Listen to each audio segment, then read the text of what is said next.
Good afternoon, good afternoon. It is I, Almantas, former professor, current VTuber, old man who loves old things. And welcome in everybody, welcome in everybody. I hope you are all having a lovely, lovely day. It is my third day of subathon. I am doing these non-continuously. I started on Monday, but I took off yesterday, making sure that my Yap engine was in good maintenance. Making sure my Yap engine was in good maintenance. I know there are some people who do this straight through, but I have to pace myself. Also, I have other jobs, so gotta keep that in mind. Gotta keep that in mind. And yes. Tomorrow will be book club. Will be my VTuber book club with Tara Kalahana. We will be discussing. I may as well give her the shout out. Shout out at Terakawa. Let me actually get her name. Let me make sure I spell her name right. I always get stressed about this. I always really stress about this. Because I have shouted. I think I've shouted out the wrong person at least once. I have shouted out the wrong person at least once. My name is Lebby. Thank you for the sub. Thank you. Oh, thank you, Kyra. What seems to be wrong with it? Is it sounding blown out, or because it does look like it was a little bit high. And I did just change that. Blown? Okay. Thank you for the heads up on that. Sounds very strange. Interesting. Hold on. Does it sound better now? I should sound quiet now. I will say hello to other chatters soon, but... Oh, yeah, it is still the backup mic. It is still a backup mic, but it shouldn't sound worse than it did yesterday. Also, I just realized that sub clock is not going down, and I know exactly why that is. So I will deal with that in a second. That'll be dealt with momentarily. There we go. Yes, enjoy your tanks and enjoy your fire dance. How do I sound now?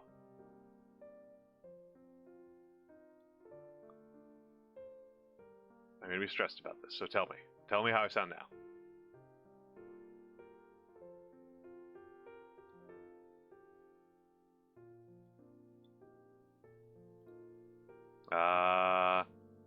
So blown out? Okay, that's interesting. Let me check something.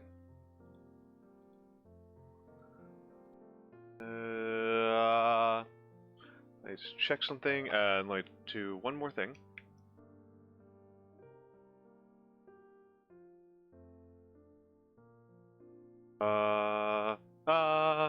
Is that better? Worse? That was a hard reset of the microphone.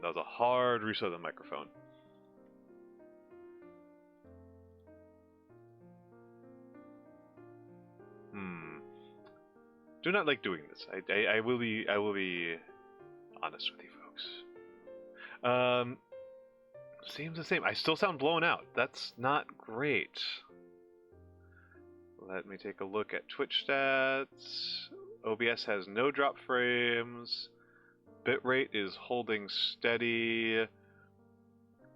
Memory usage is fine. Rendering lag is present. Let me take a look at CPU usage. Okay, that might be part of it. And task. I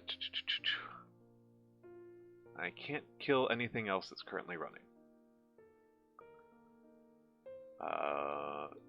But I did go from 80 CPU to 40 CPU, so that might have helped.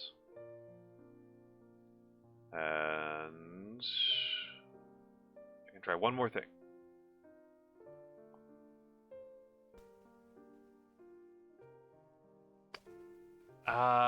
Is that better? And hello, Carmela. Hold on, let me go through and do the hellos.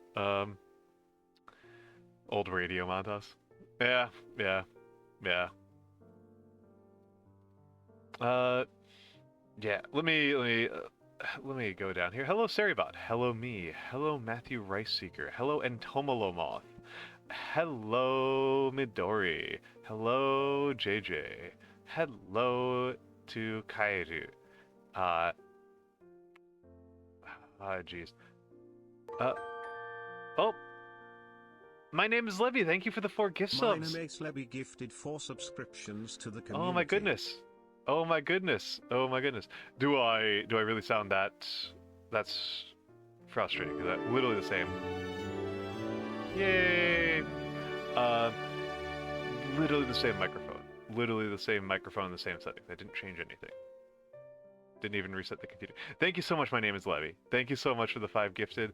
Let me just double check my incentives.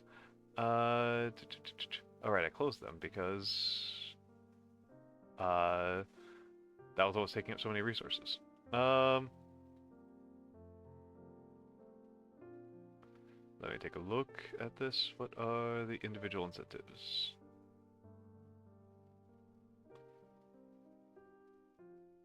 Yes, yes. My name is Lebby. We'll get some praise. Okay, Lebby. Okay, Lebby. I mean, you did say my name is Lebby. Give me a moment to get to know you a little bit better, and I will give you some thoughtful praise. I will give me a moment to get to know you, because so far I know that you're generous, but I know that you're generous and supportive. But I will have to learn a little bit more about you for the thoughtful praise. Or perhaps your friends can tell me something. But yes. Thank you so much. Thank you so much. Thank you so much. But you did hit that particular individual incentive goal.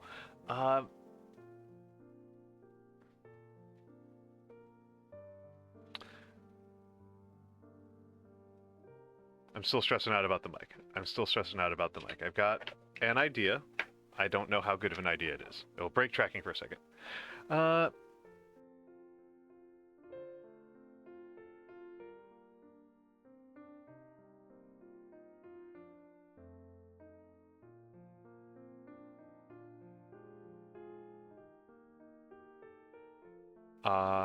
Do I sound better now?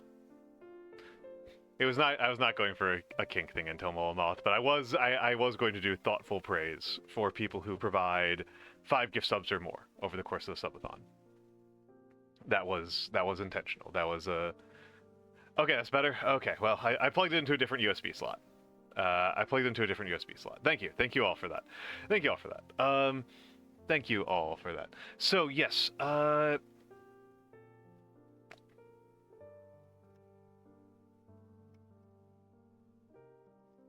Thank you all for that. So I am. Today is going to be King of the Castle, which is a stream game that I've been wanting to play for a while. I think we can let people filter in a little bit more, but I've mostly played it on bigger channels than mine, so I'm kind of interested to see how it plays out here, where it's much easier for individual voters to swing things. Matthew, it goes well. That actually reminds me, Matthew, you did get me to read the rules to Trench Crusade. You did get me to read those rules to Trench Crusade over the last day or so. Interesting game. Interesting little game. It took me a while to figure out what the structure of the army lists were. I thought they were more unstructured than what they turned out to be. And I don't know. I'm kind of curious about it. I wouldn't mind an upsell on it. Like, what makes it distinctive? The art's hardcore as hell. I will give it that. That is hardcore art. Okay. Yeah, I only looked at the playtest rolls. Yeah, I don't think it'll surprise people who are familiar with it that there's a faction that has skirmishers, and I gravitated, like very quick gravitation towards them. I have a couple of tendencies in tabletop strategy games, as distinct from my tendencies in real-time strategy games. I've got a very different set of tendencies and biases between real-time versus turn-based. And in turn-based strategy games, I bias very heavily towards one. I bias very heavily towards infantry, towards light infantry, and two, I bias quite heavily towards contrarian factions. I have significant biases towards those things, and so Trench Crusade is as Matthew just said, it's a alternate history World War I skirmish game where somebody opened up the gates to hell. And they are fighting World War I while hell is open and bleeding out into the world. And the kind of thematic thing that I got out of it was that the factions are either like actually into this, actually pretty into like hell being on Earth, actually pretty into just being unironic Satanists, and the other ones are these Christian factions where there's a bit of a pretty heavy sense that they are sacrificing the very virtues that make them human in order to better fight hell, right? There's a very like I honestly kind of found that the Trench Pilgrims to be the most the most like viscerally off-putting faction. Like everybody is like really grotesque and evil, but the Trench Pilgrims I found to be really high tier on that one. To be really like, oh god, these guys are practicing human sacrifice. Like, ooh. I actually found it more grimdark than 40k, to be honest. I found it more grimdark than 40k. I often find 40k to be too cartoonish.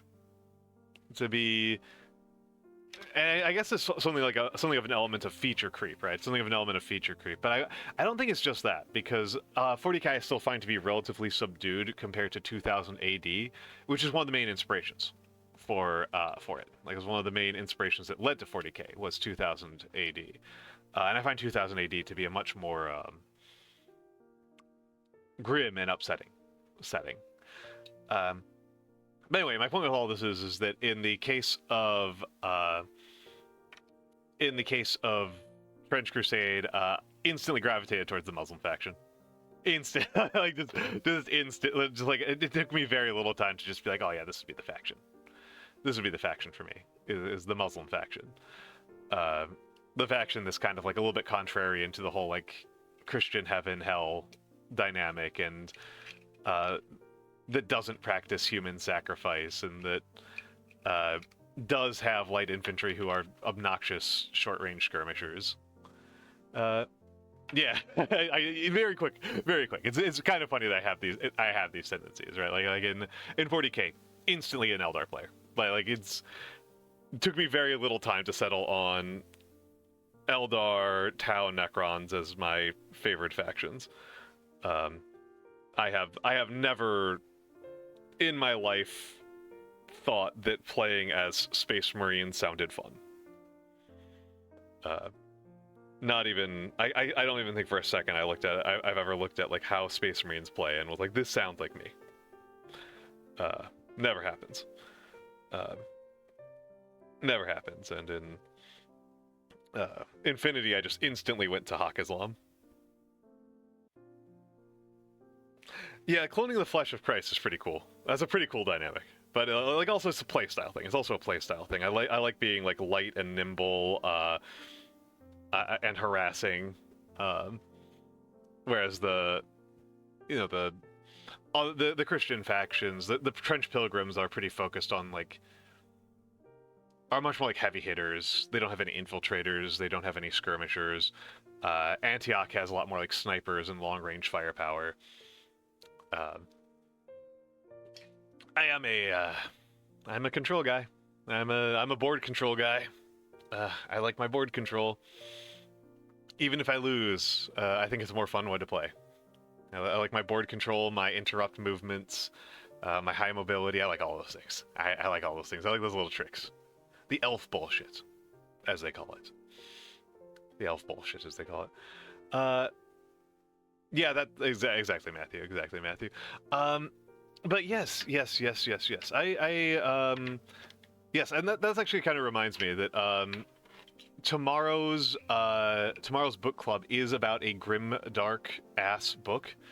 Uh, I need to make the banner for it. I've been a little bit. I should have done that yesterday. Uh, I should have done that yesterday. The we're going to discuss The Darkness That Comes Before, which is the first book of the Prince of Nothing series. It is a series that is there's kind of a tendency about 10 years ago of doing what if Lord of the Rings but evil? What if Lord of the Rings but evil? And the most clear example of this, and the one that's kind of the really famous one, is The First Law by James Abercrombie, which I think has largely stood the test of time as the one that people tend to like the most, and I think that's largely held up by the fact that Abercrombie's actually really funny. I think it really helps when you're making a really grim book that takes a long time, that it also be funny. That really makes it feel both more real and more it makes it feel more real, and it makes the grossness and the evil feel much more impactful.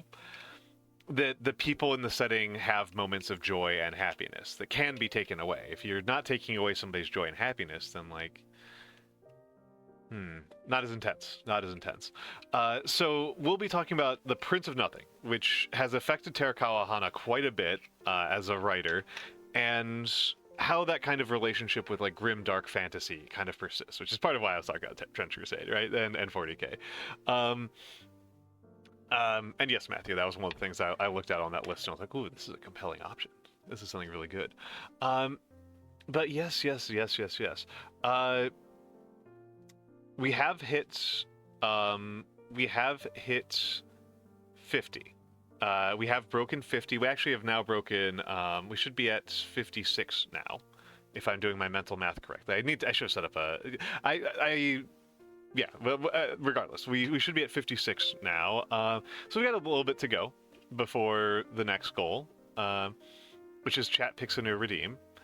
But you have gotten me to the level where I need to eat spicy ramen. Kind of tempting to do that today, but I was planning on doing a more dedicated rewards redeem stream, possibly Saturday. Though I don't know. We'll figure it out. The dumpling stream is going to be a long one. The dumpling stream, that's like multiple hours. I do like spicy food. I do like spicy food. I am extremely white, as I think is kind of obvious, right? I'm a very, very white man, but I came from the kind of white people who like spicy food. Vex, oh my goodness. Cat gifted 10 subscriptions to the community. Oh my goodness. Okay. Wow. Thank you for the scam train. If you got one of the gift subs, please thank Vex and enjoy your tanks. I am. Yeah, wonderful. Wonderful stuff. I hope that people enjoy their tanks, and wow. I don't know what to say, Vex. I think that puts you. I need to. You're going to get some individual rewards. I will have to tell you. We will have to work out what they are and how I will deliver those to you at a future date. But yes. Everyone enjoy their tanks. Love the tanks. Love the little fire dance. Love the stress guy. Yeah. No, it's wonderful. Wow. Thank you so much.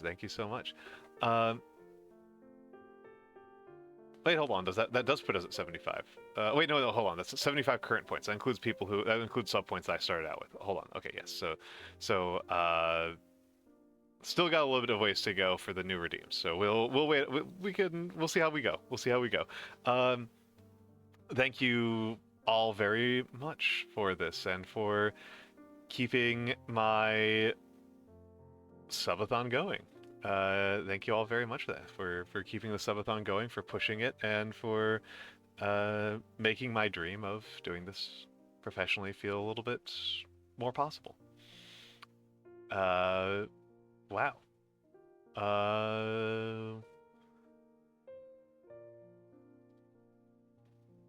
That's really cool. I know. Oh, okay. Levy. So I have a rule that if you donate 100 bits, you get a history story. You get a history story, and I promise to make them interesting. You can choose if you want to choose a topic or a theme. Go for it. I will try to make it relevant. I don't know something. I don't have an interesting story for literally every single period or concept in history, but I have a pretty good breadth. I've got a pretty good breadth of stories. So if you, I will give you two because you give 200 bits. So let me know what those are.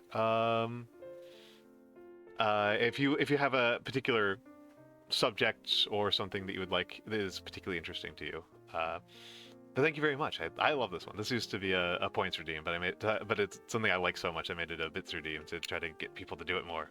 And they did. But yes. Um, mm, mm, mm, mm. And let's let me see something here. Yeah, history story. Let's pop on over to the live. And okay, so that's now out of date. That is now out of date. That's weird. What's happening here? Oh, that's what's happening here. Okay. Let's start up King of the Castle.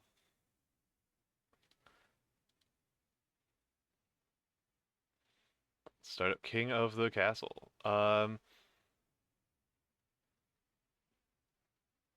And oh god, that's loud. If my voice was sounded blown up before, this would kill you. I did check that it ran before. I always like to check that it runs, but I apparently didn't do a good job of checking the volume.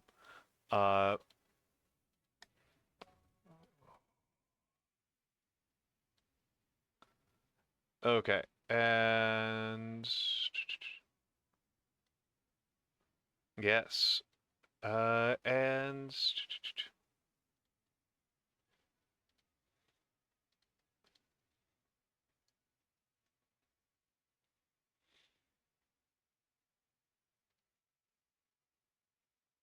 okay, play on Twitch. Okay.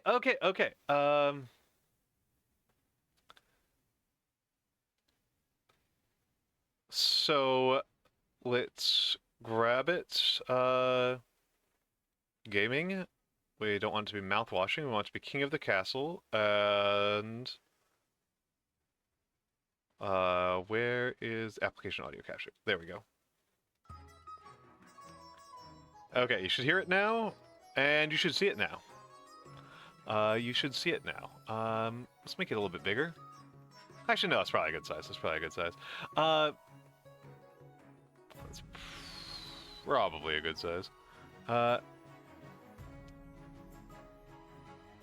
Hopefully she's around. And thank you, Agathos. I hope you're doing well, Agathos, today. Let's see. People like vampires. People like vampires.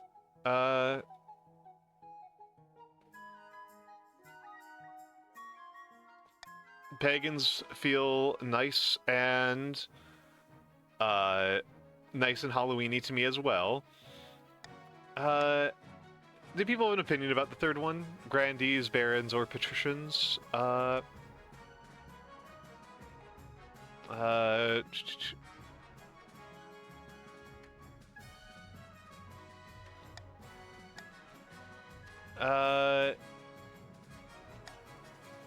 Let's go. Let's do barons, I guess. Actually, it's fall. It's fall. We can do barons. All right. So, for people who haven't played King of the Castle before, this is a chat integration game, right? This is a total chat integration game, and let's just make sure that it's displaying correctly.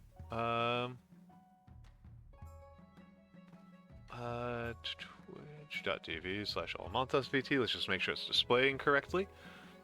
The extension should. You should be able to. Yes, the extension is playing out. The extension is playing out. So, for people who don't know, use the !join to join the game.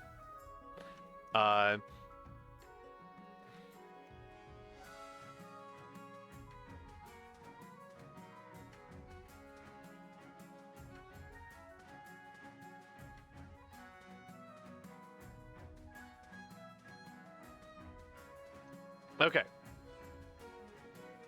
There we go. There we go. And you can join at any point, right? You can join at any point. So just to tell people what is going on with the game in general. What is going on with the game in general is that I am the king. I am the king. And the various noble houses, there are going to be it's a 4-way PvP game. There's 4 ways. It is 4 ways, and the 3 factions will each be trying to overthrow me. You guys will be trying to overthrow me. The barons, the chiefs, and the counts will be trying to overthrow me. And the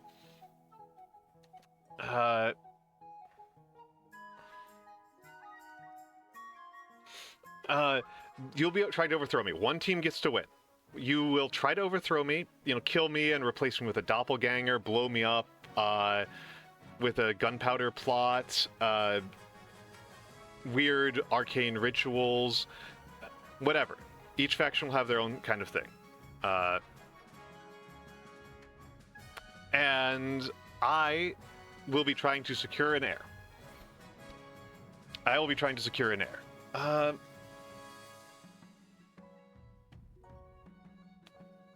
I'm going to try to give time for more people to join. But yes, yes, exactly. Replace that's an option. That's an option. That's much more of a counts thing, but I think the Chiefs might have a similar one. The Barons tend to have stuff like become more militarily powerful than every other faction, just overthrow the entire country at gunpoint.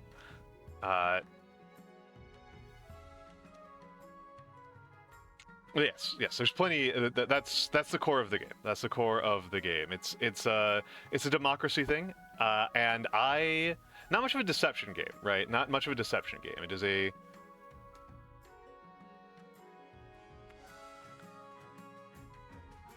coordination game, right?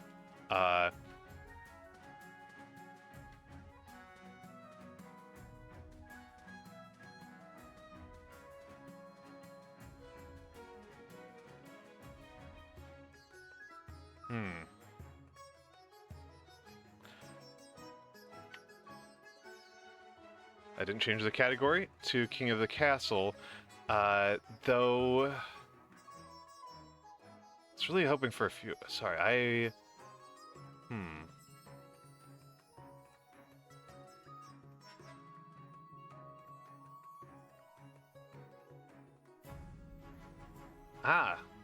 there's an ability to join specific factions. I haven't generally had that as an option.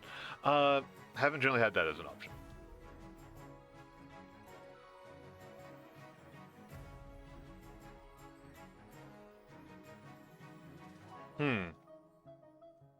Uh. Uh. We might need some more people, though. We might need some more people. Might need to stall on this for a few minutes. However,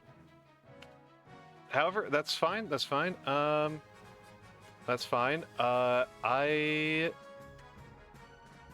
will. Yes. We can come up with. I can do something. I can do something about this. I didn't. I was hoping for King of the Castle. King of the Castle, but we can. We can come back to it later. We can come back to it later. And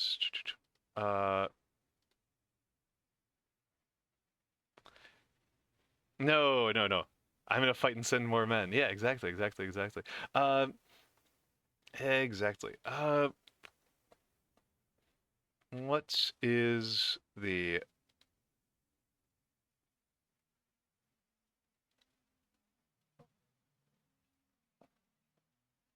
what to do then?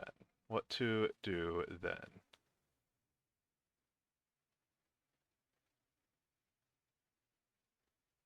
I do like Majesty. It is tempting to play Majesty. Majesty. It is tempting to play Majesty, and it is tempting to play Tavern Master. Let's go with Majesty. Majesty feels correct. Oh wow, that's crunchy.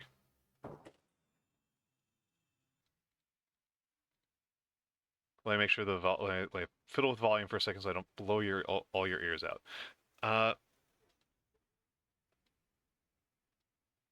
All right. Majesty.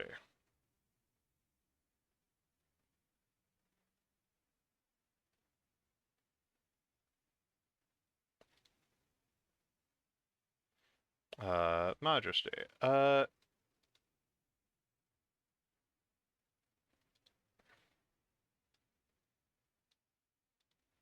All right, let's go with that one.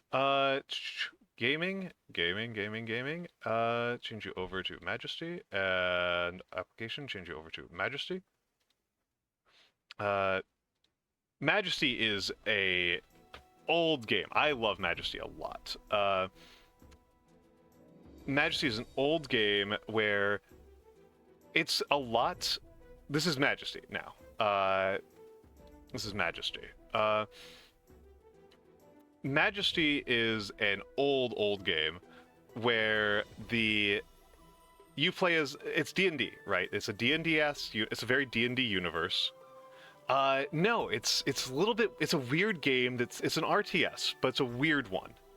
It's a weird RTS where you play as you play as the NPC quest giver.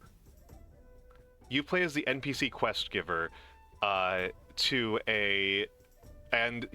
are D&D style adventurers that are trying to help you fulfill your goals, and they kind of do their own thing. You have to kind of encourage them to do the things that you want. You have to encourage them to do the things that you want them to do. Let me find one that's... I don't know if I want to do a beginner one, because they tend to be quite easy. The beginner ones tend to be quite easy, but also the expert ones tend to be pretty crazy. The advanced ones are not too bad. The advanced ones are not too bad, as a rule. I mean, I can beat expert ones, but they tend to involve a little bit of trial and error, and I haven't played them in a minute.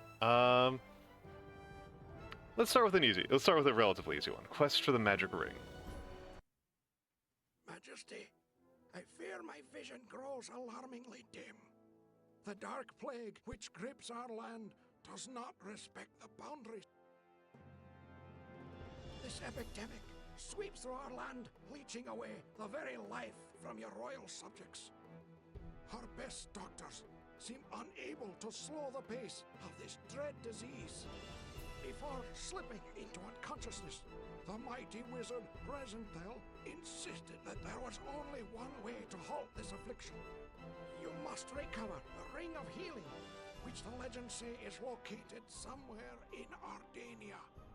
Please, your majesty, act with greatest haste. All right. So that's the gist of this one, and you'll see what this looks like in a second. It's harder to explain than I think it is to watch, which is interesting. I've always liked it for that reason. That it's actually not too difficult to understand what is happening in the game, at a pretty basic level. So, I have this castle. This palace, and somewhere on this map, somewhere in this great wide world, is a ring of healing. Somewhere in this great wide world is a ring of healing. And I need to build a little fantasy kingdom, a little tiny fantasy kingdom, a little Potemkin fantasy kingdom, such that I find that ring in a timely fashion. It's very wise to start with a market early as you can. And I try to place the market so that it's relatively easy for it to get to the palace, because the tax collectors can get killed on their way in. It appears that there's another kingdom in this realm. Okay, so there's a red kingdom. They are not hostile. The yellow kingdom, yellow is pretty much always hostile. Yellow is generally hostile. And I'm going to start with rangers, and I started with a temple to the sun goddess. So I will do some research at the market and recruit a couple of Solari, because they're very good. Honestly, Solari are very good. Solari are lovely little dudes.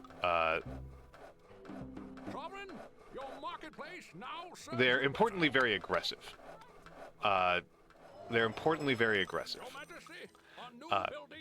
But of course, this is a whole fantasy kingdom. You don't just recruit heroes. They emphasize that a lot, but you need to have a infrastructure behind your heroes to back it up. And one of the most important things is building trading posts. Building trading posts and upgrading your market so that you can afford more heroes and more equipment. And, importantly, the market is where heroes buy things. The market is where people buy things, and at first they can only buy... I think they can buy nothing without any research. And then they can buy healing potions, and I'll get protection rings, which are potent. But there's a whole little economic ecosystem underneath everything happening here. And I am going to just put out an explore flag. See, that's an enemy. That Varg is going to try to kill people. Hotter, brighter. And I heard I'm melting, so that means that the other kingdom has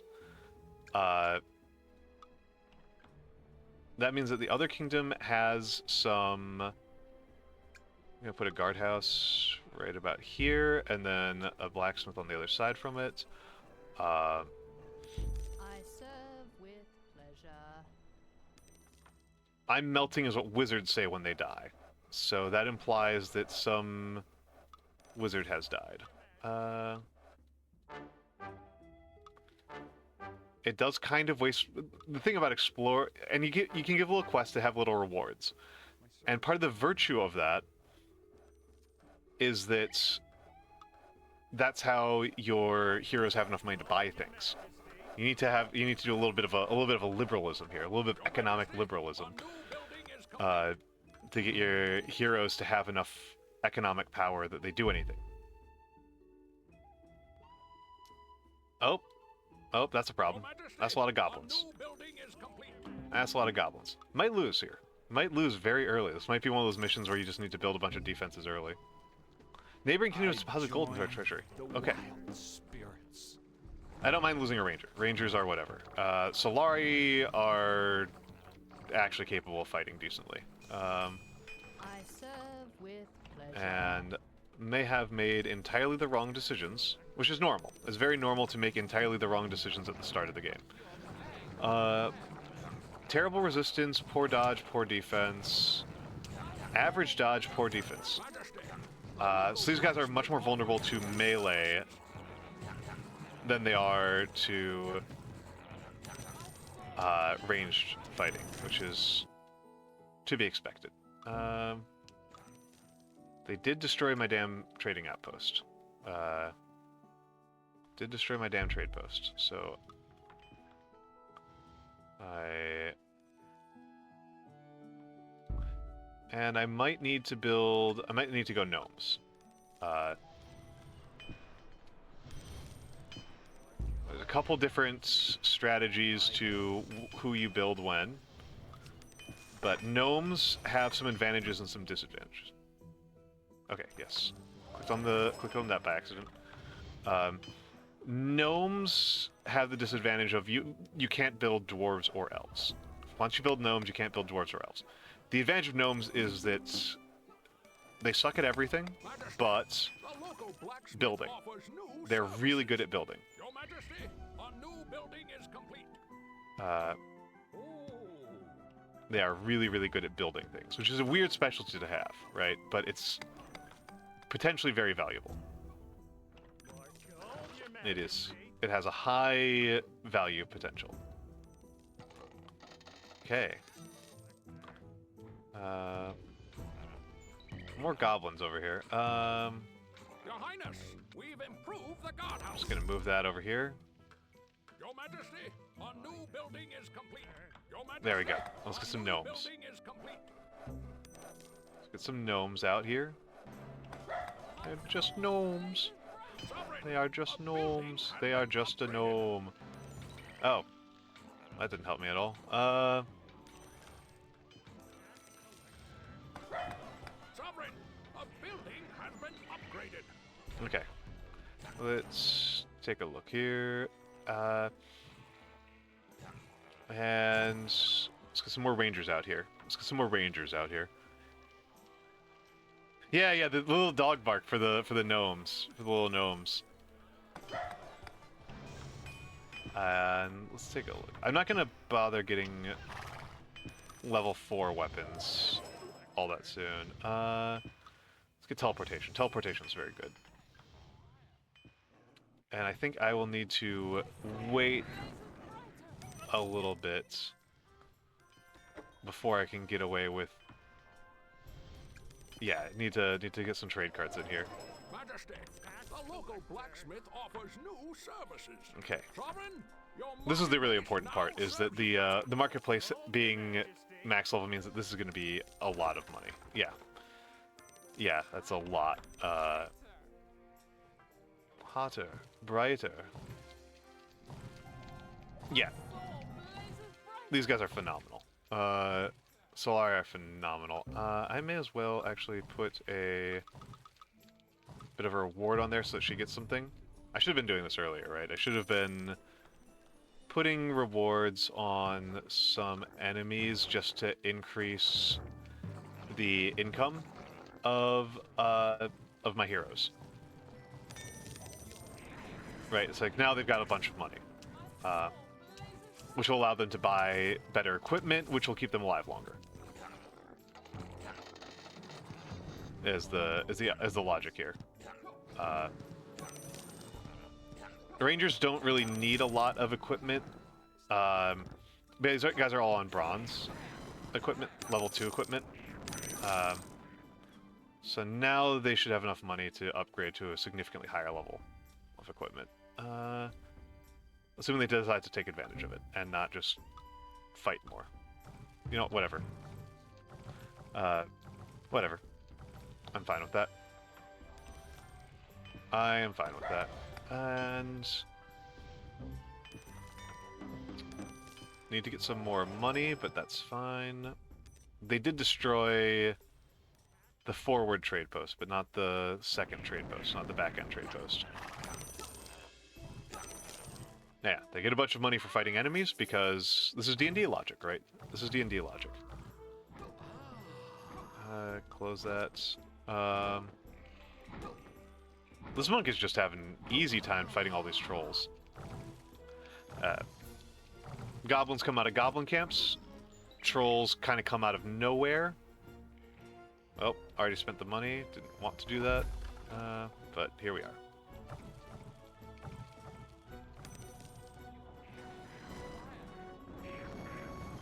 Okay. Now that this area is kind of more secure, then my next trading post shouldn't get destroyed so easily. I think I kind of need the trading post more than I need the higher level. Trading post. There. And... Interesting. Interesting. So this is where the other kingdom is. This is where the other kingdom is.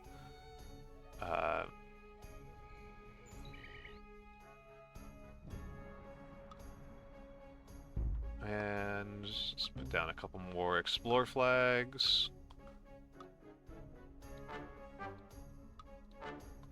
And what's down here? Okay. Got some woods down here. Got some dark woods down here.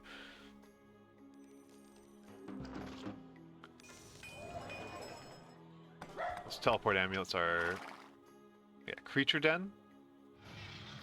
It'll spawn creatures. It'll spawn creatures. And Your Majesty, our new building is complete. yeah, he got some money for that. He got some money for that. This is where gnomes are really useful, right? Is for building out at longer ranges. Sewer entrance means that there's going to be rats coming out forever. Alright.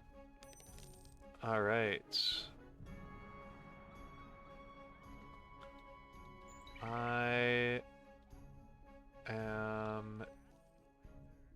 That was not what I wanted to do, but it's okay. A third ranger's not going to hurt me too much. Rangers are not very good at a lot of things, but generally they explore okay. Generally. A little bit of a... Sometimes a little bit of a dubious prospect. Oh, interesting. I don't have... This is a healer. I don't have healers, right? I don't have healers in my kingdom. So that's from the rival kingdom. The rival kingdom is subsidizing me.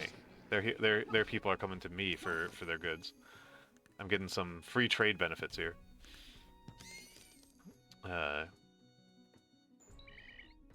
And heroes. The Outlander. Where's the Outlander? Oh, he's over here. So they're just doing some fog busting. The royal treasury is nearly empty. Yeah, I know. It's not a big deal. It's not a big deal. Whenever the next tax collector shows up, he's gonna make a bajillion dollars. It's fine. It's fine. It's fine. Yeah, it's fine. Not a big deal. In fact, I'm actually going to keep exploring. Keep exploring. Keep exploring.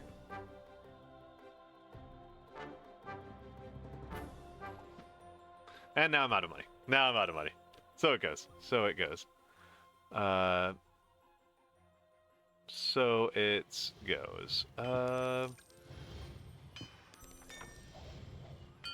Oh, Prod Z Pod. Thank you for the follow. Thank you for the follow. Thank you for the follow.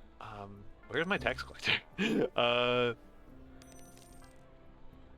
Scan through henchmen. Caravan, tax collector. Where are you? Oh, Jeezy Pete's. What the heck is going on down here?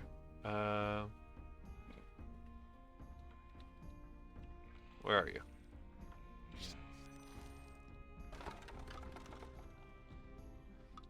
No, that's not what I'm looking for. How do I get to you?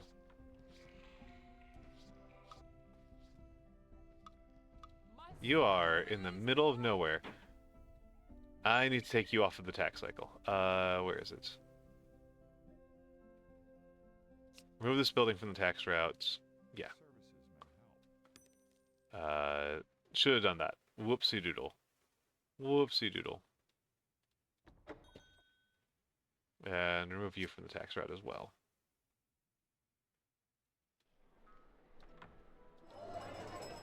$7,000. Holy crap. That's money. My services. Yes, D1000. Welcome in. Enjoy your tanks. Enjoy your tanks. Not going to beat my previous record of 15 days. This one's going... So the good news is this was a relatively relaxed mission to start out on. Some of the missions are a little bit... are quite hectic. Right. Oh, there it is. Hidden ring site. There we go. Hidden ring site.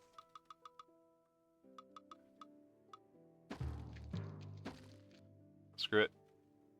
We're going whole hog.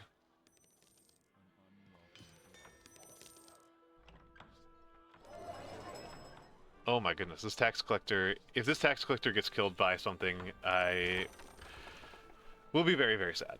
Yeah.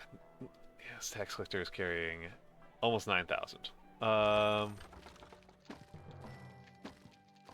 Almost 9,000. The royal treasury is nearly empty. Yep, that's fine. Services may help. That's fine.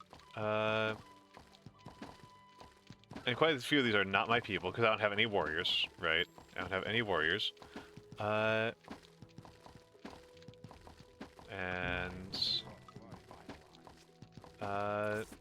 think a boss-type enemy is going to come out of here.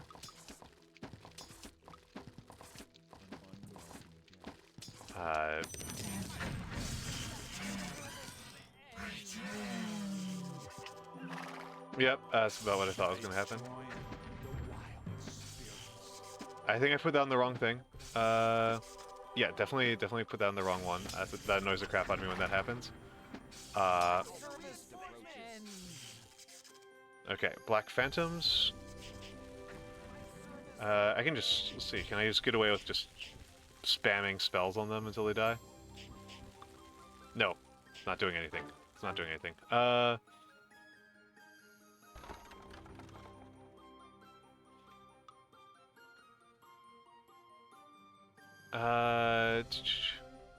They'll smite any hero who holds the rings. Okay, so... a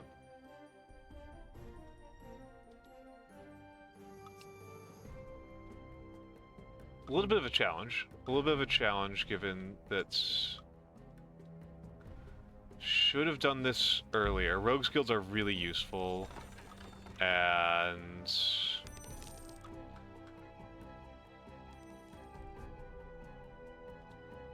I don't need you at all.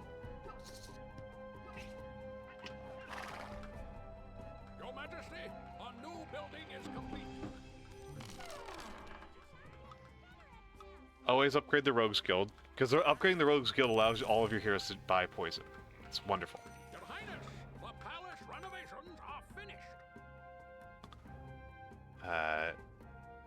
Rogues are not very good at most things, but they are fast. The wild spirit. Wild adventure builds character. I join the wild spirits. Okay. May actually lose this one. Huh. I was feeling pretty confident up until a minute ago. And... yeah. Please come back. I join. Okay, never mind. Wild spirits. Never mind. And... let's take a look here. What can I do? What can I do? What do these guys have as stats? Excellent resistance, okay dodge, pretty good defense, and they do an enormous amount of damage. So what I'm getting out of that is... what I want is barbarians. Cannot make barbarians? Is that not an option here? I want barbarians. Crypta, Fervus, Doros, Agrella... No Chrome. No Chrome. I cannot make barbarians. Cannot make barbarians. I don't want Kryptons. Guess I want Doros. Guess I want Doros.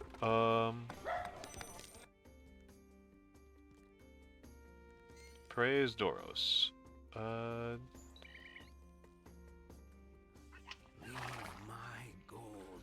Yeah, whatever. Ah! Phantoms are just vibing over there. Okay.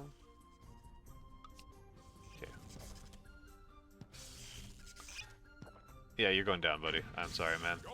There's no way. I join the There is wild no way you're going to make it spirits. through that one.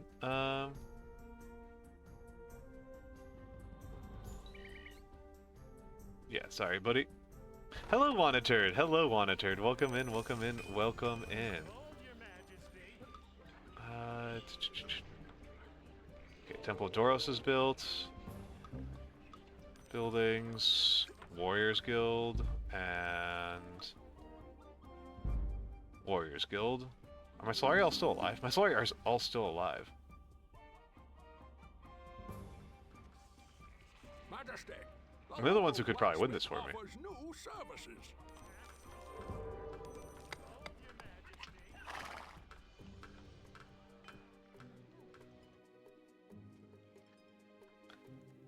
Sorry, Wanaturd. Oh, wait, hold on. Hold on. I was waiting for more people. I was gonna do a game or two of this first. Weren't enough. Weren't enough folks, which makes me wonder if should I move my stream time later in the afternoon. Yeah, we'll get to it later. I do like King in the Castle. I do like King in the Castle, but I'd like to make sure there's good interest in it. Your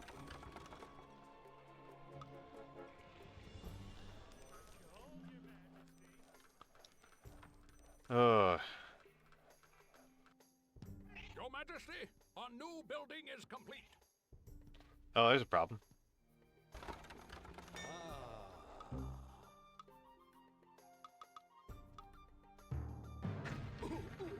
Okay, never mind.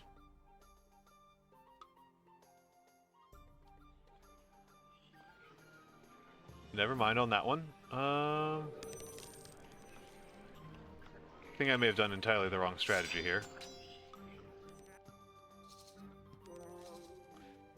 Yeah, I love Majesty. How are you doing, Sir Alm? How are you doing, Sir Alm? How are you doing, Sir Alm? Not doing hot on this mission, I will say that. My previous record for this one was 15 days, and I'm on 21 days, and it still feels like I've got a long ways to go. Still feels like I got a long ways to go. With pleasure.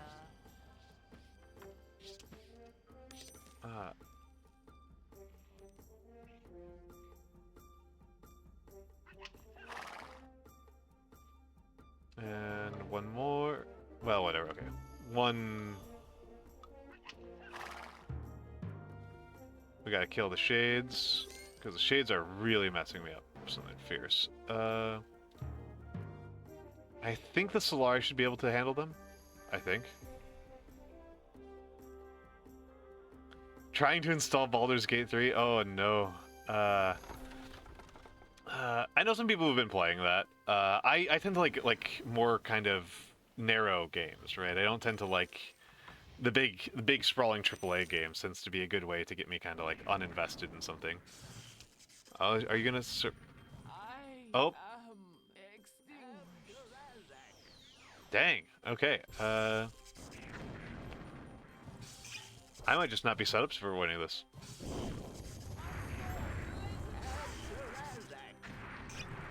Might not be set up for winning this one.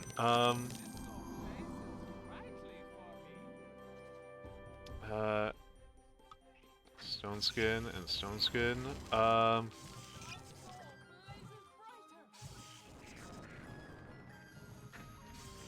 I think I needed wizards, not for the wizards, but for the library. Hello, magnetically motivated. Hello, hello.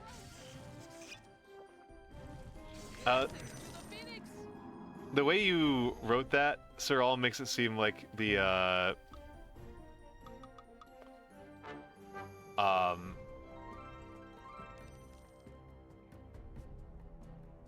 on, one of you fools, take it. Yeah, well, not just necessarily shorter. Like, I'm okay with a long game. I just kind of like my games to have like a fairly narrow set of mechanics or what do you call it? Fairly narrow set of mechanics or story features. Like, mouthwashing was wonderful for this purpose. Mouthwashing was amazing on that ground. Mouthwashing was also short, but it's... So I'm not really proving any particular point. I think I might be about to lose the game. We are victorious. Oh, Your we won. Majesty. I thought I was about to lose. Incredible. My ability to call it wrong remains intact. The ring has saved us all, Majesty. As your heroes carried the relic back into town, it was as if a deep winter snow had instantly lifted. The town literally sprang to life. Once again, your enlightened leadership has led us to safety. You absolutely do lose your Wi-Fi when people use the microwave. Incredible. It's amazing how that kind of thing happens. My entire internet has problems with rain, and that just seems to be a feature of New York. That, like, I don't know what it is. I don't know what it is. Maybe more people are indoors using the internet when it rains. It might just be that. It might just be something as simple as that. It might just be as simple as like more people using it, more people using those pipes. Okay, so I forgot to do Lebby's redeem. I hope Lebby, you are still here. I hope Lebby is still here. I got a little bit distracted. I apologize. What is a good history story? What's a good history story that I've learned recently? What is a good one?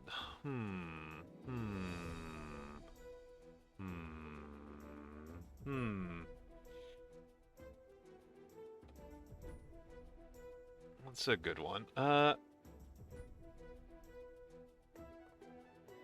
I mean, that makes sense to me, Sir Alm, right? Because the blackouts, the cell, it needs the cell towers, right? It needs the cell towers to get that roaming data. Yeah, but it still needs a cell tower. So if the blackout's particularly big, it's still gonna hit you. It's still gonna hit you. It's still gonna hit you. I'm just trying to think about Levy's thing because it's so open-ended, right? This is why I like to get. This is why I like to get something that's a little bit more of a provocation.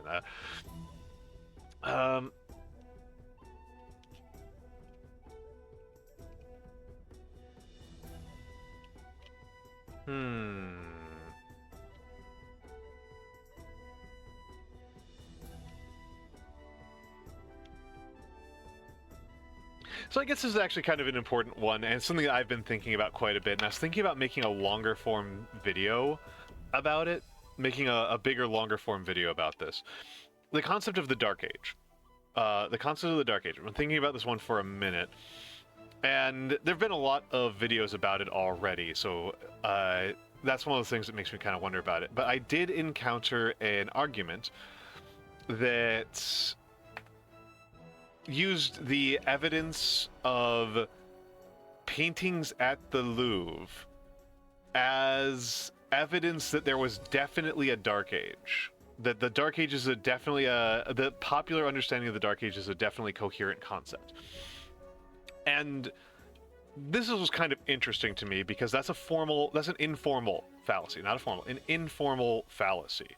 It's called assuming the conclusion.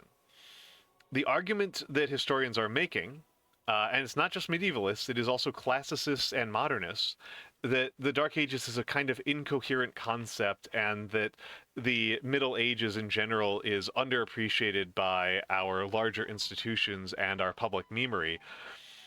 That the argument that they're making rests on what I just said about the Louvre. They're making the argument that the Louvre is underappreciating valuable things. That the Louvre is looking at valuable things and just kind of making a bad call about them. And the historians are kind of in general consensus about this. This is not a like medieval versus modern historian fight. This is a historians versus public fight. This is a highly educated person versus less educated person fight.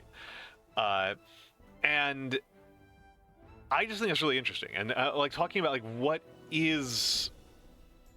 are we talking about when we talk about, you know, the Dark Ages, the Middle Ages, the medieval era? in general, there's an agreement that there's a periodization there, that there is a period there. The disagreement is whether or not it's worth studying. Fundamentally, that is fundamentally the question.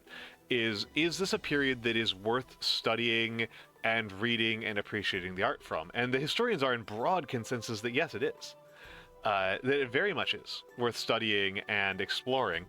Well, I think the broader public is often of the opinion that that Europe between about 500 CE and 1500 CE, just kind of nothing happens there. Which, again, the historians are in a very strong consensus that they don't think so. They don't think so. They think there's a lot of philosophy, a lot of art from that period that is very worth studying.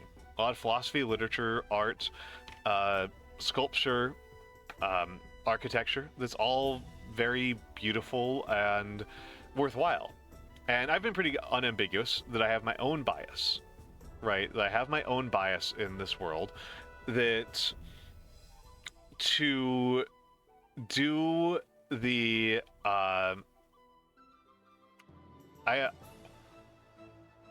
hold on a second. The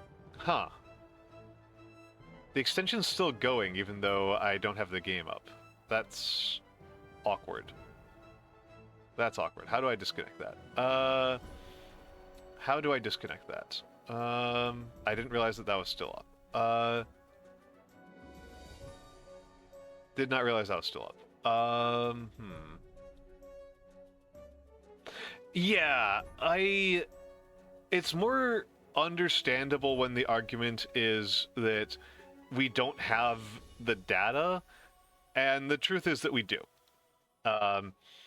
There's actually a categorically enormous difference between medievalists and classicists, where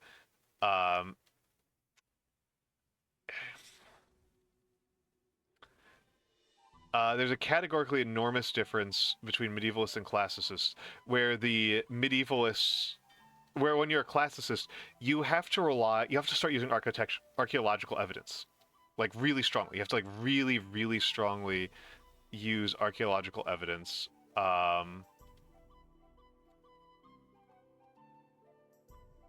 Because there's just not enough archaeological evidence to support any argument you want to make. Why is the king in the castle there? Okay, hold on. Let me go over to my extension manager, I guess. Can I disable it? No configuration necessary.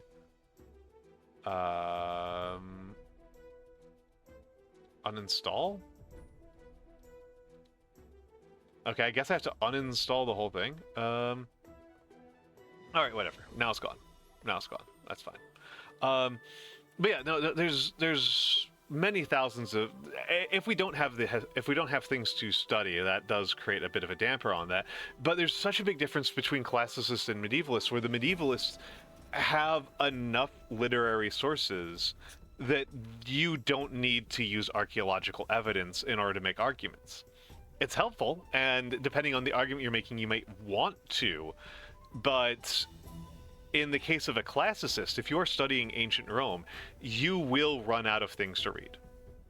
You will run out of things to read over the course of your argument. You absolutely will. We just have so few surviving sources from the period. But that obviously doesn't change the fact that we continue to study ancient Greece and ancient Rome. Like, we still continue to do it, even though, if we're talking about it from a literary standpoint, it's actually much worse to study than the medieval era. It's actually much, much worse to study than the medieval era. And I think it's probably pretty fair to say that the main reason why we have this bias, that there's a classical period and then there's this fall from grace leading into and then there's a modern reflourishing, that the Italian Renaissance is the only Renaissance and not the Carolingian Renaissance or the Merovingian Renaissance or the Northern Renaissance, is because of the biases of particular writers during the 17th, 18th, 19th centuries. And we are not beholden to honor their... it was because they had an idea. Just because they had a bias doesn't mean that we are actually beholden to continue to honor that bias, to continue to live by that bias. We don't actually have to do that. We can study the facts and evidence of our own, on our own, and come to our own conclusions as fully formed human adults. We are capable of doing that. That is fine. That is fine.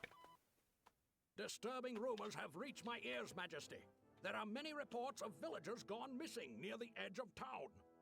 Fearful whispers speak of some foul creature who has been harvesting the unwitting as slaves for its diabolic schemes. Panic is beginning to well within the village. Something must be done, Your Highness, or we face a grave crisis. I suggest you initiate efforts to recover these people and to rid the land of this frightful menace. All right.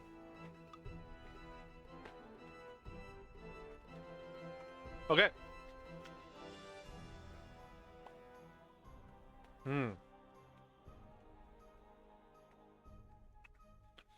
So we are sending out heroes to release slaves, and then we've got to kill a three-headed beast.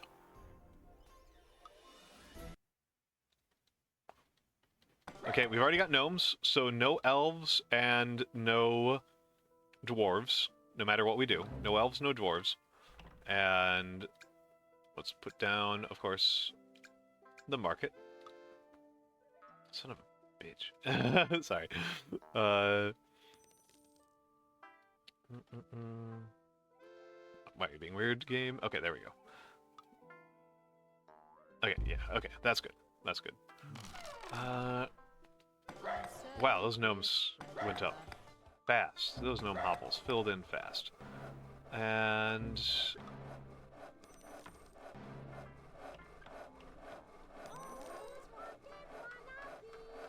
always wanted one of these. I love the gnomes. I love the gnomes. I know the gnomes are not generally considered super strong, but building things super fast is good. Building things super fast is super good. Sovereign, your marketplace This is trouble because I don't really want rogues particularly, but they're almost certain they're the absolutely the fastest way to get to the next era. I should have just started building rogues earlier. Rogues I'm more dubious about, to be honest, than gnomes. Your marketplace now serves you better. Yeah, I know, right? Like, I love the gnomes. I love the gnomes. I'm going for barbarians, though. I'm going for barbarians. This feels like barbarian time to me.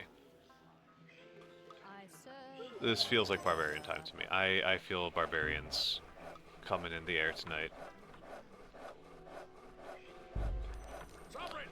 I used to really like them, but I've stopped liking them at some point. I don't know exactly what happened, but I don't anymore. Okay.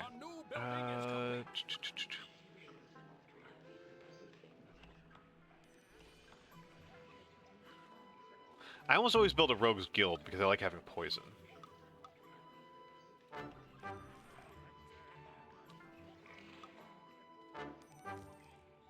Alright. Rogues, please do the one thing you're good at, which is exploring places suicidally.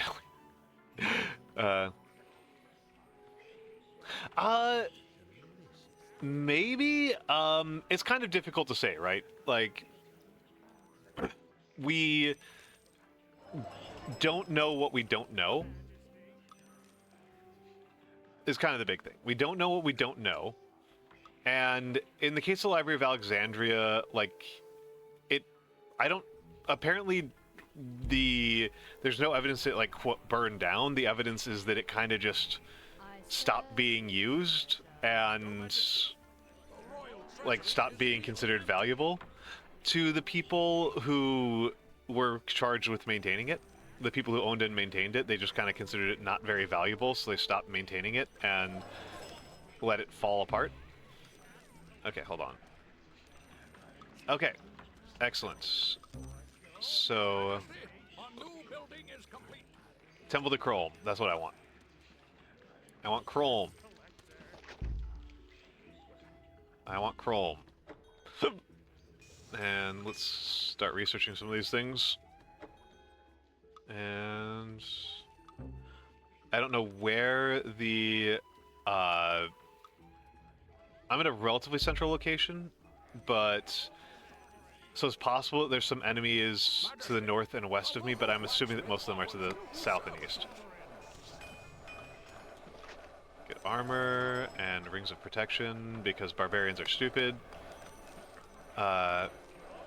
I do love barbarians though. Mine's almost definitely Crypta and Solaris. I really like Crypta. I really like Crypta. Crypta's, but Chrome's really high on my tier list. I tend to rate Chrome very highly. Mostly because Rage of Chrome is the best spell in the game. I don't feel like it's even like particularly close. I feel like Rage of Chrome is just the best one. But Crypta I generally like a lot because that's like if you don't go Crypta, your sources of magic damage are wizards and kind of Solari, and wizards are the dumbest motherfuckers on the planet. And Solari are just like kind of not that effective as a source of magic damage. So, yeah, I definitely wind up with a bias towards Chrome for those reasons. I like Chrome a lot, but I definitely go Crypta because magic damage in skeletons is incredibly powerful. I feel like Cryptons are really underpriced for what you get out of them. Like they feel like they are substantially better wizards who cost less. Yeah. If you're going to get heroes that are like level 10 and like capable and like fully geared out, like chances are they're going to be Cryptons. Chances are they're going to be Cryptons, and they also deal magic damage, which is occasionally extremely useful. And generally, it's generally just kind of difficult to get sources of magic damage otherwise. Okay. Okay, I am relying on rogues for finding things, right? So I need to be exploring pretty aggressively. I do have two trade posts and a level 3 market, so money should be pretty insignificant as a concern for a lot of this game. I can probably rely pretty heavily on exploration to drive things. May as well get those teleport amulets. But yeah, they've let me get they've let me do eco pretty well.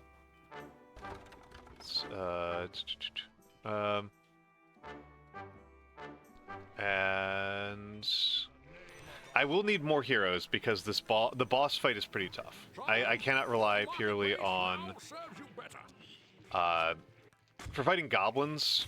4 barbarians is going to get me through a pretty good amount of goblins, but for the boss fight, it's not gonna cut it. It is not gonna cut the mustard. It is not going to do the trick. And I think it's time for a guardhouse. Oh no! Boo! Boo! Okay. And more exploring. Should put that up higher. I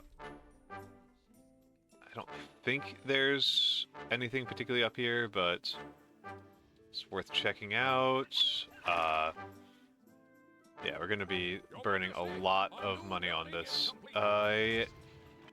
I wonder if I should do the more traditional thing and build a wizard's tower for... Yeah, I think it's time to build a wizard's tower for exploration purposes.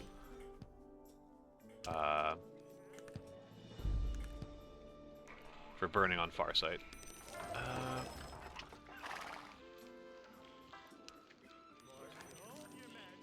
And I'm going to do something unusual and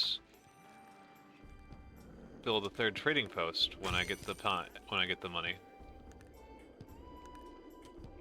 Third trading post I usually find is a kind of negative investment, but this might be a minute. Majesty, a newly discovered outpost has agreed to join your kingdom. All right, cool. Oh, never mind. There's the third trading post right there. Building is complete. Majesty, a new building is complete. And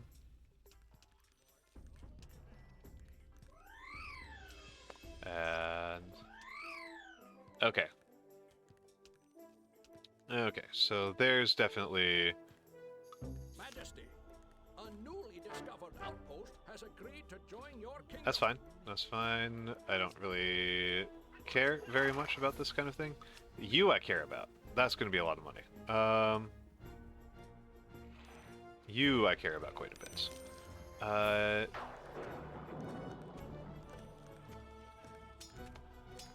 Let's start getting out some wizard towers.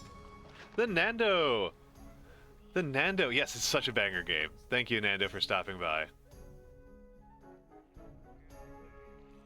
Love this game. Love this game. I feel like every time I hang out with Nando, we wind up talking about this game. Let's put out a reward to attack on that one. And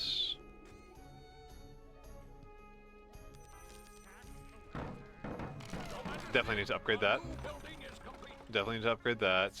And let's get another temple to Krollmount. Let's get 2 temples to Krollmount. Why not? Flood the world in barbarians. Just absolutely flood the world in barbarians.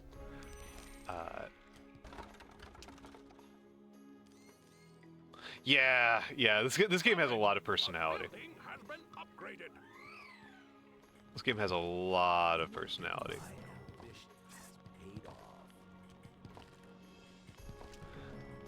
Oh boy. Oh, that sound.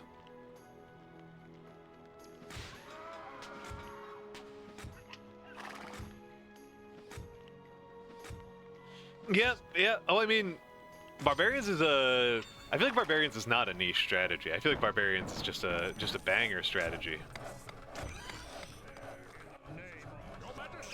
Like, Barbarians scale incredibly well with Barbarians. Is the thing. Mostly because Rage of Chrome is... Oh yeah, in reference to third market. Yeah. I mean, it's fairly straightforward that the big question with doing third trading posts, third or higher trading posts, is just a question of like return on investment. And a lot of scenarios you need to be fighting and winning before it becomes a serious, before that really comes into play. I know you're a wizard lover. I cannot see it, my friend. Wizards are... Oh no, Matthew, did you miss your stop? I hope you didn't miss your stop. I pray you did not miss your stop. Oh geez, I've got so much money.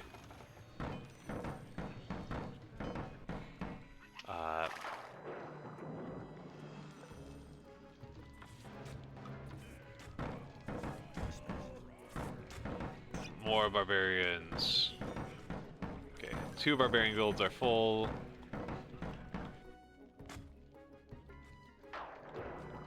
The expensive part, recruiting wizards, and let's get another temple to Krollmount. Why not? Excellent. Okay, I was just worried that you had missed your stop, because that would be devastating, right?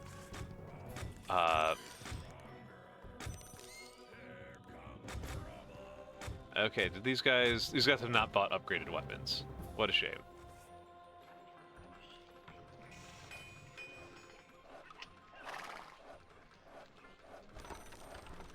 Oh wow, good job on getting in there.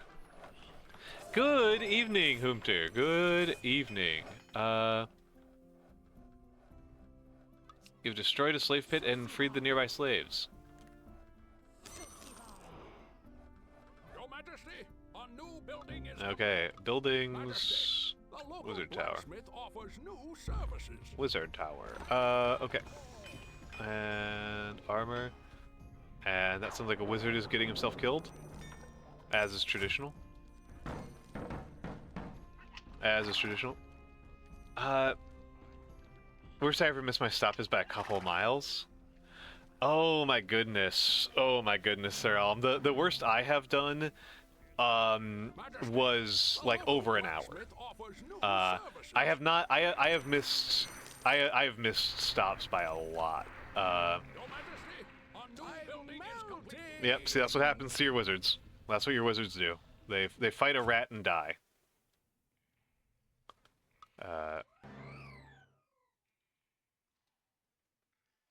That's what wizards are for, is for losing to rats.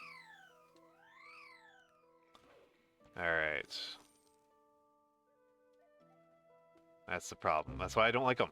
That's why I don't like them. They lose to rats all the time. Spend 400 gold on a guy and he dies to a rat in 10 seconds. It's dreadful. It's dreadful. I don't know how you do this. How you do this, Nando. Okay. We're up to 16 barbarians. We're up to 16 barbarians, and the limiting factor on my strategy is finding the frigging... A new building is complete. Your Majesty, Okay. a new building is complete. Is finding Your slave Majesty, pits. A new building is complete.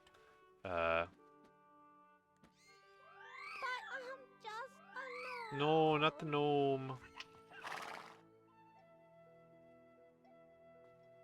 There, and let's keep on going. There,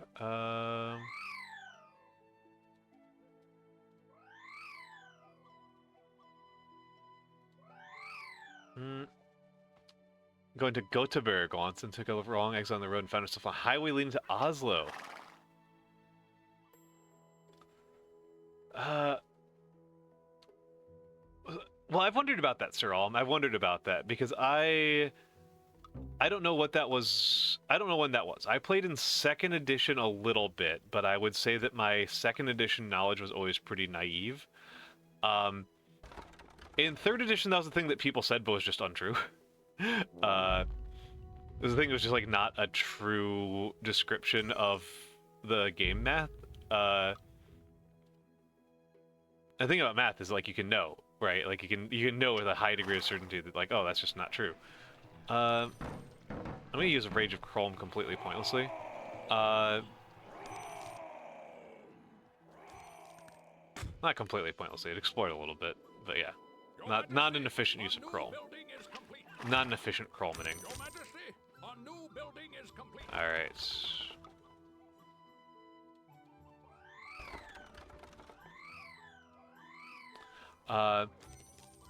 Because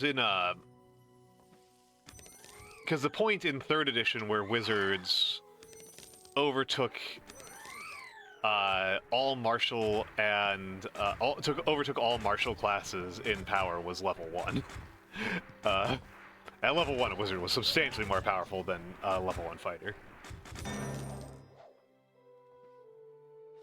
Chrome. Oh right, I need to unpin that. Sorry. Forgot about this. Unpin. I can get that back later. Chrome. More than one. It depended a little bit, but you know, like 3 or 4 battles usually. Because the question was sleep, right? The question was sleep. Okay, we need to Rage of Chrome again.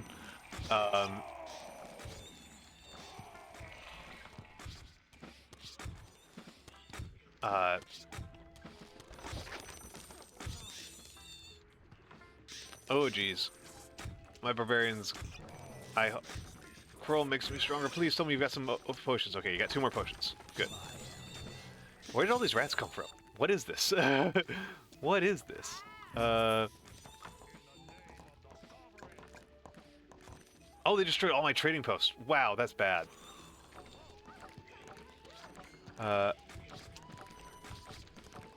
Yeah, that's the thing, and it was like that wasn't very explicit. I don't want to speak to like 5th edition D&D, but in 3rd edition that was very much not a clear assumption. That was a very unclear assumption about the game.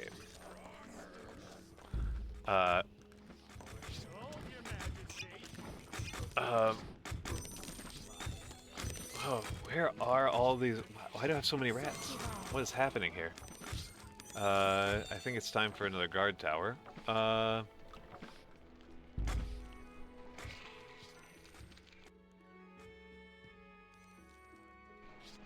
And I think I need to upgrade the Wizard Guild, but I think it's more important that I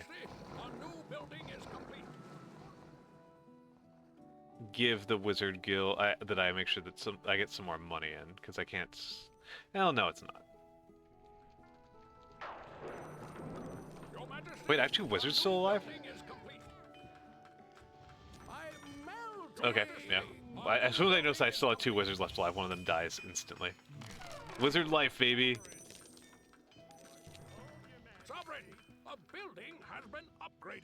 Yeah, 6 battles per rest is kind of crazy, and like I've never really seen people do that, and I think yeah, I could believe that. I mean, in 4th edition that was not true, right? In 4th edition that wasn't true because they made it so that pretty much every class had similar resource management mechanics. And so there wasn't really a... You didn't really like choose classes that had more fight-to-fight durability versus classes that have less fight-to-fight durability. So that was just like a difference in 4th edition entirely. And I think people didn't like that, is my impression. I liked 4th edition okay, but I mostly played 3rd. I've played 3rd by far the most, and I think 3rd's very... I don't like 3rd edition. I don't like 3rd edition D&D. 2nd edition's at least insane, which I am willing to tolerate a lot of stuff in the name of something being completely insane. That's something I have a pretty high tolerance for. Okay, and next level of Wizard Guild. I don't think we really need a library, but if I was going to build one, I should have built it a long time ago. Because what are my barbarians going to do with the library, right? Oh my goodness, this sucks. What is going on?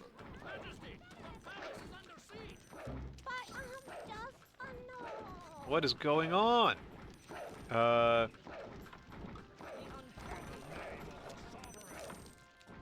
What is this?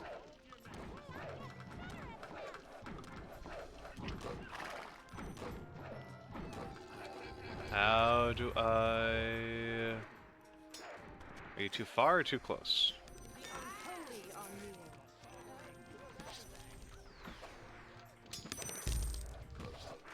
Okay. Okay, it looks like this wizard's getting somewhere. Level 4, and he's going up, so he's going up. But yeah, I kind of like Lancer the most as D&D variations go. Unless you want to go like completely, unless you don't care about the mechanical structures of the game, which I don't like very much. I prefer games that are more story kind of focused. Destroy the slave pits.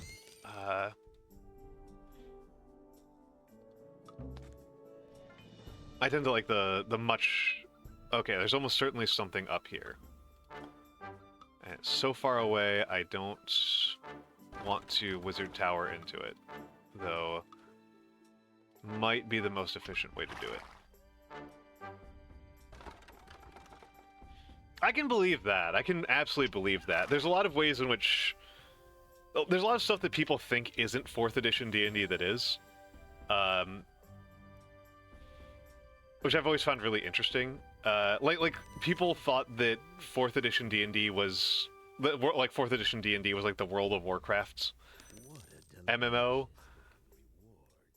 It was like the World of Warcraft but tabletop, and it's just not accurate. Like it's just not accurate.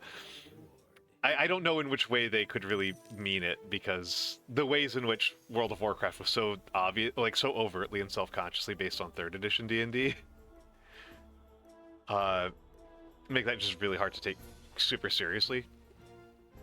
Okay, so I think we've done 3 out of 4, so whichever one's the 4th one.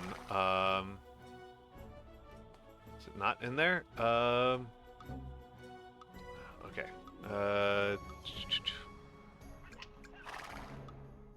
I should have been able to win this several days ago. I have spent a fairly significant chunk of this mission looking for the mission objective. I'm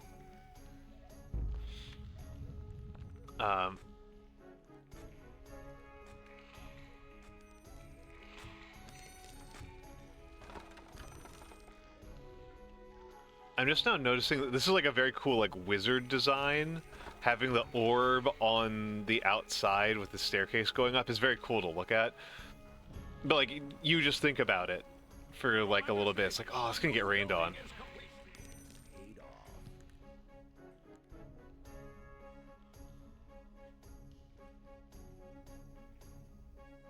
No real common actions between all characters. I mean, I'm not. I think I might need you to spell that out a little bit more, Sir Alm. Just because, like, I like grammatically, I'm not sure.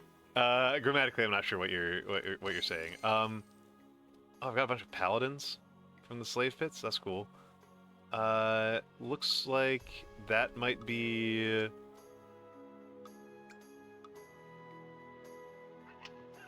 Come on. Where's our? Yeah, this is easier. Wizard Tower place. I wish it would display though. That's a real quality of life problem. I wish it would display these circles when you try to place wizard towers.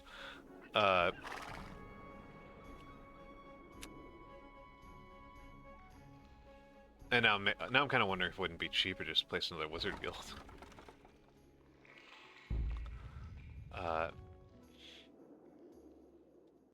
Your Majesty, a new building is complete. Majesty, a new building is complete. Are all my chromies are full? Okay. Your Majesty, a new building is complete. Now a barbarian's exploring where I was building Wizard Tower just to. Okay. I feel like it might be here. That feels about right. That feels right. Wizard Tower. Nope. Looks unlikely. Looking unlikely. Is it in the south, maybe? Yes, it is. It is. Hello, Jackathy. Hello, Jackathy. They are deliberately. They are deliberately referencing Conan the Barbarian, though they are spelling it slightly differently, so I guess that they can kind of not very credibly claim. Come on, wizards. So they can claim not very credibly that it's intellectually distinct. Come on, where is the last slave pit? Oh, it's down here. Okay, never mind. Last slave pit is down here. Last slave pit is down here. Let's start slapping down some wizard towers.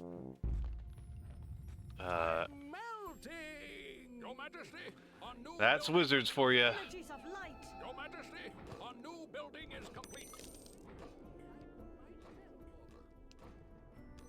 Where did I put my spellbook? Hello, Lycanost. This is Majesty, the Fantasy Kingdom Simulator.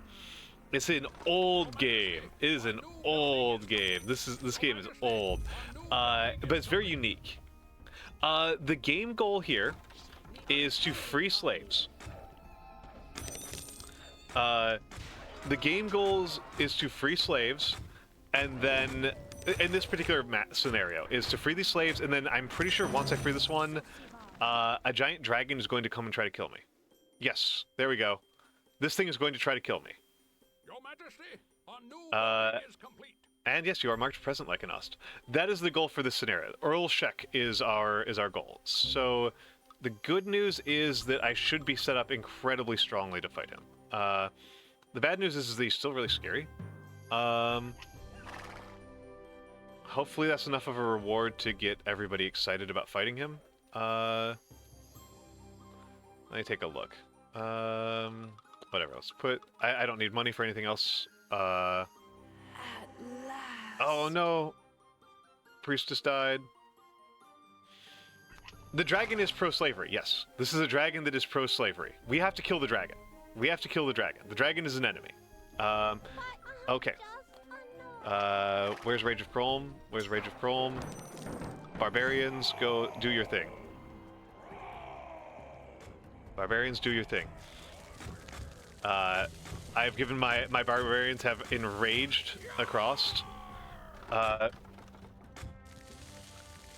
Okay, he's poisoned. He killed 2 barbarians, but he is poisoned, and I think I can just start enchanting towers. Join the wild. I think that's gonna do it. I think that's gonna do it. I think I'm gonna do it with only losing 2 barbarians and 1. We are victorious, Your Majesty. Wow, I did that pretty smoothly at the end there. Admittedly, this round went on super long. 29 days is a super long time for this mission in Majesty. I just struggled to find where the enemy was. Freed, and the Earl Shek is dead. Vim the Hunter had offered to stuff and mount that insidious beast for display in your trophy room, but its body decayed at an alarming rate, leaving a caustic ooze. May this terrible presence never again threaten our people. We will be vigilant, Your Highness. So yeah, the general game goal is that you are doing D&D stuff. This is like a D&D game, right? This is a D&D type game with the amusing and interesting caveat that you don't play as any of the heroes. Those barbarians and wizards and paladins, they're independent agents. I am the king that gives them quests. Like, it's the game asks the question of, when you're a D&D adventurer going around saving the kingdom, who is the kingdom? And what is the difference between the kingdoms that get saved by adventurers and the kingdoms that don't? That's what the game is about, and it's pretty good. It's pretty good. At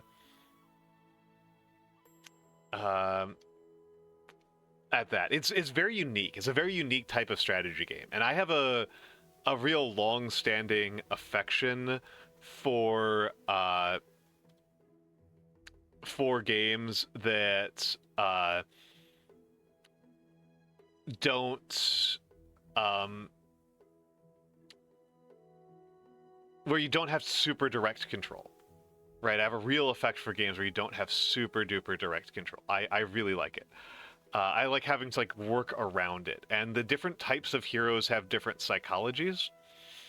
Part of why I went for barbarians is that barbarians are very straightforward. Barbarians are very straightforward, and they don't require a lot of shenanigans. And importantly, really importantly, the Rage of Chrome ability is really strong. Rage of Chrome scales up incredibly. The barbarians have 1 spell, and it's a banger. Barbarians do 1 thing, and they do it really, really well. All right. Let's go for a more defensive one. One where I think we'll be in the action sooner. I don't really want to do the beginner ones, because the beginner ones are super duper, are really easy. Wizard's Curse is dreadful. Wizard's Curse is not a fun one. Tomb of the Dragon King, super long. My best time is 63 days. That's agonizing. That's agonizing. Oh my goodness. Dreadful news! Scouts from the frontier report that goblins have been seen heading this way in massive numbers. We must stem this dark tide before they overrun and utterly destroy the kingdom. I suggest you put out a call for heroes, as many as we can muster, to protect our village and keep this vile swarm at bay. I implore you to act quickly. The most recent sightings were not far from the village, and we are ill-prepared for such an invasion. I think that we are currently at a far point from people worshipping Google Chrome. And maybe at some point in the past that would have been interesting to people, but... okay, I can't build Rangers Guilds. That's not really much of a problem as far as I'm concerned. You and your friends' experience with 4E was so bad we all swore off the hobby? Wow. Alright, Lycanost, enjoy your lurk. Thank you for stopping by. Thank you for that. And... Huh. I didn't have particularly, like I said, I didn't have particularly bad experiences with 4E, but like by the time 4E came out, my tastes in RPGs had really evolved to not overlap very heavily with Dungeons and Dragons. Like within the field of tabletop role-playing games. If I had a choice about a tabletop role-playing game, I would much rather play Apocalypse World, Blades in the Dark, anything by Vincent Baker. Pretty much anything by Vincent Baker would be like a good one as far as I'm concerned. Yeah, Riddle of Steel, but internet browsers. The riddle of internet browsers. What is... Okay, first of all, we gotta get the market up first. Market up first. We start level 2, so that means no possibility ever of getting... Oh, we start off with so much money. That's an alarming sign. Starting off with this much money is actually kind of scary. Okay, I can make Agrella and Doros, so I'm going to do that. I'm going to do Doros, Agrella, and Warriors Guild. Your Majesty, a new building is complete. Oh wow, they already just... Okay, wow. I may have made the wrong choice. I may have already lost this mission. I think we're gonna restart it. Oh boy. Did not realize how fast they're gonna come for me. So, okay, that's why it costs so much money. Temple to Agrella. Agrella first. Recruit warriors. I've got 2 warriors to Discord already. I like a lot of the... I'm kind of the opposite. I like a lot of the specific World of Darkness games, but I don't really get a lot out of... I'm not a fan of the base system underneath it. No, you sons of... Sorry, that was... This house being built there is incredibly frustrating. And... Awful. Yeah, rare rage Mantas. I'll calm down soon, but I apologize. But, Your Majesty, a new building is complete. Let's get some healers. Okay, Your Highness, cool. we've improved the guardhouse. Cool.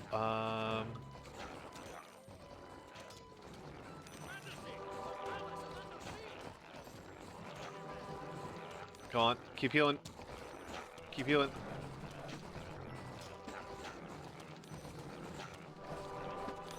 Okay. The lack of gnomes is really painful right now. No gnomes is pretty brutal. I serve with pleasure.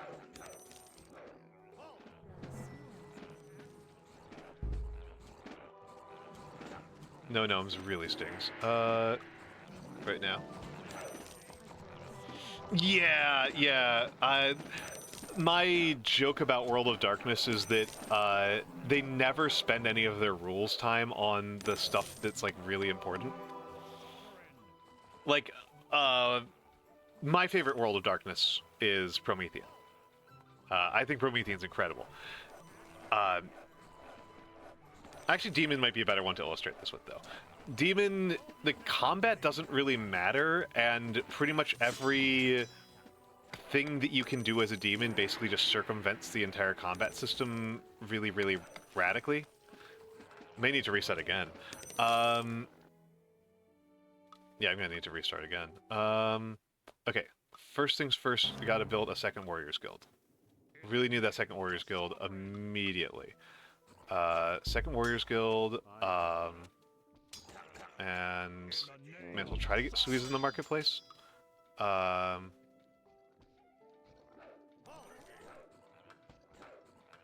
And actually, let's build a temple to Doros. This might be a game. This might be one where I need to do barbarians again.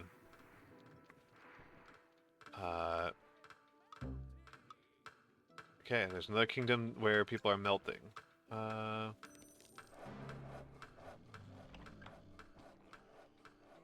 The brief flash of rage I feel when I see a house get built right where I'm trying to build a.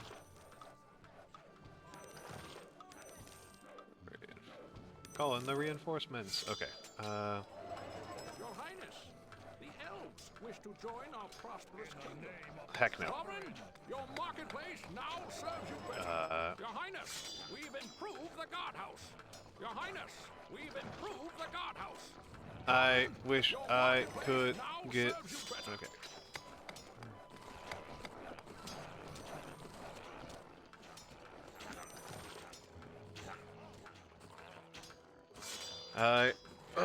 But yeah, the rules set for the rules for combat in Demon are like 100 pages, and you never use them because they're bad and tedious, and also it's not really a game about combat, and there are a lot of combat skills in the game that just completely circumvent the entire combat system. And then the systems for, like, how do you steal a person's face, which are, to put it mildly, incredibly important. Like the main system of the game. Like the main system of the game are like half a paragraph, and they don't make any sense. They're half a paragraph that don't explain anything. Okay. Come on.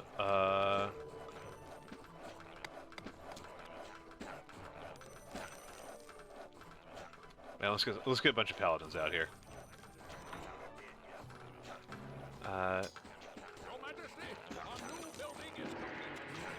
Some healers.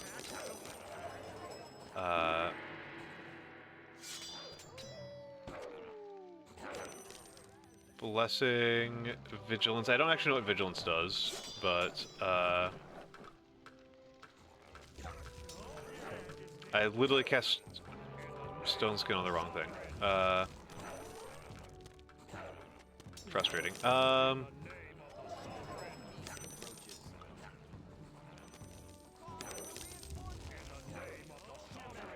Alright. More paladins. More paladins. We need paladins. I don't know how much we need monks, but they're heroes and we can recruit them without having to go through anything else. Let's get a blacksmith up.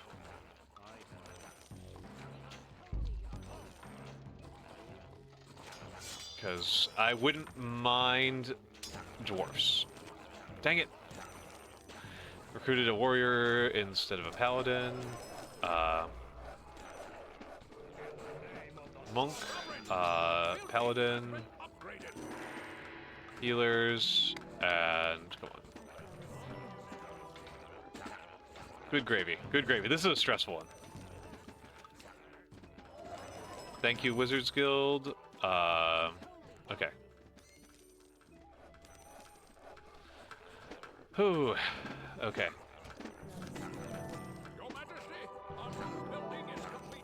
Okay. I don't mind warriors though, to be honest. Warriors are not terrible because warriors will actually form, will reliably form teams with healers, and that helps, to be honest. Like actually having teams get formed is helpful. Should I have gone Discord just for the Warriors of Discord? They tell you that Warriors of Discord are stupid, but I honestly find Warriors of Discord's pretty good at what I need them to do. Let's get some things out of the... Let's destroy some things.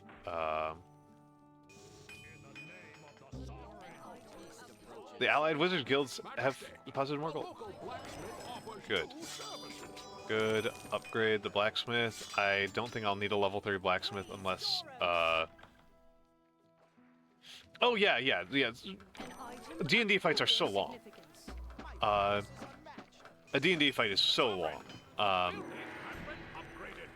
And hot take, I think that of the Dimension 20 shows, the best one is Misfits and Magic, largely because they don't have combat sessions. I think that not having combat sessions is really, really good. Okay,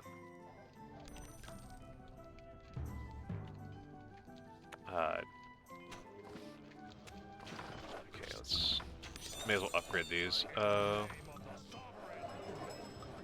And teleportation amulets are very strong.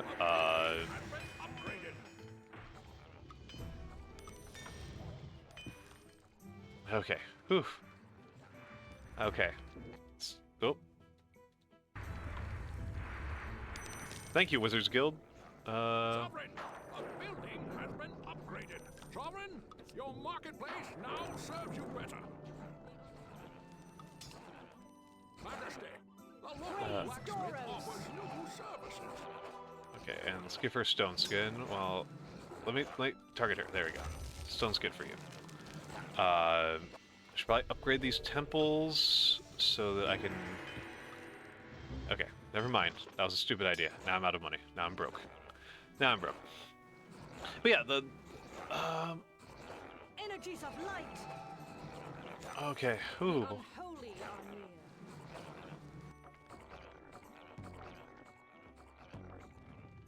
The sturdy dwarf. Sovereign, a building has been upgraded.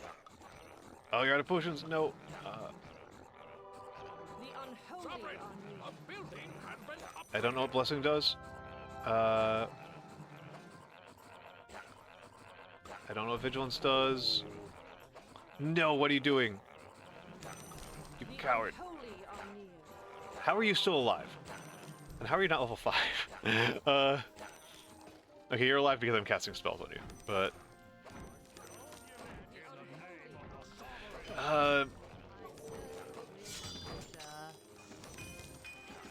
Yeah, it's not great that, The unholy are near. Hello, Scam Likely. It is not great that the reward you get for doing a good job is you get fired. Like, that's like the inevitable lesson of game design, and it's kind of interesting to me that it's, kind of wild seeing a bunch of adventurers gang up on a random monster. Yeah, it does sometimes come across like that. And it's especially funny with paladins, who are just like... who are just like so tough, right? They're so tough. Like we just saw one taking on like 5 enemies at the same time. Okay, let's... I probably don't need it, but... may as well build a trading post, and then... rewards, attack... Come on, we gotta clear out this crap.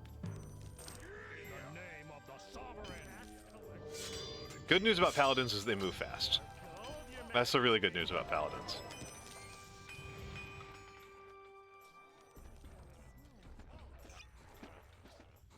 Sir Willem of Longridge.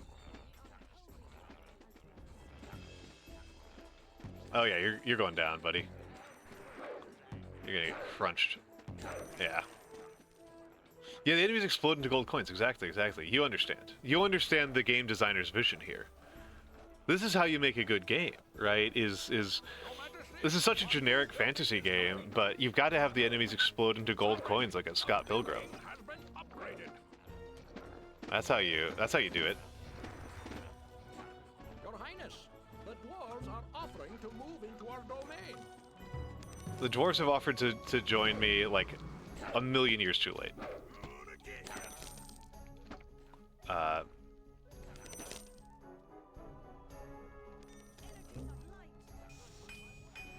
Probably should have taken the elves up on the offer anyway.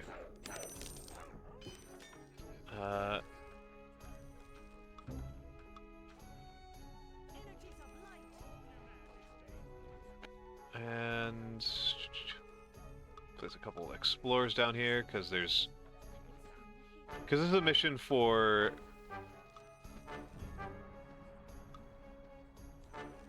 destroying everything. So I need to explore all over the place. Let's a couple more explorers up here and something like that. Something like that. Yes. Enemies. Yes.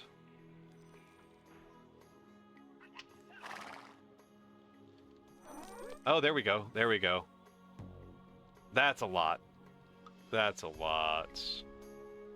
Okay. Cool. Probably shouldn't have done that one. Yeah, that cluster up there is the big part. That's the big deal. Did not think about healers healing trade cards. Did not think about healers healing trade cards.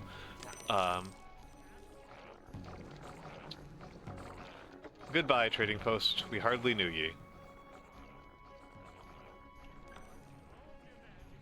Goodbye, trading post. Okay, so yes, let Agrella help. Oh wow, yeah. Energies of light.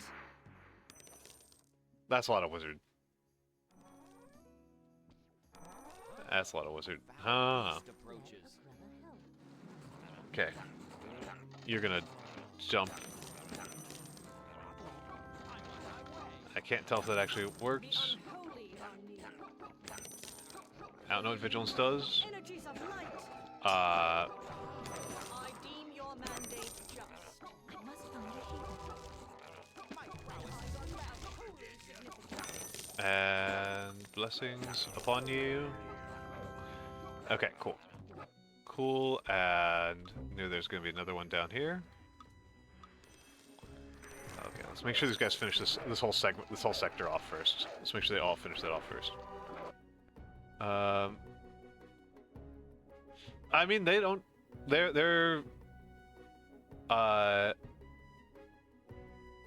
are happy to. energies of light. They are happy to heal anybody. They don't need them to be heroes. There's nothing about the healer's code that says that you have to heal only heroes. Oh, that's a bad sound. That sound's usually the sound where, like, something bad has happened. I guess it's supposed to just be, like, the mission end sound, but I tend to have a bad feeling about it. Let's zoom out a little bit. Just... the goblins have begun to recruit trolls. Okay. That's what that was. The goblins have begun to recruit trolls.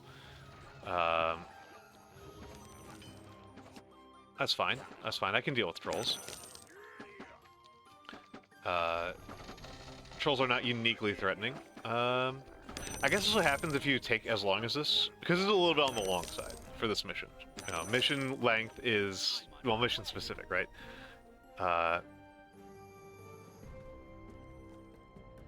And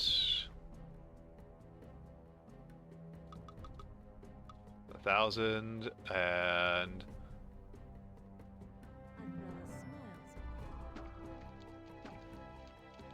Interestingly, she doesn't count as being part of this mission.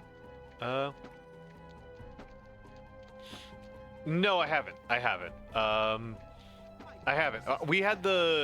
I've had multiple versions of the player that would play like a lawful evil rogue and would just like assassinate people randomly, or chaotic evil rogue. Who cares?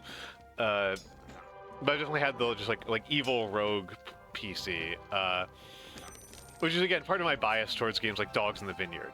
Right? I really like Dogs in the Vineyard, and no small part of it is like you are signing up to have a particular type of moral code by sitting at the table.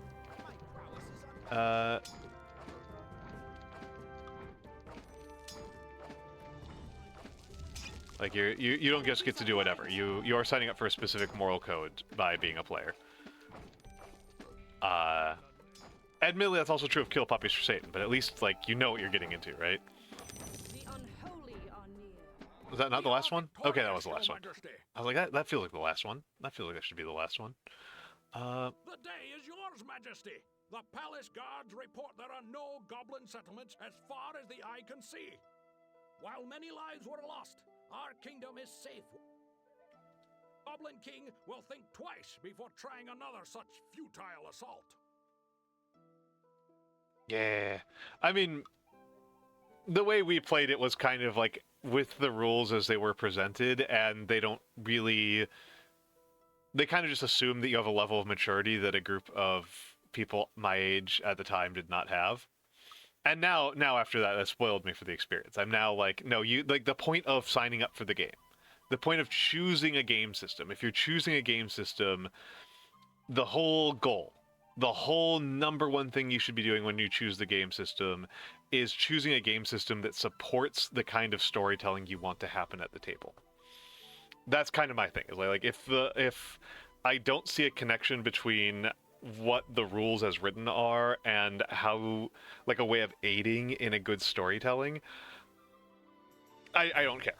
Like the rules that don't do those things, that don't like help guide the fiction, are I discard them. And if the rules that help guide the system, that help guide the fiction, aren't particularly interesting or compelling, I will play a different system, because I have access to systems that I do think have mechanics that help guide.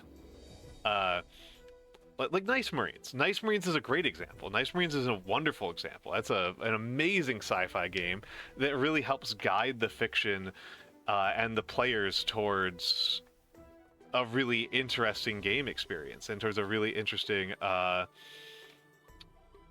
like way of playing and that type of story. I need to use the bathroom. I will be back in a few minutes.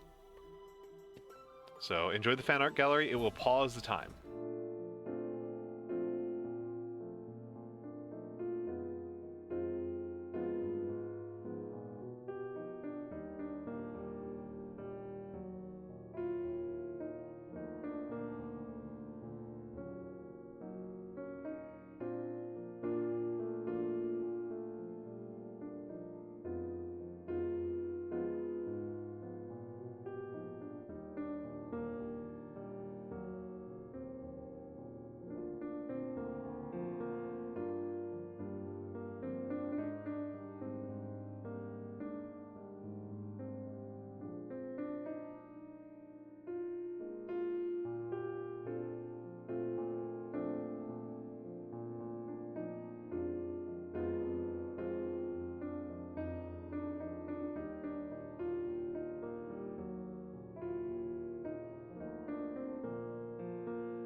All right, I'm back. I am back.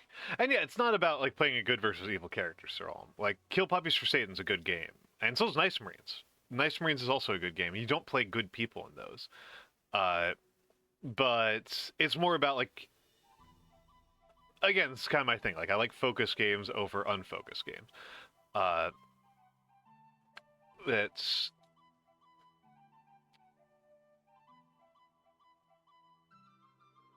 I've never done Dark Forest, I don't think. I've never done the Dark Forest. So let's get prepared to watch me lose for an hour.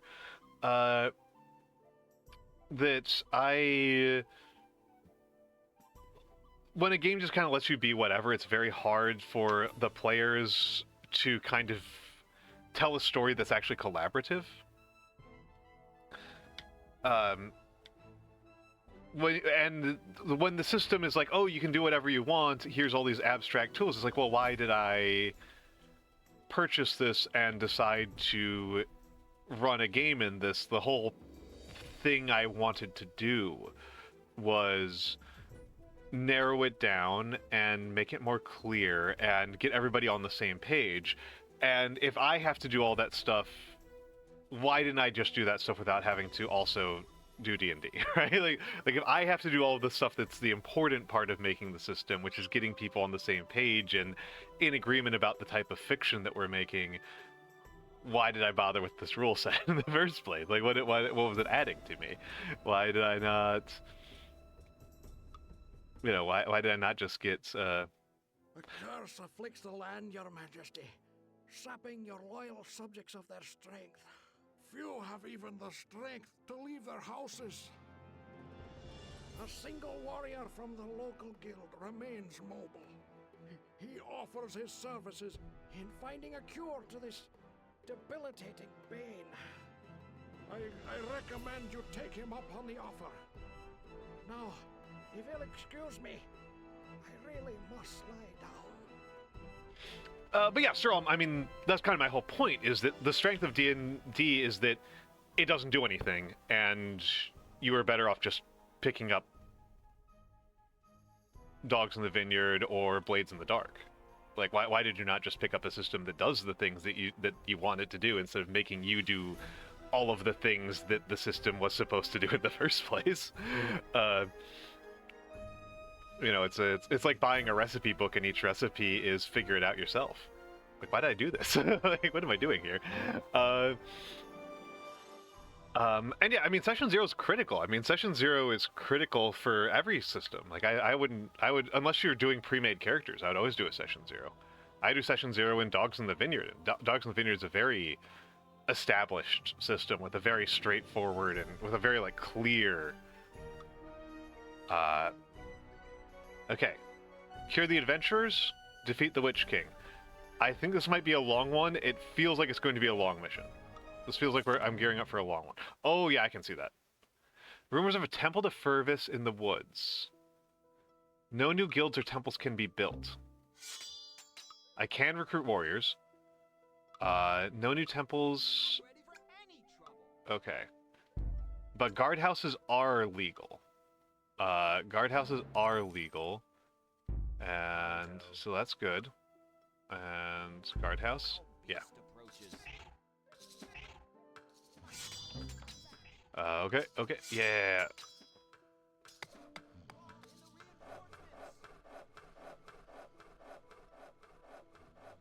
Oh, that's really funny.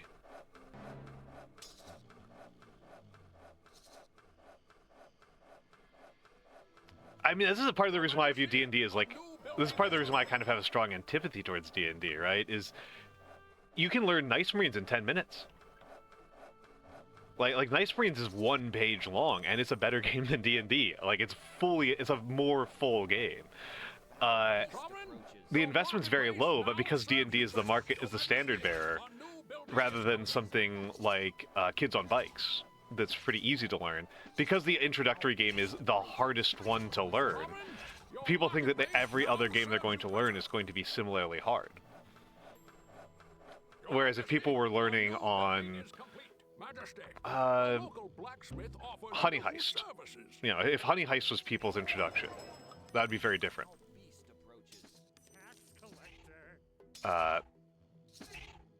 You know, or Scum and Villainy. Like, Scum and Villainy is another one that's... Scum and Villainy is, I would actually consider a relatively complicated one. Unlike, well, like, thinking about, like, simple ones. Fiasco. Fiasco is a simple one. Sovereign, a building has been upgraded. I think Fiasco is actually a really good one to introduce people with. Or, you know... I worry about the tabletop hobby. Of course, I don't really play very much anymore because to the extent that I want to be like on stage and talking with people and stuff like that, I'm doing it by VTubing, right? Sovereign, your marketplace now serves you better. That's where I'm getting my my fix on the like acting and being on stage and being a performing arts guy is through this. So I don't play very much anymore. So maybe it's a little bit abstract for me to even be worried about it. Right. Okay. Please, my friends, please explore the wilderness. I'm on my way. Please. Yes. Okay, there we go. Also give him a little bit of pocket change to get some upgrades. And some potions. I don't want to give this guy money because I think he's going to die here. Yeah, he's going to die here. It's a shame because he's level 4. But, okay. Need some more exploring. I was really hopeful that we would find that Temple to Fervus in that area, but we did not. We did not. We did not. So that is a shame. That is a shame. Okay. Ranger. He had a hidden camp and was recuperating from illness. He feels well enough to aid us in search for the cure. He says there are dark forces at work in the forest. That is understandable. I'm on my way. That is very understandable.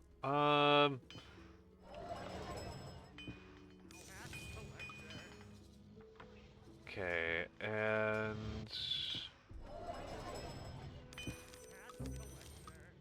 Can I build a trading post?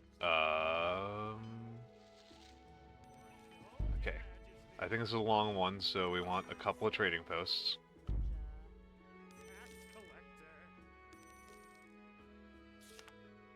Not use those unless I'm forced to?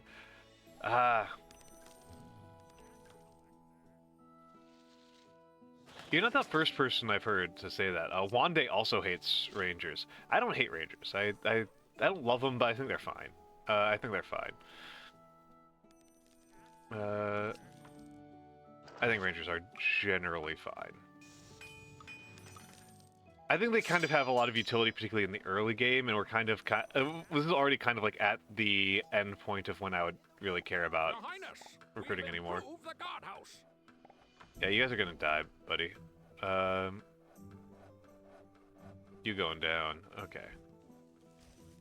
Where is this temple to Fervus? What are you doing, dude? Just run. You're not gonna make it. Evelyn, you are... Yeah. There we go. Yep. Yep. Ranger goes and just gets himself killed.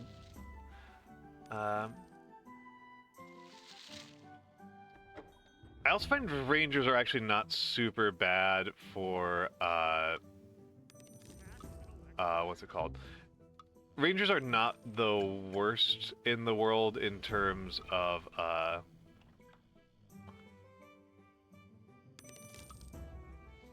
like, they form parties reasonably well. Like I feel like Rangers, warriors, and healers are the only thing. I mean, Twitch has been weird about that kind of thing for a while, right? That's pretty established as like a Twitchers oddballs about that. Oh, geez, this mission is... I am in pain.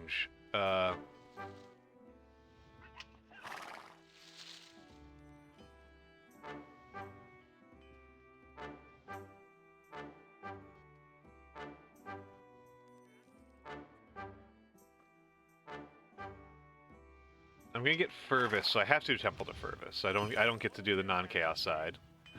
I don't get to do non-chaos side. I'm just eco building up right now. Yeah, doot doot.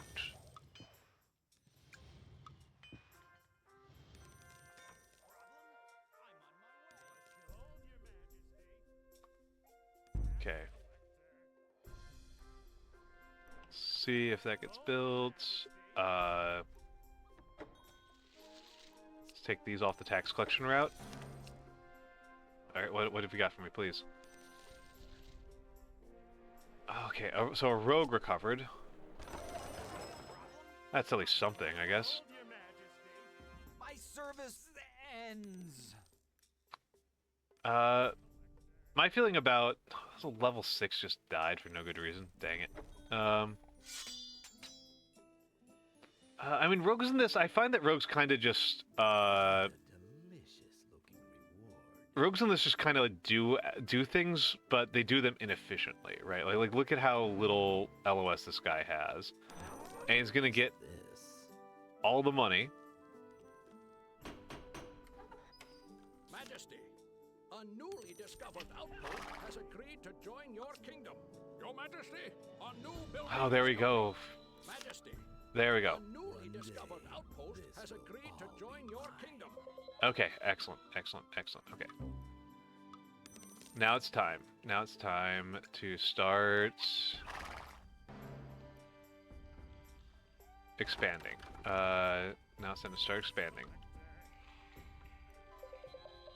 I don't particularly need gnomes. So we're past the point where I really need gnomes. Ah. Huh. Yeah. It's interesting to see the classes that people bias towards. I definitely bias towards like barbarian type classes in most games. Like if I ever get the chance to play Lancer, because I've run Lancer, I've never gotten to play it, but I would definitely play a Blackbeard. Blackbeard's like definitely the most intriguing class to me in that, and that's a very berserker class. When I played Transit, which is a weird RPG, Transit's a weird and cool RPG, where you play as spaceship AIs. In that one, I played I managed to make like a berserker ship. Yeah, I took the AI type that was most suited for battleships and I put it in a corvette, and just relied heavily on ramming attacks. It was a weird way to play. To just be this Star Trek ship that's ramming things all the time. Always do crypto. Kryptons are too good.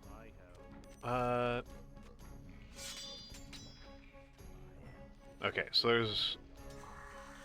I don't know what the Witch King is in terms of his resistances, because this game is inconsistent about whether more magical things have higher magical resistance or not. Like, sometimes they have a higher magical resistance and sometimes they have lower magical resistance. It's pretty... It feels pretty arbitrary to me.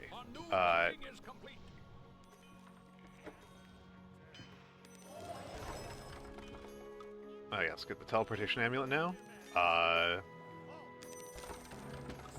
And let's build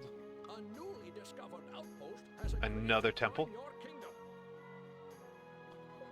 Let's build another temple. Oh, I don't have any money. I'm broke. I'm broke.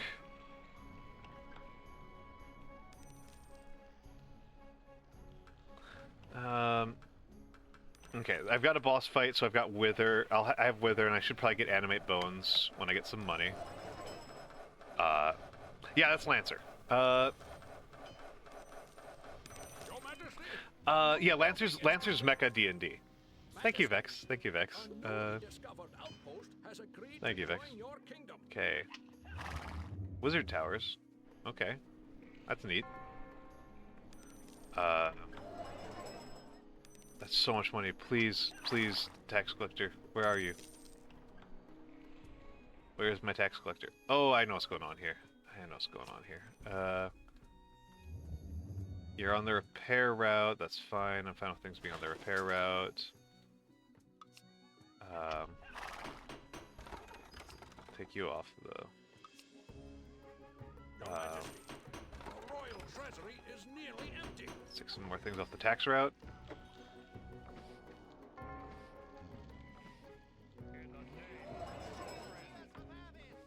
Please, collect it. Please. I'm in so much pain. Oh my god, the rat got 2,000 of it. And the rat's gonna get another 2,000. No. Oh, okay. I was going to be very sad. I was going to be very, very sad. I was going to be very, very sad. But yeah. Lancer's basically mecha D&D. I think that's kind of the main weakness of it. Is it's very focused on like grid combat. All right. Workout time. I will not keep the game running while I do that. I will not keep the game running while I do that. I am going to... Squats or push-ups? Squats or push-ups? I think it's push-ups. I think it's push-ups time. My back could use it. My back could use the push-ups.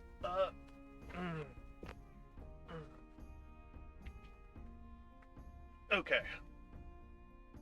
Back in position.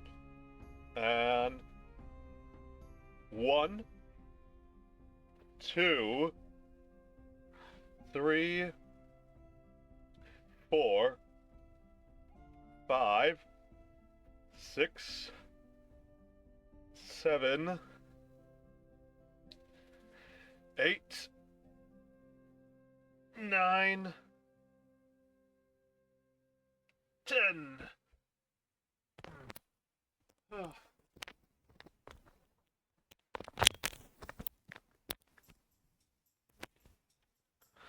I'm back. I am back.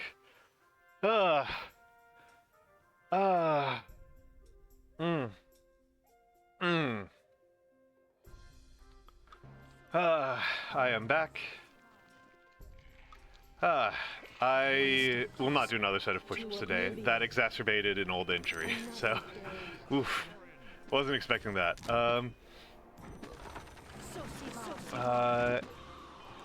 And recruit. And let's upgrade you, because I absolutely want to have, the Animate Bones is really strong for boss fights. Animate Bones is incredibly powerful for boss fights. Let's do something I should have done first, which is get a Rangers Guild up. They're really letting me get away with everything here. There's so little pressure on me.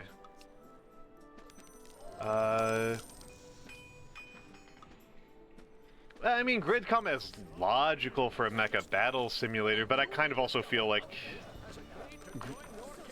grid combat in a game... Oh, cheesy Pete's. Your Majesty, a new building is complete. Grid combat in a game where... Majesty, the local blacksmith offers new services. You don't control more than one thing is kind of dumb. Logical, but like not good. All right, let's. Oh wait, no, don't build you over there. Okay.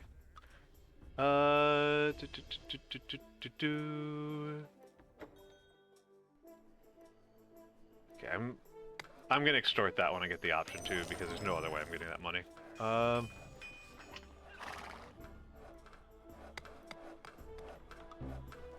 And Your Majesty, a new building is complete. all right. Pestilence and Oh wait, what? No, you got the money. Crap, you're gonna die. Sovereign, Boo. Okay, building has been upgraded. may as well get the poison. Upgrade. We got some poison. The dwarves are offering to move into our domain. one step closer to oblivion. At last. No. Sovereign, a building has been upgraded. Wait, no, that's not what I wanted to do. I want anime bones on you. One step closer to oblivion. At last. No. No, I just lost two. Majesty, a new building is complete. Just lost two Kryptons very rapidly. Boo. They weren't high enough level to bother with resurrecting. Alright, alright. And... The elves wish to join our prosperous kingdom. Sovereign, a building has been upgraded. probably should have gone for gnomes anyway, because I don't want to go for elves, because the drawback on using elves is terrible. The elf drawback's awful. But...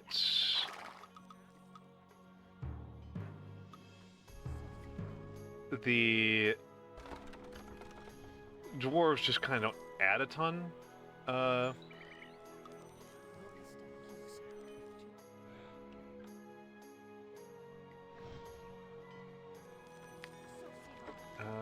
Oh, it's a trading post, not a... This is in a kind of terrible location. Gotta tell the truth here. Gotta tell the truth here. I did not do a good job with those, Gotta confess, those, not the right location. Okay, and... Oh, wait, you're still alive. Huh.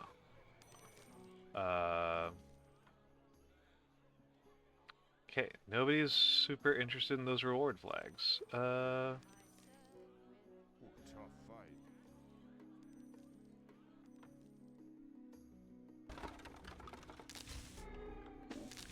Aw, I was hoping that the withering would let the skeleton get some damage done.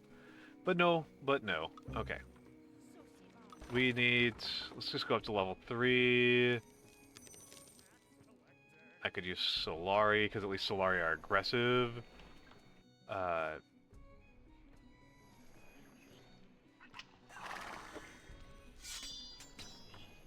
And actually, you know what? Warriors Guild? Let's do another Warriors Guild. I'm sitting on so much money. I have an unbearable amount of money. This is so much money. This is so much money. Yeah, everybody rates this. Everybody rates this reward flag as cringe.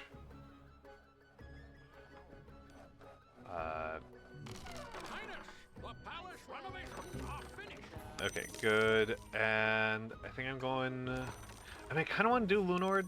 I'm thinking about Lunord, just because Lunord gives you all the mobility abilities. No,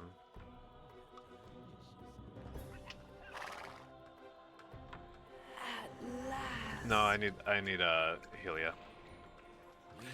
Dynasty Warriors Gundam. Hero. Oh, the level 3 is dead. Whatever.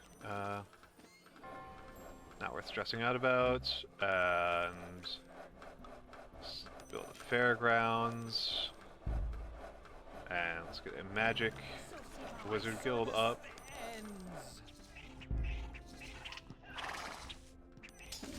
Your Majesty, a new building is complete. And the horse healing.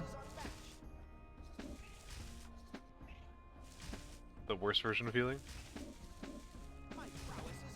Genuinely did not like playing. Oh, interesting. I didn't play it. I played Dynasty Warriors 3, but I didn't really play many of the other ones. A new building is complete. Your Majesty, a new building is complete. Yeah, the Wizards Guild's completed, which means it's time to build the library. Library, where is library? I went way past library. Library. Your Majesty, our new building is Library. Tournaments. Yeah, I played a bunch of Dynasty Warriors 3 back in the day. I liked how much of a, like... I like the music a lot. Our new building I like how, like, I like the kind of, like, aggressive butt rock Your Majesty, music. Shall we host a tournament now? Okay. I did find that enjoyable. Oh, okay, hold on. Didn't even say which one that was. Magic tournament. And let's build some wizard towers. Let's start filling things out. Let's start filling out the map. 3 is one of the better ones. Okay. The thing that I remember about 3 at this point in my life is that they couldn't pronounce Cao Cao correctly, which is wild.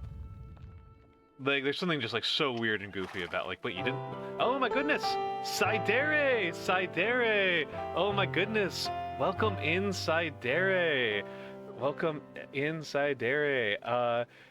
I think I saw what you were doing. Welcome in, welcome in, welcome in. I am Almantas, former... Well, hold on, I guess you guys are getting hit with ads right now. You're probably getting pre-rolled, right? Apologies to everybody getting pre-rolled.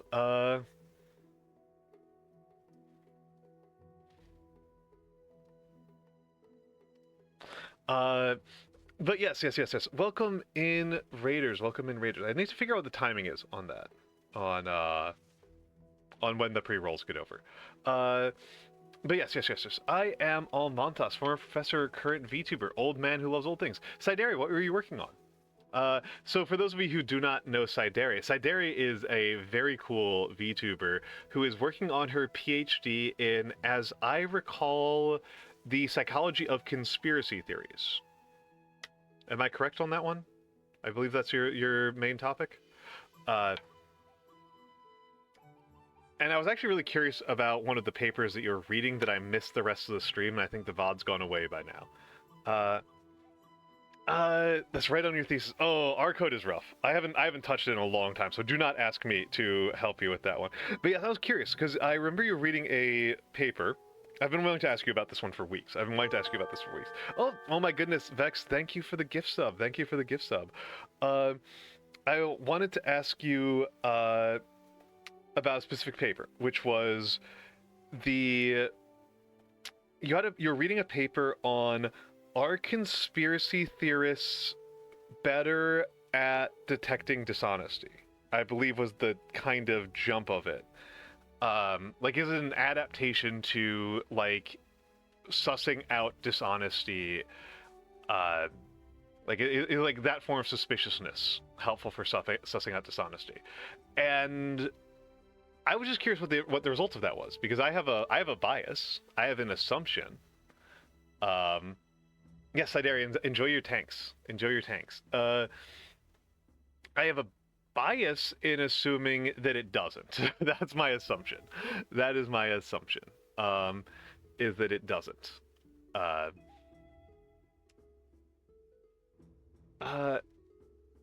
Overextending, detecting cheating in social interactions. Oh, that's actually okay. That makes more sense. That seems more believable to me. What did they find that was a supported hypothesis or an unsupported hypothesis? Detecting cheating in social interactions. Okay. Yeah. I find that all very. I find that all kind of curious, especially because we live in such a conspiracy theory. It was a theoretical paper. Okay. It was a proposed mechanism, not a tested mechanism. Okay, gotcha. Gotcha. There we go. That makes sense. Gotcha. But yes.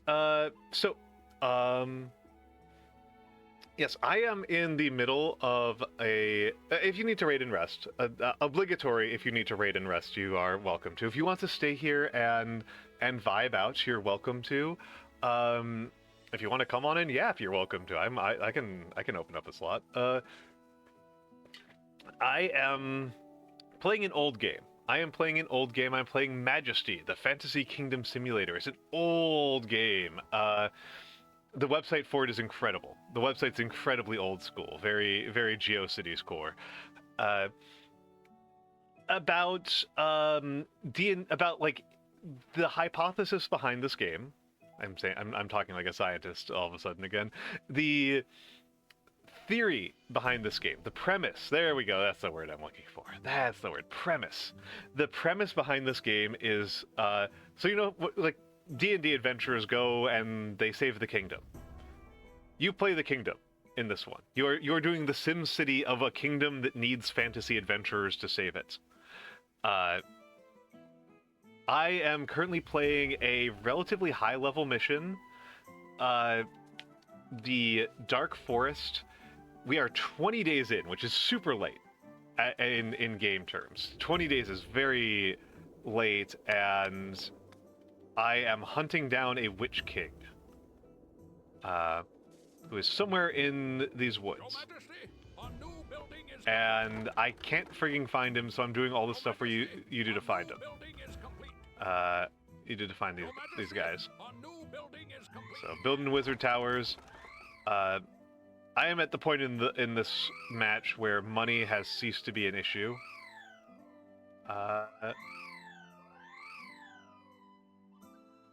And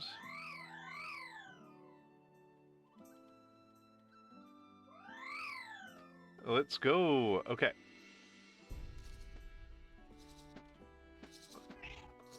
Feeling the southwest. Hello, Aroshiro. Hello. Welcome in.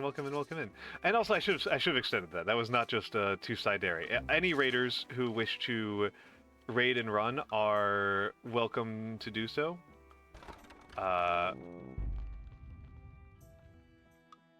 Yeah. Okay. Yeah, you came in with the raid. Yes. I hope you enjoyed the R code, and I hope that you enjoy watching me play some old games, watching me do some retro gaming. This has also been a good game for talking about, you know, tabletop RPGs and how people relate to them. Oh, thank you for the follow, Autoshiro. Thank you for the follow.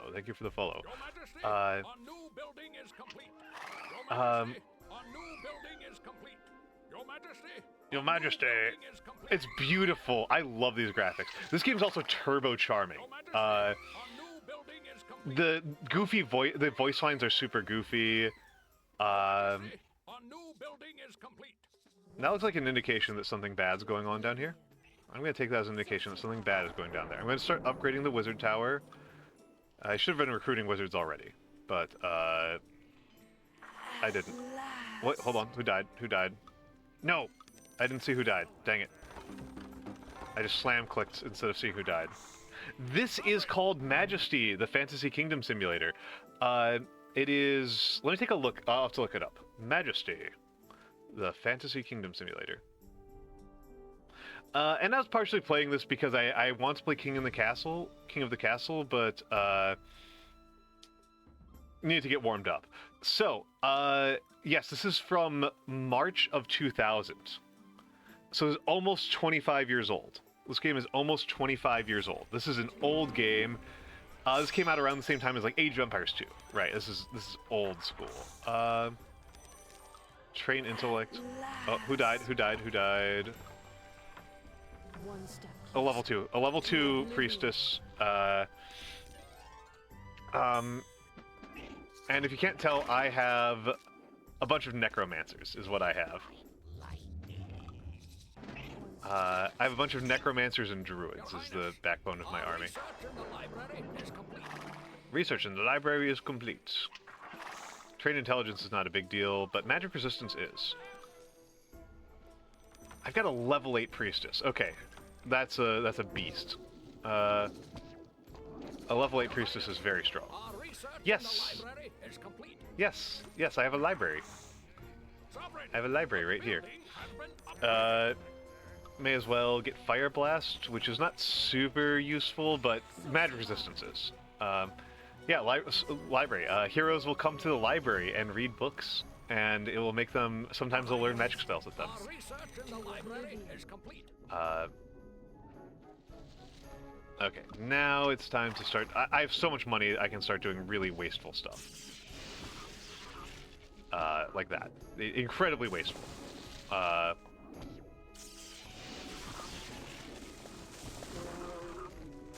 Incredibly wasteful fighting technique.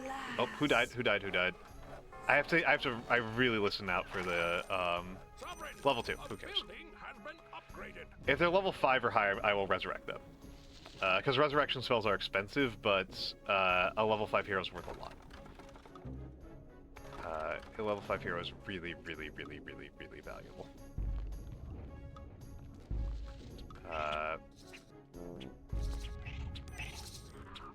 And I should probably get another druid? Cultist is what they call them.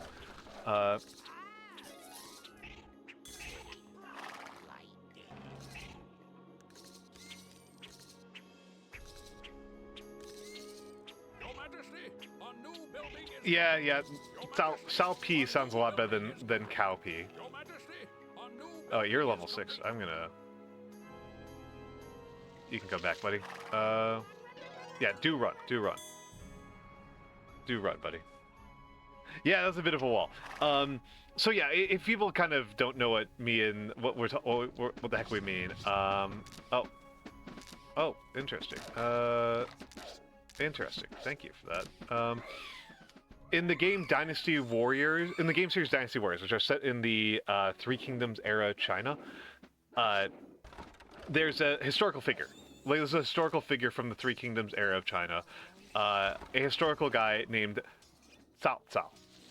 C-A-O-C-A-O. That's how you pronounce it. Cao Cao. C's are pronounced like a TS using the pinyin system. And the thing about that is in the games they pronounced his name. There's the Witch King Tower. They pronounced his name Cow Cow, which is it's just extremely wrong. Like it's offensive isn't even quite the right word for it. It's just baffling. It's just bafflingly wrong.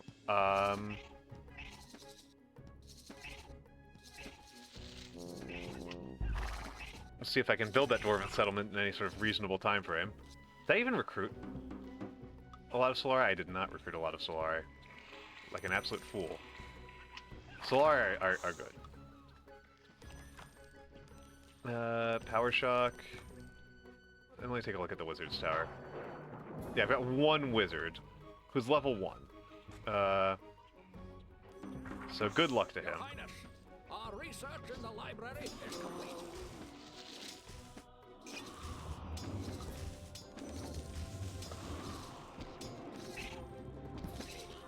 Okay, so this is the Witch King Tower. Research in the library is complete. Yeah. Pinyin is not intended for English speakers, right? That's like it's not obvious to people that Pinyin is just not intended for English speakers to use. Like you can, and we've most people who study China as a region or for historical interest figure it out, because it's not actually super hard. Chinese has only so many different entire syllable connections, so like you figure it out. It's not that big of a deal, but it is not intuitive because again, it's not designed for us. It's just not, and that's just the way of it. Just deal with it. Okay. I'm going to do a traditional method of fighting where I'm taking a guess that this boss is pretty tough, so I'm going to recruit some dwarfs. I'm going to get some dwarfs out, and I'm going to use the dwarfs to build ballista towers around this Witch King Tower. I had one wizard, and he was level 2, and he just died. I hate wizards. I'm sorry. I do not like wizards in this game. The library is complete. To oblivion. Meanwhile, I've got a level 9. I've got a level 12 priestess. Oh, who died? Who died? It wasn't the level 12, I can tell that much. It was the level 2. Okay, whatever. Okay, recruit some dwarfs and start... Wait, Ballista Towers are at the top. And Ballista Towers are wicked sick because they don't have scaling cost. At last. So they don't have scaling cost. By just having a Mandarin dove. Oh, and it's also, I don't know, I on the one hand, I in general, I understand that people who don't study it, blah, blah, blah, aren't going to know it. On the other hand, it's also pretty easy. I guess my kind of like two-sided points about that is it's just not actually that much to learn Pinyin. But it's impossible to describe it otherwise. Ooh. Like that? Oh wow, that dwarf went down fast. The important part is to get these things finished. Lightning bolt, lightning bolt, lightning bolt. That was not efficient. Lightning bolt's a bad spell. I need to stop bothering with lightning bolt. I need to stop bothering with lightning bolt. And I've got an enormous amount of money. So why not? And let's shut down the tournaments so that that level frigging 12 One step closer. will get out here.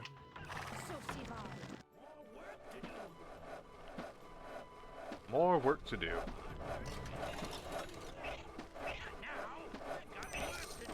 There we go. So many English sounds. Yeah, that's fair. That's fair. I mean, it's... I can't speak to French, right? Because I don't speak French at all. I have very limited Chinese and some Japanese knowledge.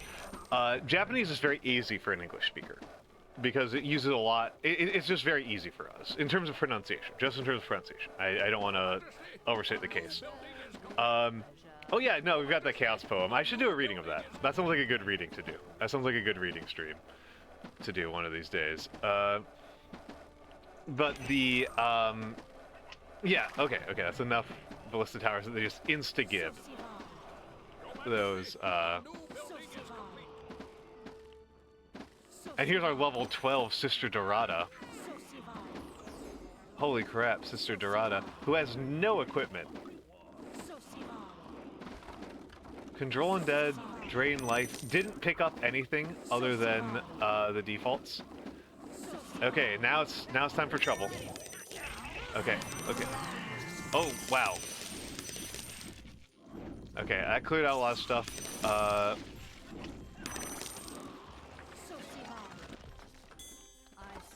Was that it? Was that it? No, it wasn't. Oh, you're the Witch King over here. Okay, I hate this. I hate this. Enchant. And let's enchant this one in case he moves over here. Oh, he's got excellent resistance. I wasn't sure about that one. And let's get a bunch of withers out here. A bunch of animate bones out here, and let's wither him. Animate bones, animate bones, animate bones. Gotta keep animating bones. My service ends. Oh, he's still going. He's still going. To oblivion. I'm just genuinely curious to see if Sister Dorada is still alive. Yes, she is. She's fleeing in terror. That's rough. Let's keep up the pressure. Wait, what the shit? Oh, that's bad. Okay, fine. When in doubt, throw money at the problem.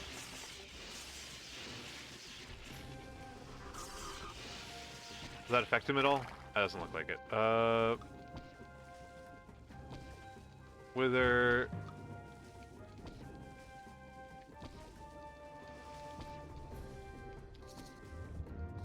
It's not doing diddly to him.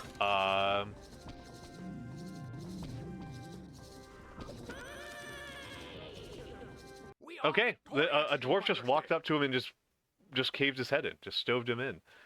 Dwarves built different. Shoulda. Yeah, dwarves built different. I don't usually. Dwarves are kind of hard to use. The Witch King, life's energy flows back to your people. The streets are once again alive, and the kingdom thriving.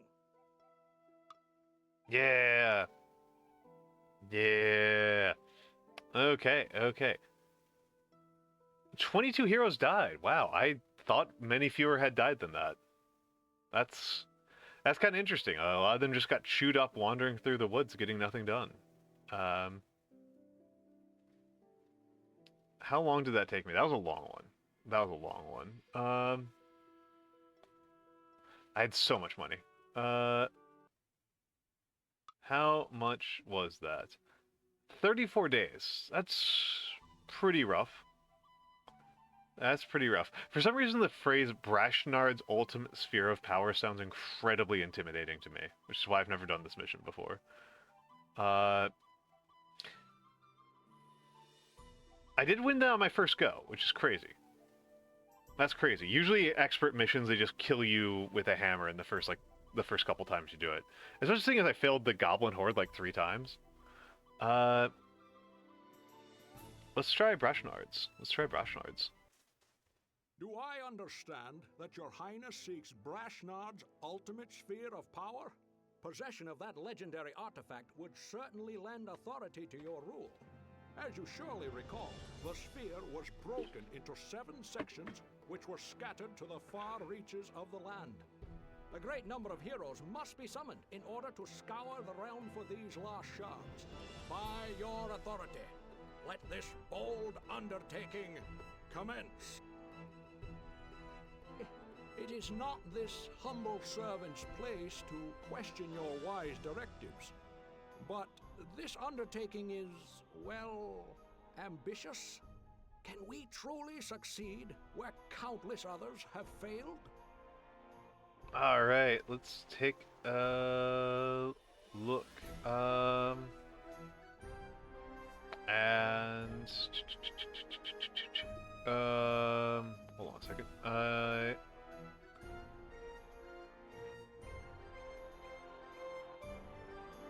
Majesty. All right. Sorry, just there's a fly. That's bugging me. I try not to kill them, and I didn't. I managed to get this one out without killing me. I had to rely on commentary. You can't see the game on a 1-inch screen. That is pretty brutal. That is pretty brutal. 1-inch screen is pretty brutal.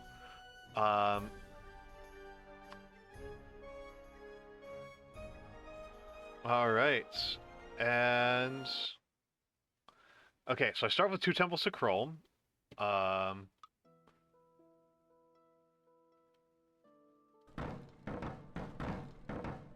Okay, if I'm starting off with a ton of money, that's always worrisome. Starting off with a lot of money is always worrisome, because I'm used to taking it slow.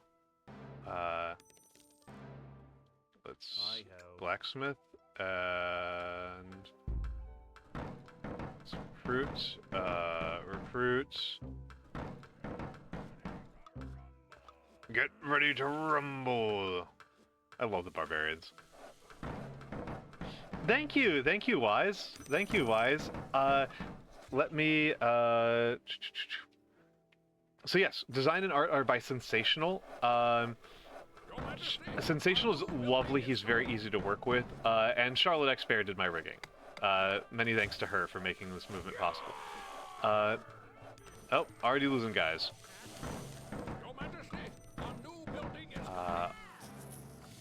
Already losing guys. Yeah. Of course you would say that. Of course you would say that, Boss Bazaar. Okay, so what are Rust Spitters vulnerable to? Magic, okay. Rust Spitters are vulnerable to magic.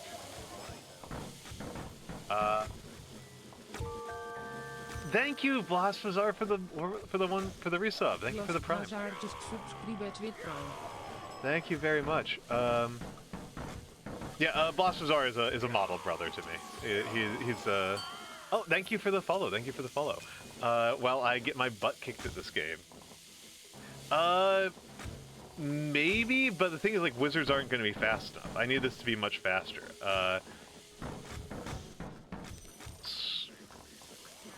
Admittedly, wizards, you know what wizards don't need? Actually, no, here's a problem with wizards. Problem with wizards is that you can't start out recruiting them. Oh my goodness, Blas! Good lord. Good lord. Thank you for the 10 gifted. Thank you for the 10 gifted. Thank you so much. I need to take a moment here. Blasphazar, first of all, so I have individual...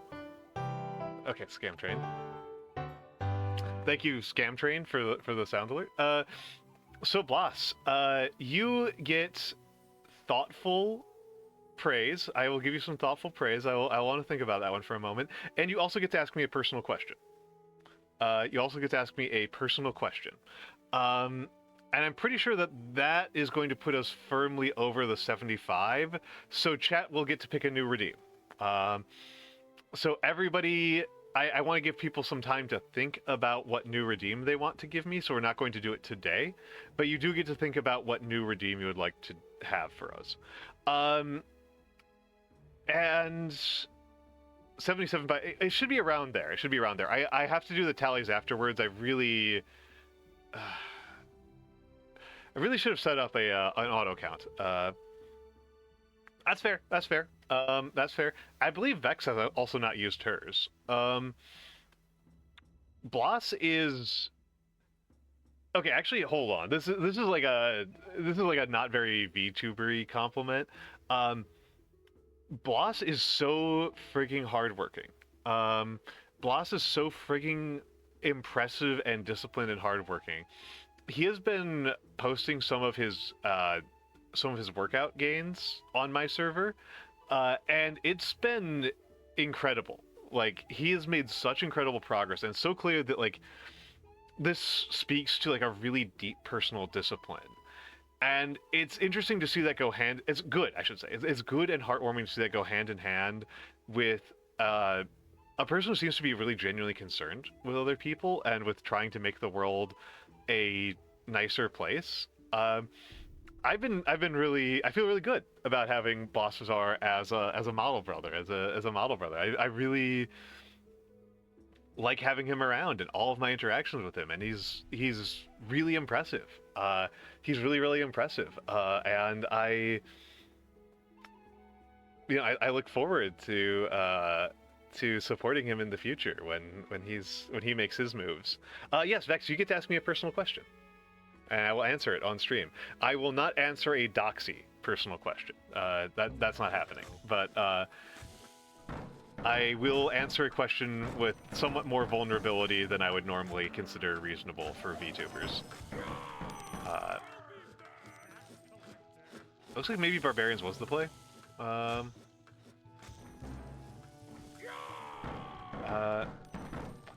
yeah, I think. Oh dang it! Did you? Oh my goodness. Okay, I'll take your word for it. You did. You asked which. Oh, actually, now I remember. You asked me. It was a good one. It was a good one. Vex asked me which historical figure I would. I shouldn't give you a second one. I should not. I should not. Yeah, you asked me which historical figure I would like to be mentored by. Which is a good question. Which is a very good question. Yes, bring back to be your mentor. Yeah. I believe I went with Benjamin Lay, was my answer. I believe it was Benjamin Lay.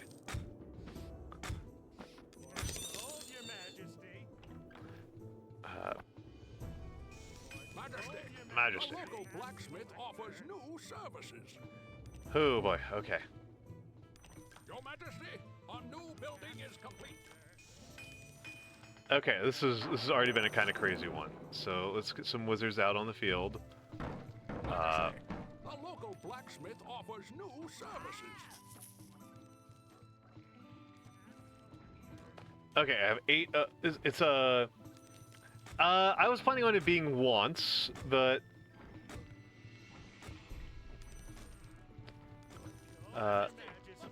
Okay. This game is this game rules. This game rules. If you're going to make that argument, you can make your question. I was not planning on it being scaling like that, but I think that's fine.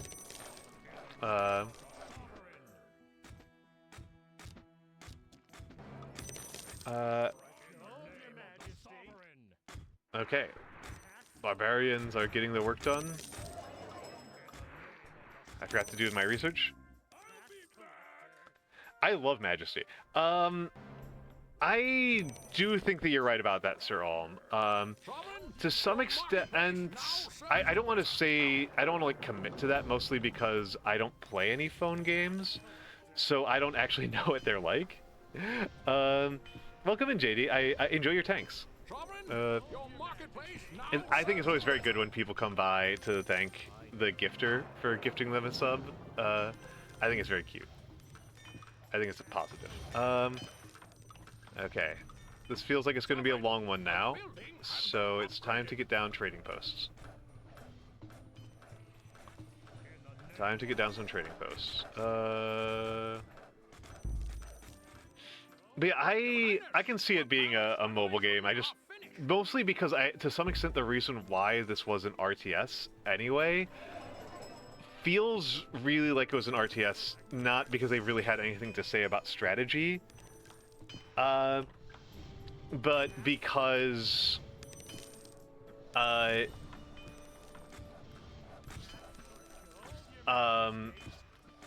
was like the genre of the time, and I think because phone games are kind of the genre and format of the time, it would be done in that fashion.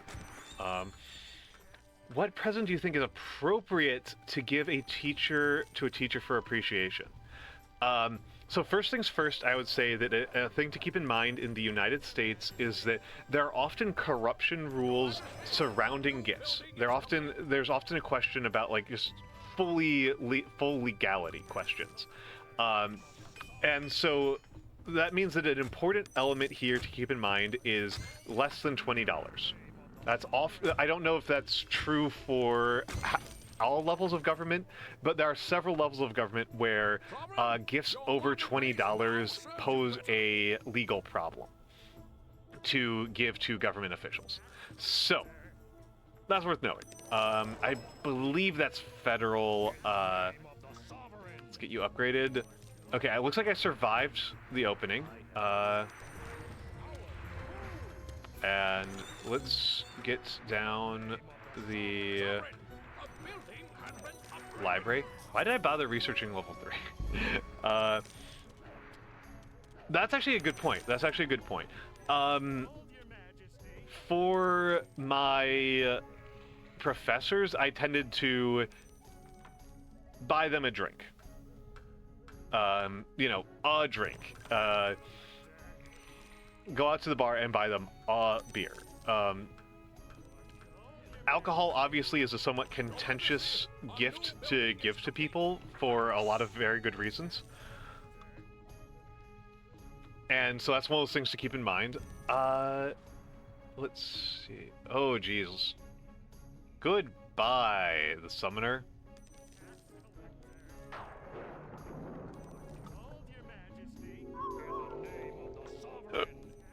There we go. Okay, that worked. Highness, our research in the library is complete. Alright, and some more research, and let's get those teleportation amulets up. Oh, jeezy Pete's! I do not like seeing that. Rage of Chrome. Chrome. I don't know how else I'm gonna get through this. Chrome. Rage of Chrome. Caffeinated drink of their choice. Honestly, a handwritten letter would be really good, right? Like a handwritten letter, I think would go very, very appreciated. I think very few teachers would rate a handwritten letter of thanks from a student as anything lower than like S tier. Like, I think every single teacher would put that as like a top present they had ever gotten in their entire life, like a high tier moment in their entire teaching career. So that sounds like a good one to me.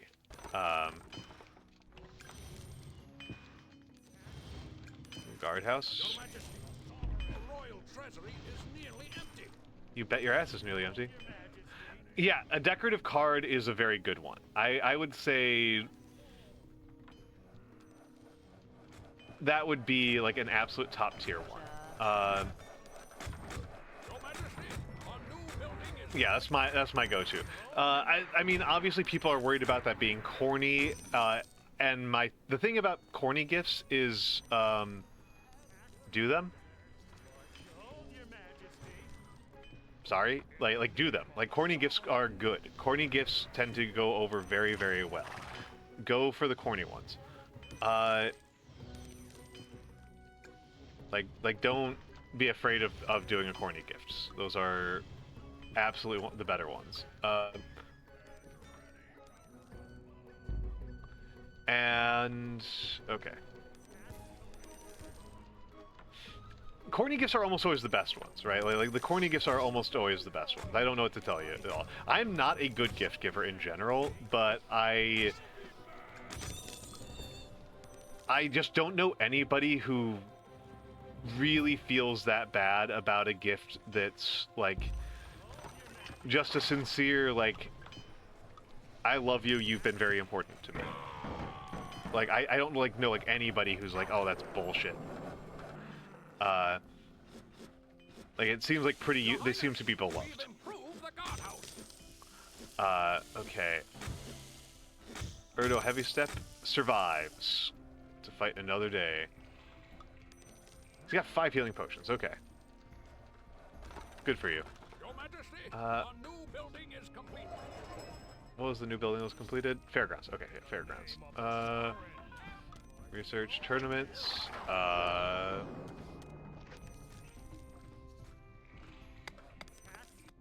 tax collector. So yeah, that's what I say is probably the best one. Just a sincere, handwritten letter of thanks. I struggle to imagine a better one. Shall we host a tournament now? Yes, magic. Your Majesty, a new building is complete. Let's get some rangers out.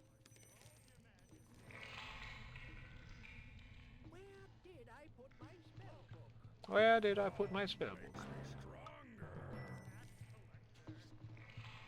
Come on, let's get some rangers out here.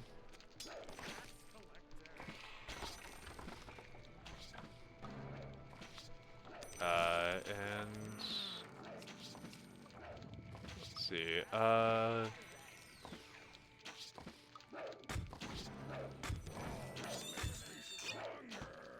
Helger the Short.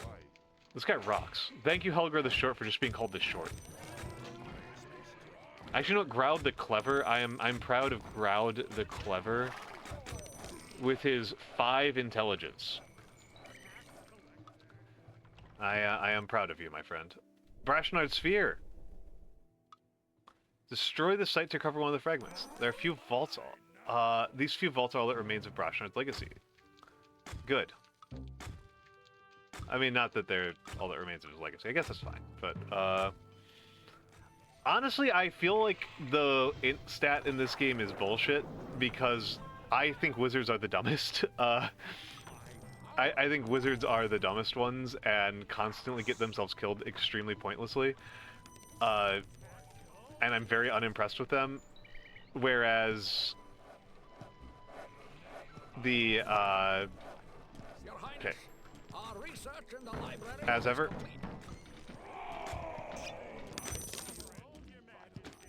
Rage of Krolm is the best spell. Whereas, like, they specifically call out the, what do you call them? Both Barbarians and Warriors of Discord as stupid, and I actually find Warriors of Discord, like, pretty good at doing everything they set out to do. I think Warriors of Discord are generally pretty competent. Your heroes have managed to destroy one of Brashnard's spheres sites. You must destroy 6 more. Oh my goodness, yes. You've got exploding aura. And shard of detonation. You've got shard of detonation. I love it. I love my barbarian boys. I love my big beefy boys. I love my big beefy boys. There's no way that I can coast to victory off of this. I need to be building some stuff to... Warriors Guild's a little bit pointless at this point. Did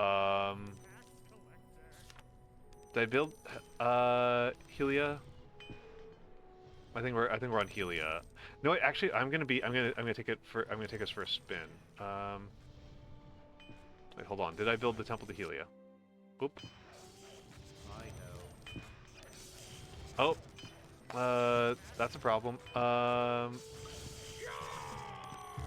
And Chrome. I think we need more Chrome. I think we need more barbarians. More Chrome. Couple barbarians have gone down.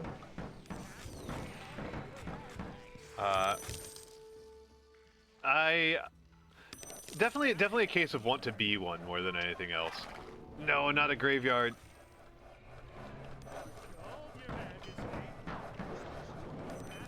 Not a graveyard. Okay.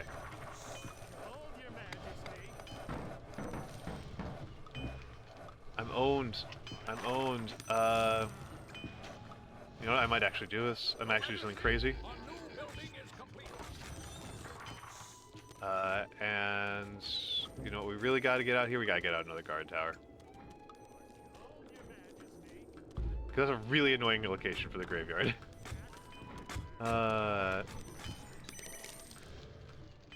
Chrome makes me stronger. Shard of Combustion.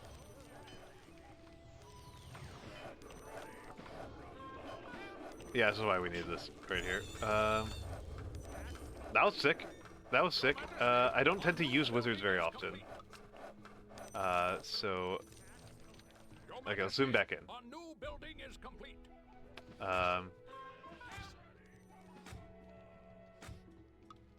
Oh yeah, no, I'm... What the? Helger the Short is competing in the Magic tournament.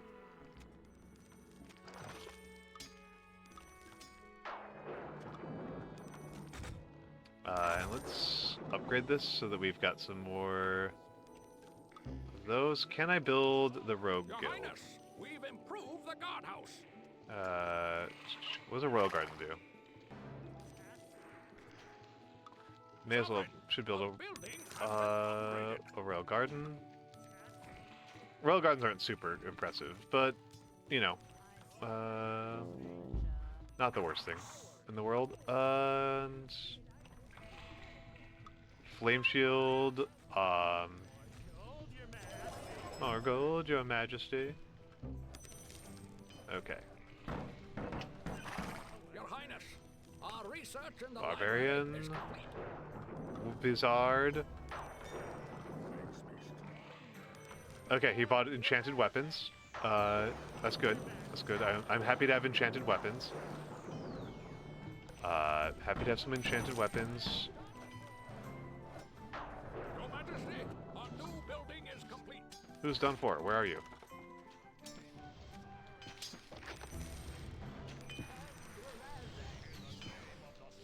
Do I have teleportation? Okay, I do have teleportation amulets available. That's good. That's good. I do have teleportation amulets available. And let's upgrade that. And... But yeah, from what I've seen of phone games, again, I have to confess I don't play phone games. Of what I've seen of phone games, it's coherent to me that they would be like this. Boo, somebody died.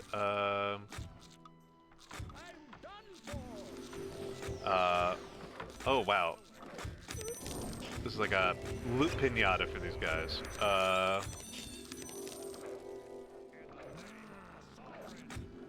No, I didn't mean to do that. Come on, you're who I wanted to be invisible.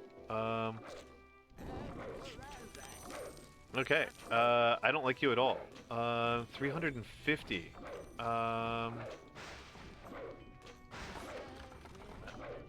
That'll eventually kill him, but that sucks.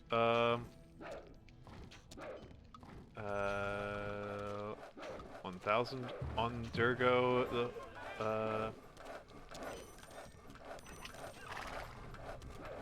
Get out of there. Kill this guy. Kill this guy. Come on, wizards, do their thing. Do your thing. Do your thing. Okay. Wizards did their thing. Barbarians died. I've lost so many freaking heroes. This is a meat grinder. Meteor Storm. Oh, jeez. I think I'm falling behind on this mission. So, for some reason, Caradoc, whose last name is Strong of Arms, almost got translated to Caradoc Brief Bras, which means short of arms. That rules. That rules. I like that. I like that. That's funny. I understand how that happens, which is, you know, it's just the whole system's chaos.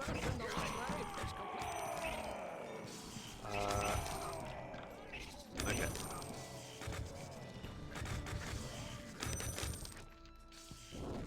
Yeah, these guys just get absolutely dunked on by the barbarians.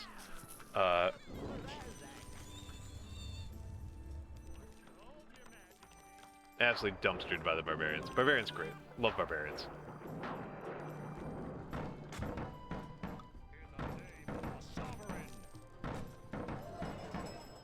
Okay, hold on this. Alright.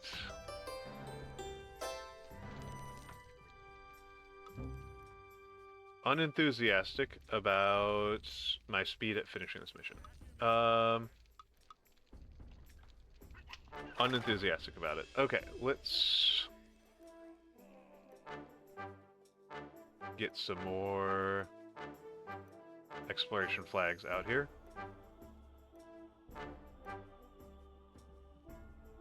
Yeah, see, I'm not surprised. That made sense to me. I followed you. I followed you. I get where you're going. I get where you're going, Sir Alm. Let's upgrade this, because I thought that some of my guys should be on higher level weapons in this, and now I realize why they're not.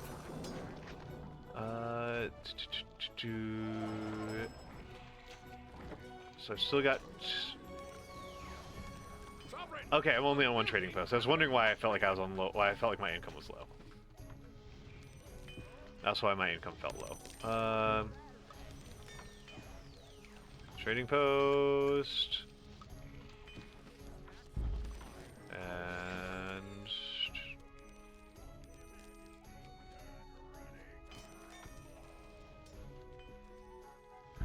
That's a bit dicey. That's a bit dicey. That's a bit dicey. But here we are. Here we are.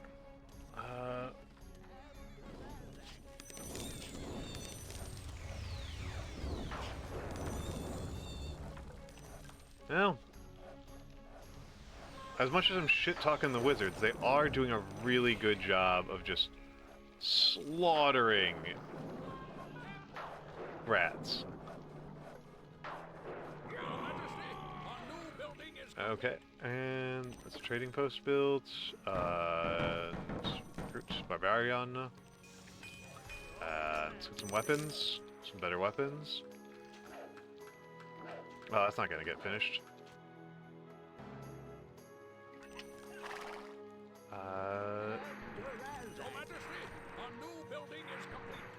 What spell is that? Energy Blast, okay. Interesting. I thought they always had Fire Blast. Yeah, exactly, sir. I don't like it either. I don't like... I don't tend to be a gambler. I'm not a gambler. I don't like, as a personality trait, I don't like high risk, high reward strategies. I like high confidence strategies. I like high reliability, high confidence strategies. to the extent that I do strategies that are fast, it's usually because I think they're more likely to succeed. Like, I usually tend to favor strategies that are slow and steady, but it's really more the steady that I prefer, that I care about, than the slow.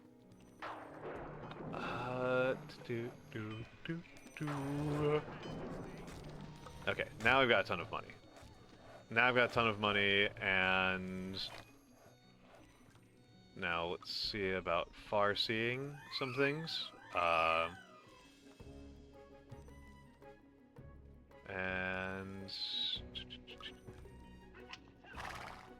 Sovereign, a building has been upgraded. oh, the range on these is the range on a wizard's guild is based on its level. It's kind of interesting. I wonder if it's worth it to. Okay, the next wizard's guild 22,000, so no. I was like, I wonder if it's worth it to build wizards guilds just to like project. To just increase the range further, more aggressively, because it's a very aggressive range increase. But 22,000, no, it's not.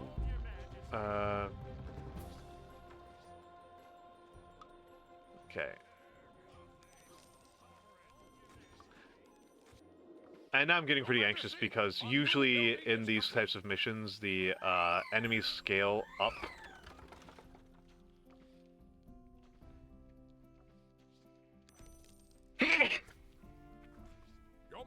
The enemies scale up with time, and so it's not great when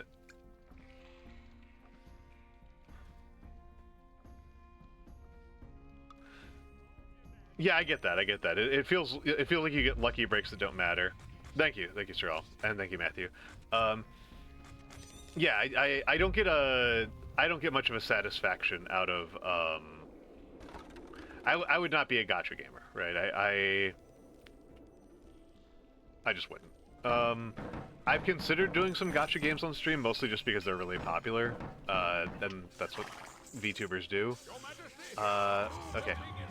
We gotta do another rage. We gotta rage. We gotta rage! Do people actually play Raid Shadow Legends? I've literally never seen somebody play Raid Shadow Legends. I literally only know it as the meme game. I've never seen somebody play it. I don't know how you play it. I don't know what the gameplay is. Like, is it good? Like, I've got no idea. But no, I was talking like like Nikkei or something like that. Or like it feels like the thing that VTubers do is play those Hoyo games, right? Which I just haven't, and if I did play them, I'd be really obnoxious. Your Majesty, a new building is complete. I would be playing it as a not Raid Shadow Legends, but I'd be playing like one of those gacha games, like a no poll run. But like, obviously, I don't really play them, so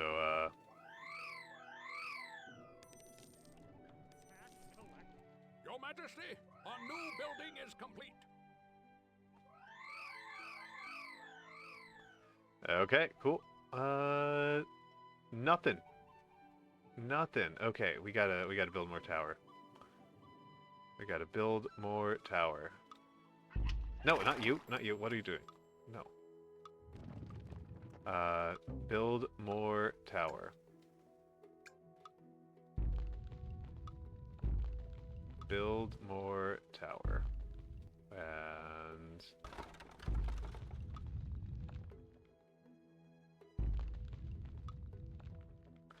I think I need to start expanding the towers southward. Yeah, Wizard Tower number 8. Oh, this is going to be really annoying in a few minutes when all these complete. A new building is complete. Your Majesty, a new Like that. building is complete. Like that. Your Majesty, a new building is complete. Your Majesty, a new building is complete. Your Majesty, a new building is complete. Your Majesty, Okay. a new building is complete.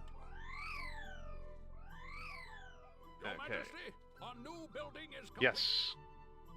Your Majesty, Uh, a new building is It's interesting, right? Because like a lot of VTubers are, and like I often refer to the VTuber design aesthetic as gacha game aesthetic, because it's hard to avoid, right? Like there's a visual language that the Hoyo games, yes they are, yes they are. They're legally distinct beholders. They might even not be legally distinct. They're evil Oculuses. Yeah, they're legally distinct beholders. And go away. That's definitely at the level of like problem I can solve with money. Let's take a look here. Okay.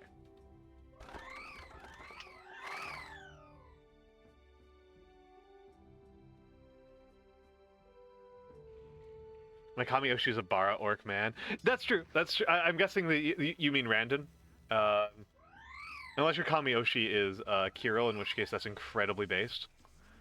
It's an insanely based choice, but I'm guessing it's Randon. Yeah, I mean, I when I designed my that was like a big design thing to me when I was talking with Sensation, was I really specifically wanted it to not be a I really wanted to not be a twink. That was like the biggest thing. That's like a non-trivial part of why I went with Sensational, was like I wanted to be big. I wanted to be big. Let's get that wizard tower built.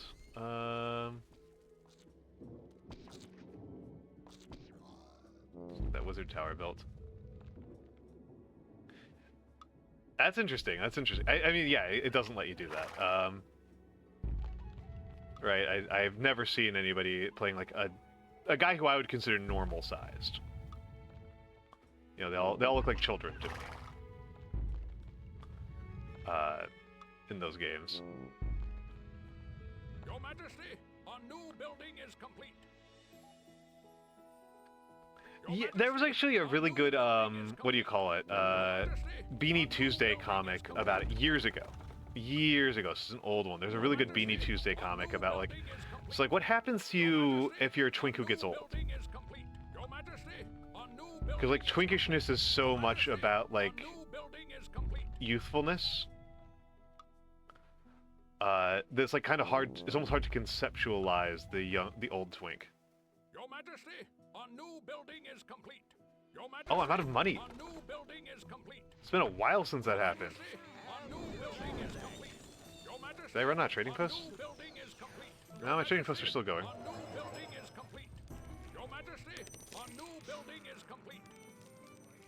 All right. Let's keep on going with the farseeing. A new building is complete.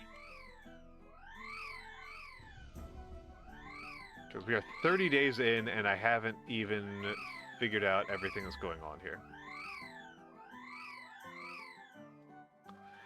I have a sneaking suspicion that this is going to end with a boss fight that I am going to be utterly incapable of handling.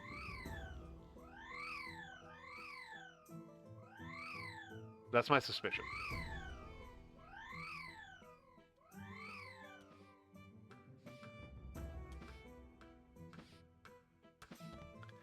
I've been called ma'am precisely once, and it was very, very funny.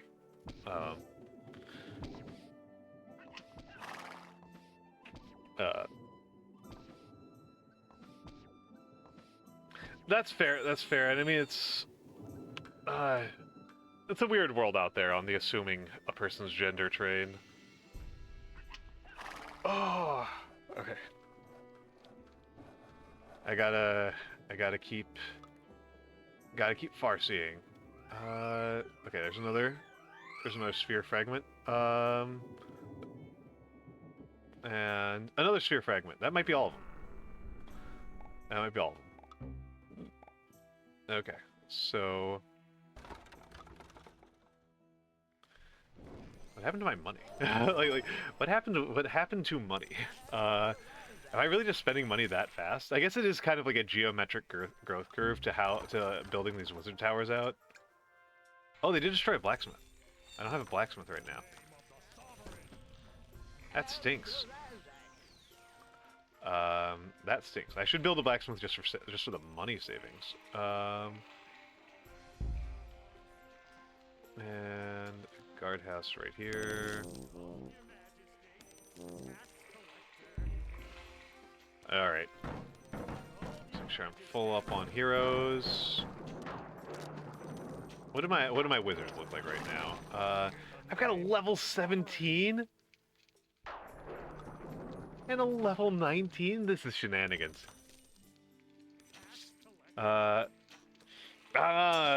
are easy. I just and it's funny to me because like like the questions about pronouns and gendering and in English are, like I said, they're very grammatical.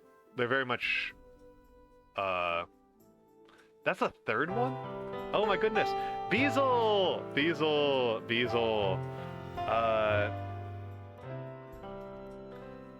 Beazle, what were you up to? Beazle? What were you up to? Lose the game? How were things? Let's give a shout out. There we go. This makes perfect. What in the world was that line? Yes. I should do the normal thing. I should be a normal streamer here. Welcome in, Raiders. I am Almantas, former professor, current VTuber, old man who loves old things. And the old thing that I love currently is Majesty. Majesty, the Fantasy Kingdom Simulator. It is old. This game's like almost 25 years old, and it's very weird. There's never been another game like this. There have been sequels to it, but they're not very good. So that who cares? I'm kind of think this game is due for an indie revival in the same way that we've been seeing like indie revivals of Silent Hill for the last couple of years. I think we're due for this game to get the Signalis treatment. Do you like fishing games? That's a complicated question. I have a complicated relationship with that sort of thing. Because on the one hand, there's quite a few that I've liked on the mechanical level a lot. I really like the fishing minigame in Breath of Fire. I've done a lot of fishing in Warframe, but like they really clash with my intense veganism. they really clash with my intense veganism. They feel uncozy to me. But yes, welcome in. Hello Thunderhall. Hello Shelmixker Wolf. Hello Beazle. And welcome in. If you need to raid and run, you are extremely allowed to. If you want to vibe and listen to me be old while playing an old game, yeah, I think that's true. There have been sequels, but they're not very good.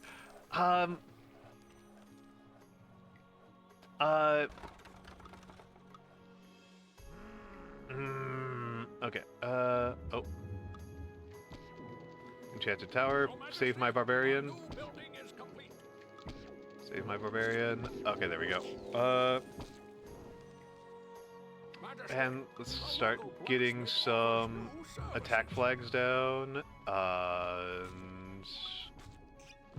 So that was the third one, so that's fourth and fifth. Oh my god, there's still so much left to go. This mission's so long. This mission's so insanely long. Holy crap.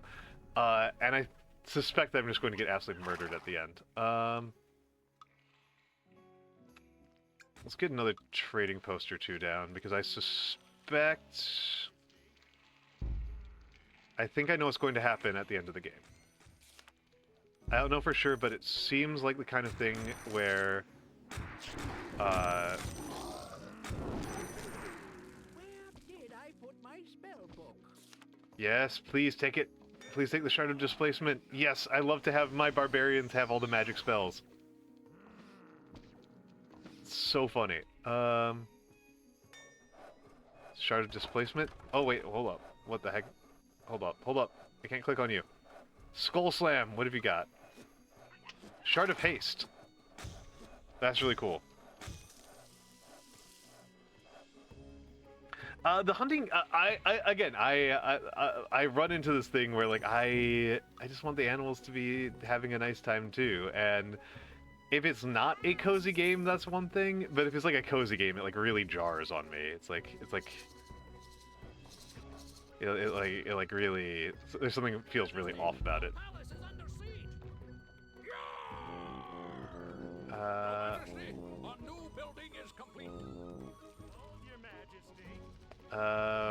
What the heck is going on here?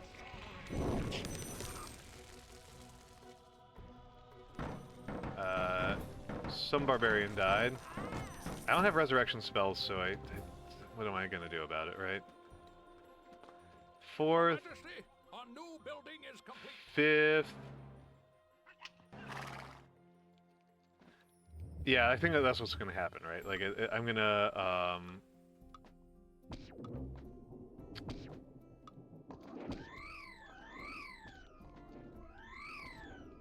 okay. I will open up the final sphere, and it will summon an enormous number of enemies.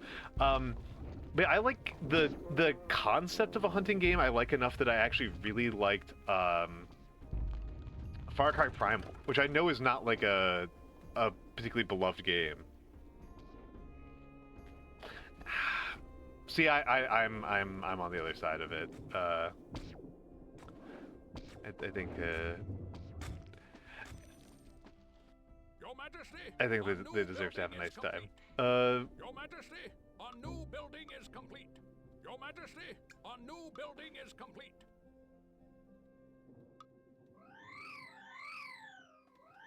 Oh, hello. You are somebody who sucks.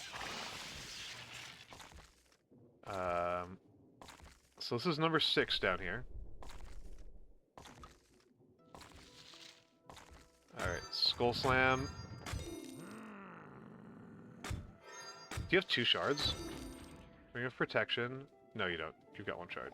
You just got the haste shard, which is really potent. The haste shard, I'm into this haste shard. This thing's crazy. I want this guy to get a 2nd shard. I want Halug Skull Slam to get a 2nd shard. This is funny as heck. No, finish the job, you dingus. You dingus. Okay, I think I need to build, let's build another trading post. Oh, they destroyed multiple trading posts, wow.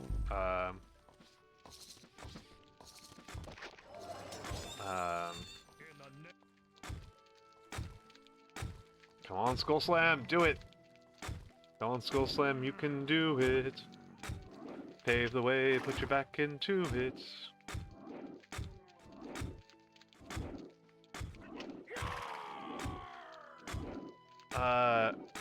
Earth Cub died. Okay, that's fine. That's fine.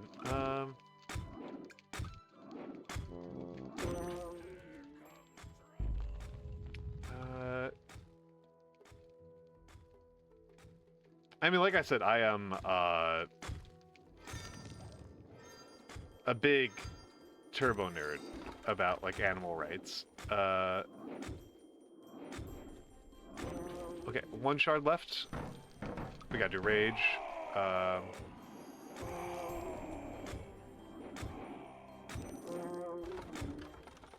Majesty, a new building is complete.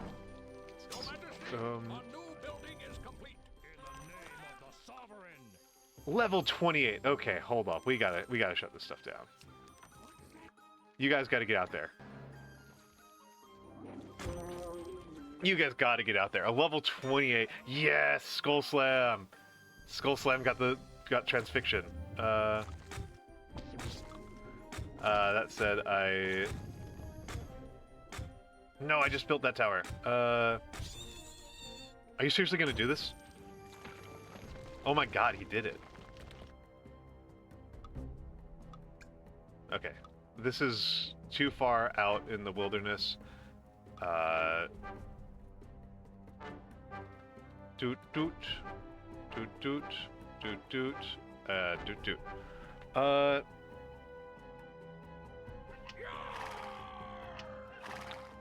Mung the short one down.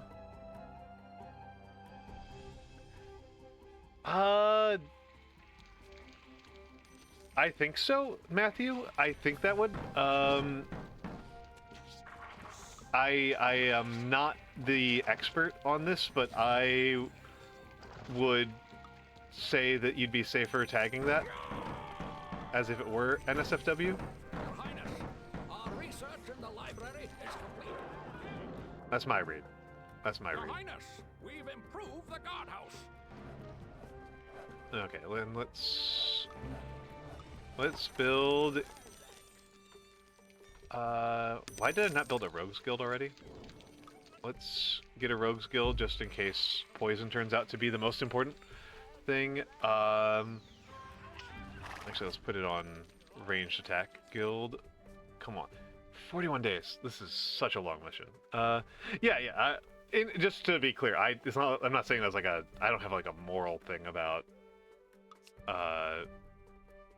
NSFW or anything like that. That's just given the way that NSFW tends to be enforced. Like they don't tend to take a lot of care about like intention or is it realistic or anything like that. It's just like, is this recognizably a thing that is this a recognizable facsimile of something that you're supposed to keep covered? And the Rogues Guild already goes down. Rogues Guild.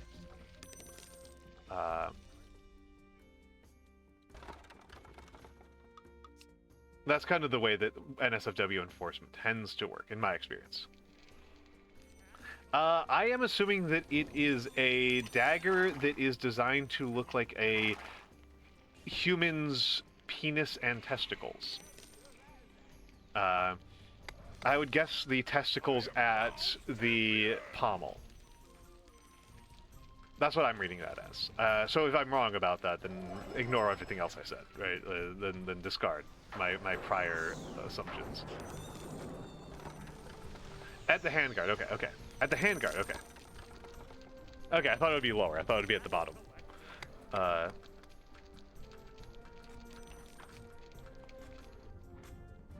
Yeah.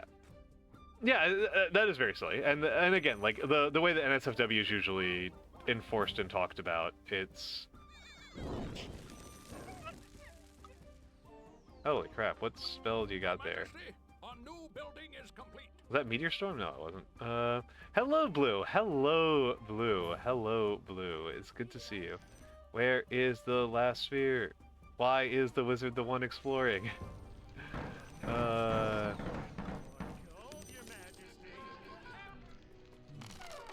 Recruit and level it up.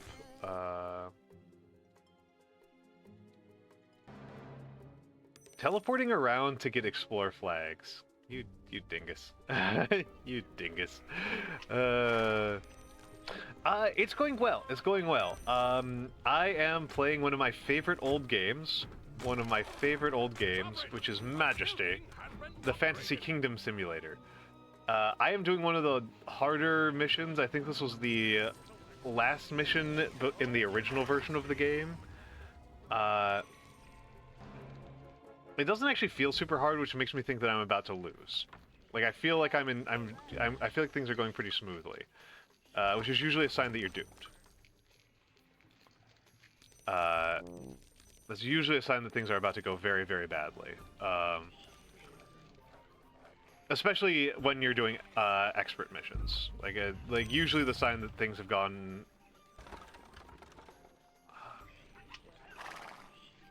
So, that said, I do have a ton of extremely high-level wizards, and high-level wizards are very silly. High-level wizards are extraordinarily silly creatures. So, Your Majesty, a new building is I'm placing down a bunch of wizard towers because I think I'm gonna need them. And wizard towers are pretty spammable. Spamming wizard towers is a relatively justified pastime. Hi, Swords Wizards. Hi, Swords Wizards. It is. We're somewhere in the 70s right now. Oh my goodness! Thank you. That we're still somewhere in the 70s. I think. I will need to do math afterwards. I will need to do math afterwards, but I think we are at. We're probably shy of 80. Who took it? Wait, hold on.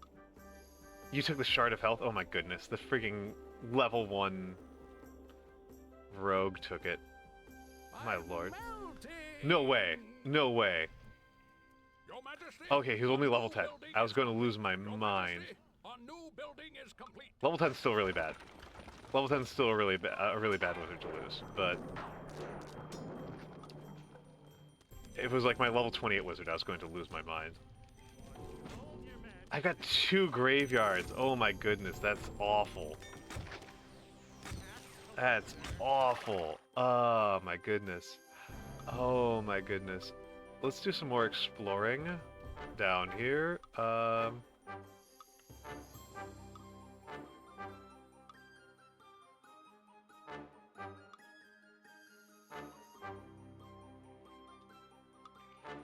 Actually, let's take a look at this. Okay. I'm pretty sure it's going to be in the bottom left, because I haven't been down here yet. So it's the most likely place for it to be. No, not you. Wizard Tower. Wish there was a way to set up hotkeys so I could hotkey in the Wizard Towers. But there's not, so I can't.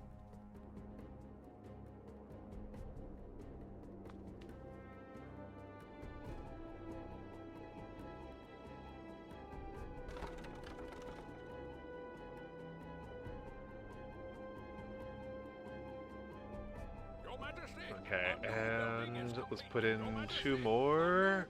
Just keep on spreading the wizard towers. I've already got the exploration in, so I can push them a little bit further in before I need to start spamming. Yeah. And when 48 gets done, I spam here. Oh, this is...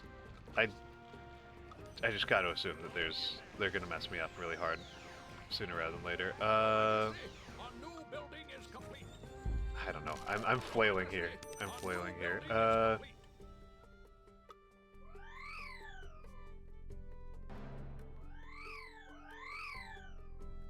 Seriously?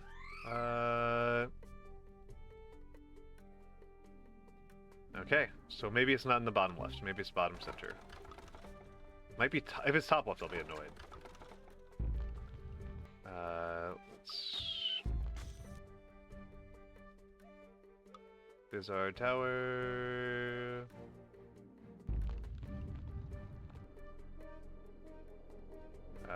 Okay, that's an easy fix.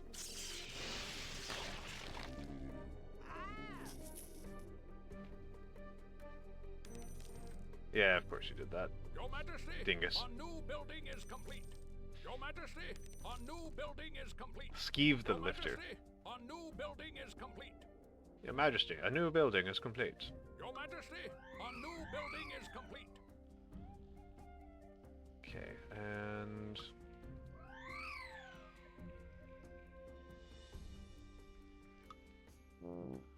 Come on! Come on, Wizard Towers! Show me where the sphere of power is.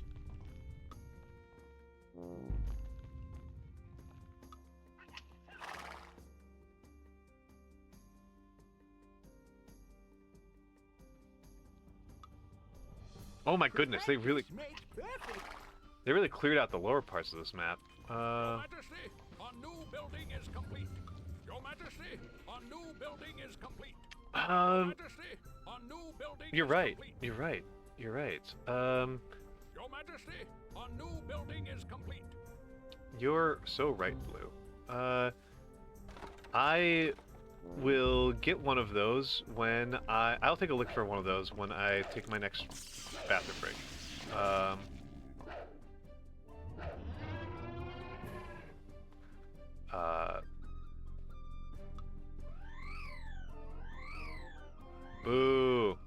was gonna be down here.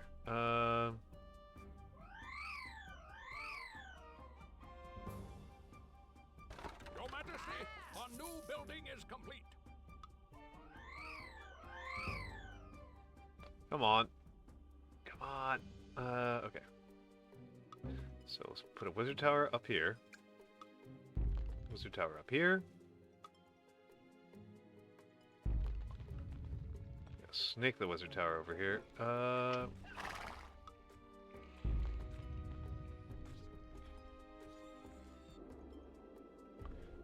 Majesty.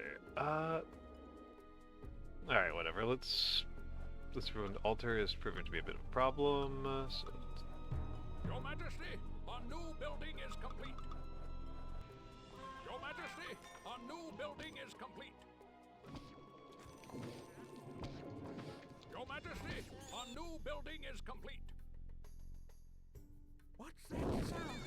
yeah, level 19 wizard's gonna deal with some zombies pretty effortlessly.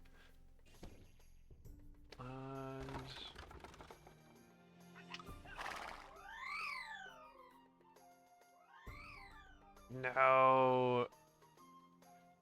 This is so sad.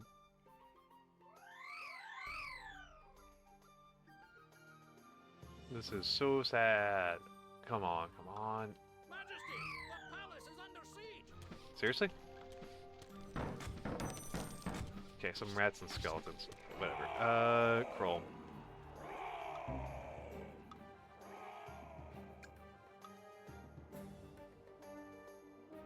Come on, Majesty.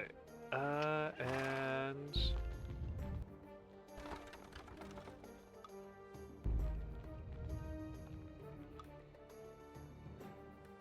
that's what I think.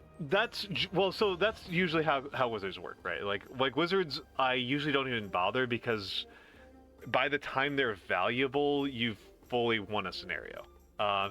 There's a couple of scenarios where they're really good, and yeah, babysitting them A new building is complete. is a serious challenge. Babysitting them A new building is long enough to get them to do anything valuable is a genuine challenge, and that's why the fairgrounds is really important when you need them. Like you've seen me do a couple of other missions, and I've done stuff. I've mostly focused on. I'm melting. Yeah, you have to buy like 10. And who just died? Oh, yeah, there's a level 2 one just died. Okay. Your Majesty, a new building is complete. Let's put a reward on this guy. Let's increase that one to 1100. Enchant this tower. Also, before he destroys that tower, gotta summon in a wizard tower behind him. That's a fairly strong indicator to me. That's down there.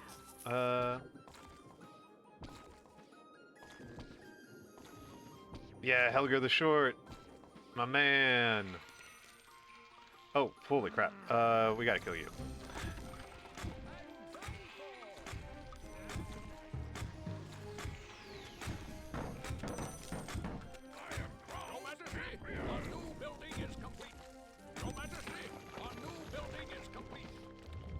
Helga the Short's good at his job. There we go. There we go. This is what I was worried about. Was like now there's something in just like super duper powerful enemies. Yeah, please, please, buddy, get out of there. Okay, rewards, attack flag, attack flag, attack flag, and I'm gonna put down a couple more wizard towers.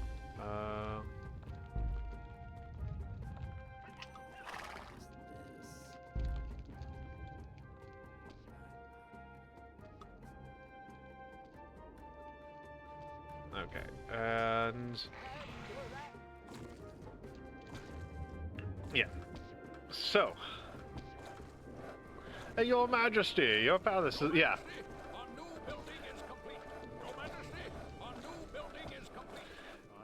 This isn't even the worst. This isn't even like the worst situation in terms of like the game spamming me. Like I had a mission where I won by building like 100 something towers in like 2 days. It was incessant.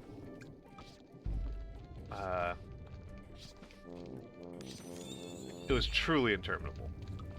I'm out of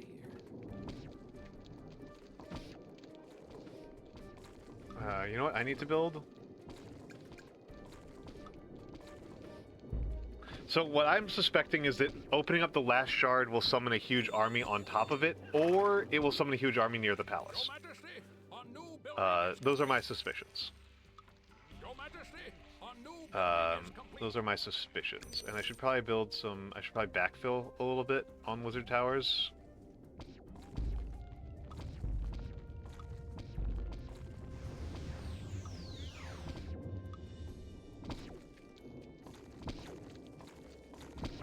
Yeah. Backfill and forward fill, so gonna get spammy here.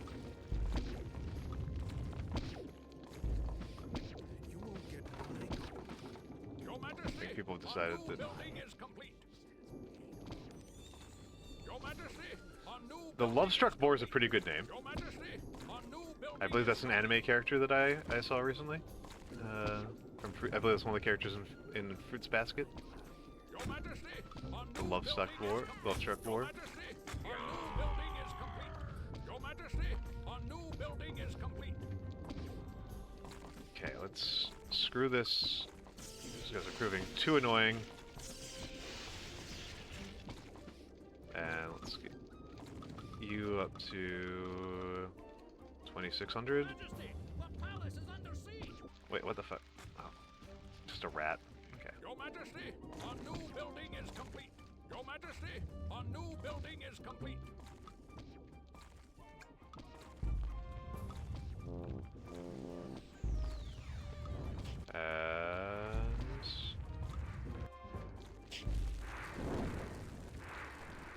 Now my level 28 guy shows up.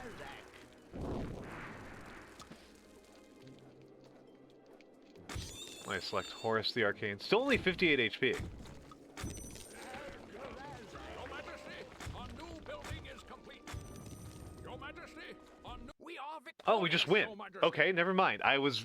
Wow, I was really not expecting that. That was the one thing I was not expecting. Each of the last 6 ones summoned an army when you defeated it, when you broke it open. So that was not what I was expecting. I was really expecting a truly hideous army. I am truly humbled by your success, Majesty. With this talisman by your throne, your subjects will use your name with newfound reverence. As the 7 sections of Brashnod's sphere were brought together, every living thing within a mile flash with a bright blue inner glow. All those affected were cured of any and all ailments. It was most remarkable. I only lost 36? That's actually kind of crazy. That's actually kind of crazy. I really thought I lost like 50 guys. I really thought that was much more deadly. Let's cure. Alright. I need to use a bathroom break right now. So I will be back in uno momento. Give me a moment.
All right, all right. I am back. I am back. I am back. I am back. I feel like changing things up. I feel like changing things up from Majesty. I like Majesty a lot,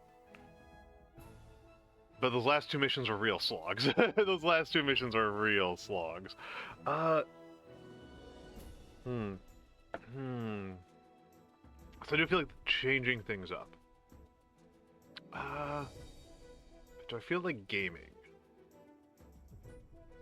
Do I even feel like gaming? Hey, Sen! Hey, Sen! Oh my goodness. It's this guy. It's this guy. It's this guy. It's sensational, my designer. We actually got somebody in here, Sen, earlier who was, complimenting. Who complimented my design and followed me. He was just like, oh my god, your design's amazing. So yeah. How are you doing, Sen? Yeah, we've got some really good ones. We've got some really good fan arts. People like what you cooked. People like what you cooked. You're a popular guy, Sensational. You're a popular guy.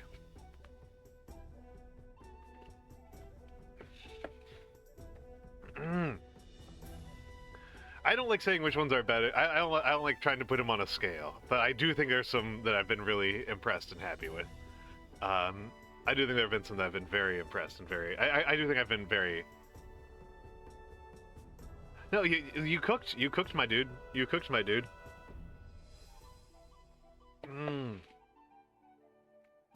You cooked, my dude.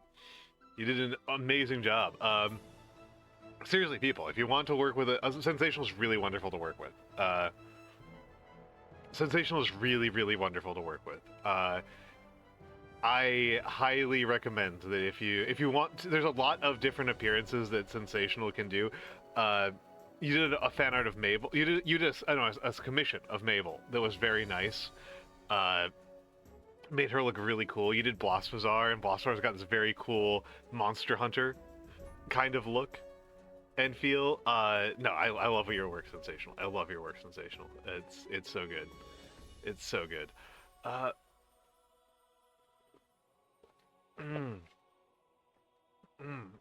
All right. Now the question is, like I said, I feel like doing something different. Oh, it's a good one. It's a really good one. That people like that slideshow. People really like that slideshow.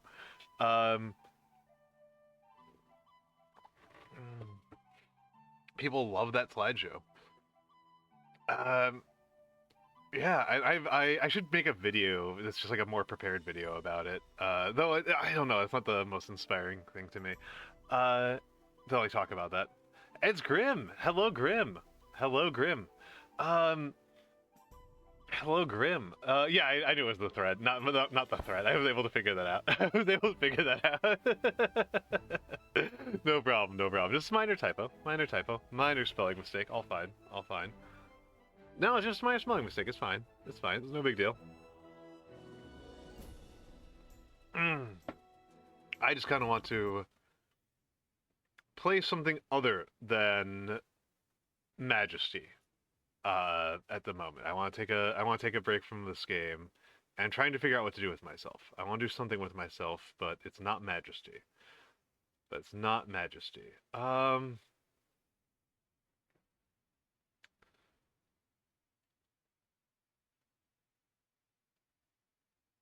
Yeah, the Glass Man. The Glass Man. We all love Grim here. We all friggin' love Grim here.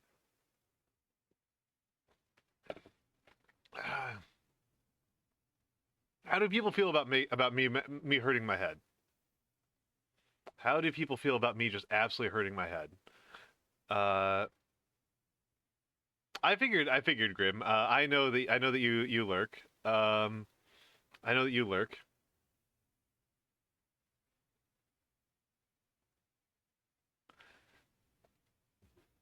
I know that you lurk.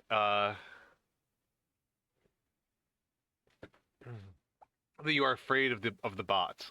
That you are afraid of the bot telling you, shouting you out.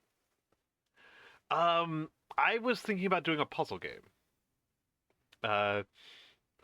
People tend to request puzzle games from me. I think they think I'm a lot. I think they think I'm smart in a way that is different than how than what intelligence I do have. People often think I'm a lot cleverer on that front than I actually am.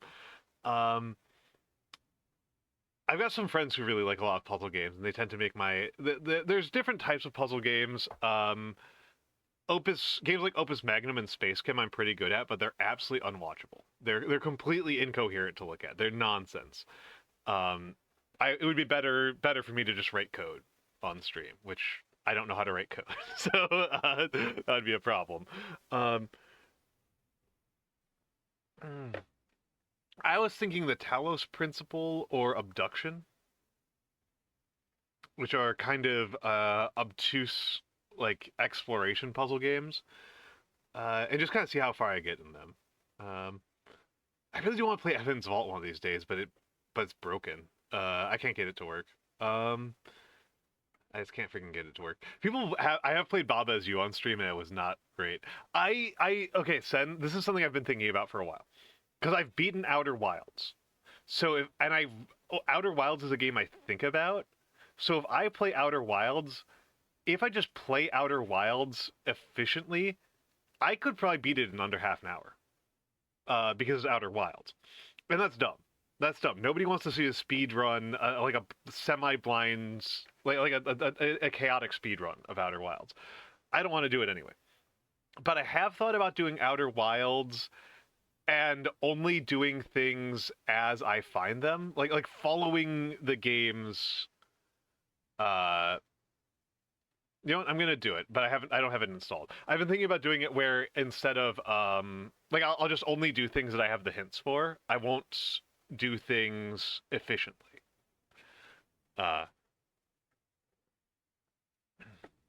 Yeah, a quasi-blind run, a blind-folded run, we might even say. I was thinking about that or Talos Principle. Outer Wilds. Yeah, Outer Wilds.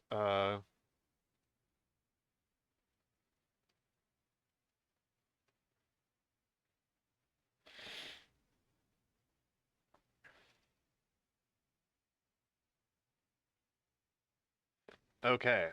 Let's do that. Let's do that. It's downloading. It'll be done in a minute. But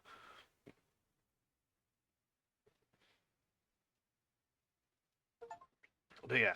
God, I can't believe that Annapurna is dead. I have not played Inscription.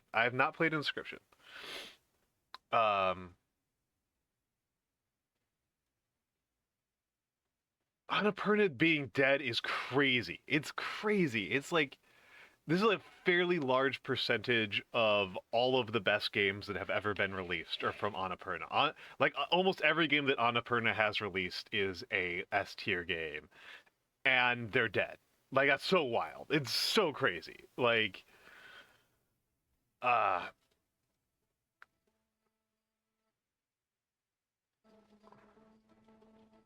okay, sorry.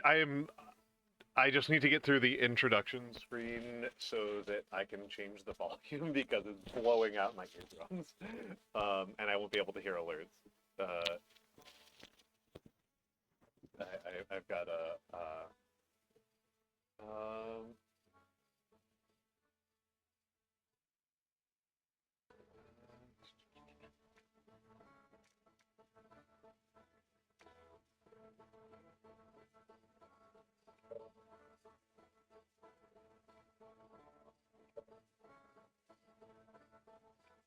Okay.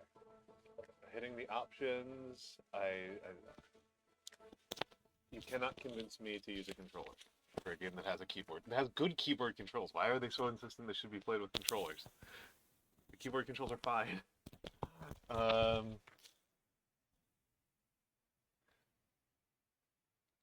Okay, and full screen off so that I can see alerts. And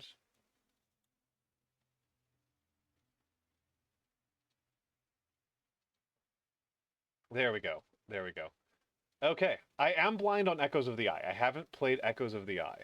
So, we are going to No.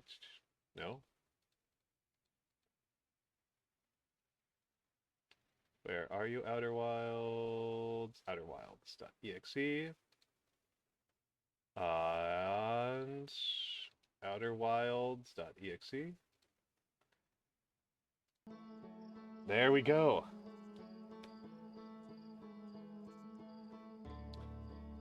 Neon White's incredible. Neon White's really good. I like Neon White a lot. I know a lot of people thought it was super cringe, and I'm like, no, the cringe is what makes it good. The cringe is what makes it good, but Outer Wilds is incredible. I unreserved positive feelings about Outer Wilds. I'm just gonna vibe on this for a second. God, this soundtrack.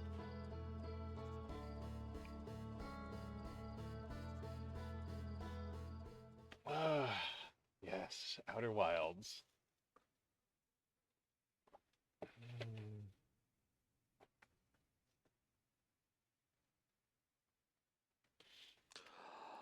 I have Edith Finch and I haven't played it.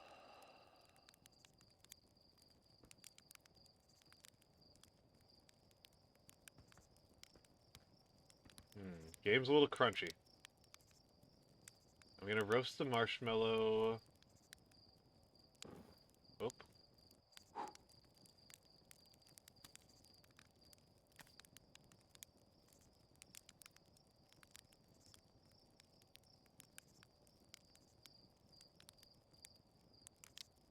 Oh, you're letting that marshmallow wander a lot.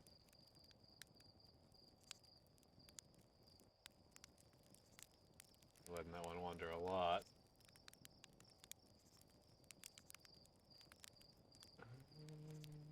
Oh, okay. It's looking pretty good. Okay, that is a little bit crunchy, though. That is a little bit crunchy. I'm going to turn down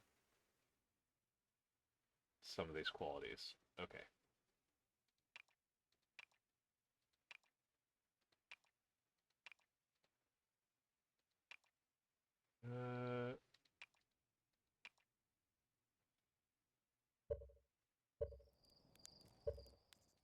Did I undo all those?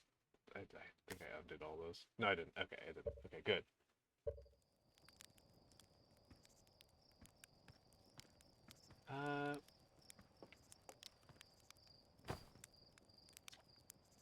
There's our pilot. Back from your pre-launch camp out under the stars, I see. So it's launch day, huh? Seems like only yesterday you joined the space program, and suddenly here you are, leaving on your first solo voyage. What do you say? Ready to get this beauty off the ground? It's all fueled up and ready to go. I'm ready if you are. Are you kidding? Of course I'm ready. It's finally time to test the new landing hydraulics with a pilot instead of the autoflight system. Speaking of pilots, make sure you don't crash the ship the first time you put it down, you hear?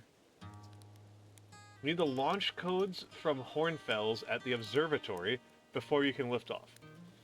Just bring those here once you've said your goodbyes or whatever.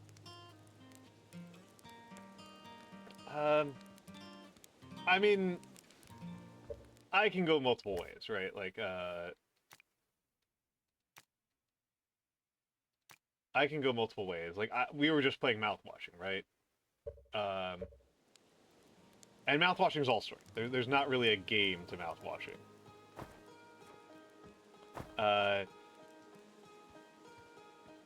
Mouthwashing is a book that happens to be game shapes, and I loved it.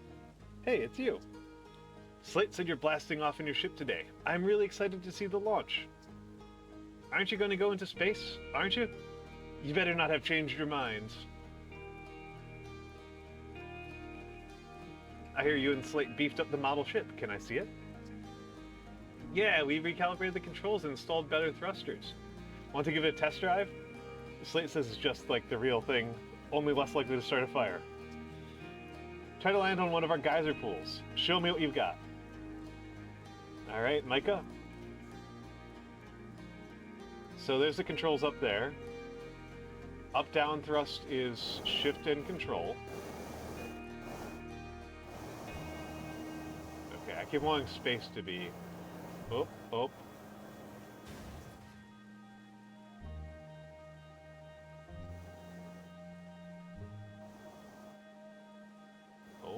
Oh.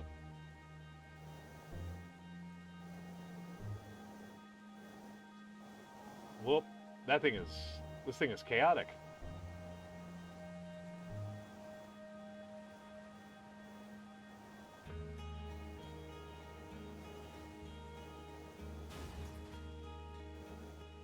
Just reset it. Oh. Reset it? Okay.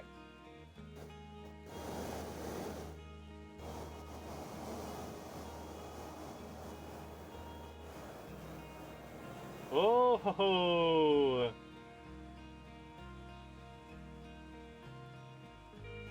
Wasn't ready for that. Wasn't ready for that.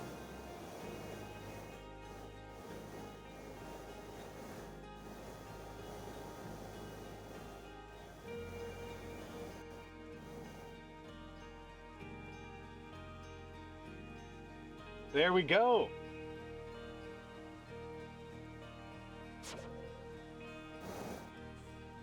There we go. That was a good one. Wow, that was just like the time the external fuel tank exploded on re-entry. You'll be okay flying the big one, right?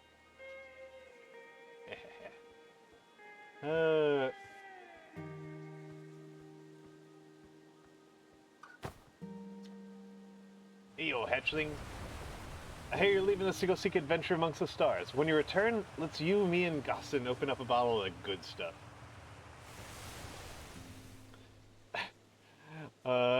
The good stuff is less delicious sap wine and more daunting digestive challenge. An iron stomach is the mark of a true Hearthian, my friend. Our hardy hunty-gatherer lifestyle stems from trial and error, by which I mean our ancestors survived eating a lot of bad things.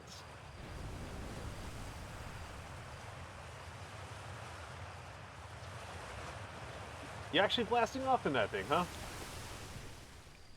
I'm told my odds of survival are statistically quite high. Yeah, spacefarer have certainly come a long way. I should probably thank you for causing fewer flash fires than your predecessors. By the way, good luck with those retro rockets. What you got for me? This pilot seat used by the pioneering astronaut Feldspar is all that remains of our inaugural flight into space. Though it's been argued such a distinction requires a breathtakingly liberal definition of flight, that day will nevertheless always be remembered as a landmark achievement in Hearthian history. These guys rock. I love these guys. Oh!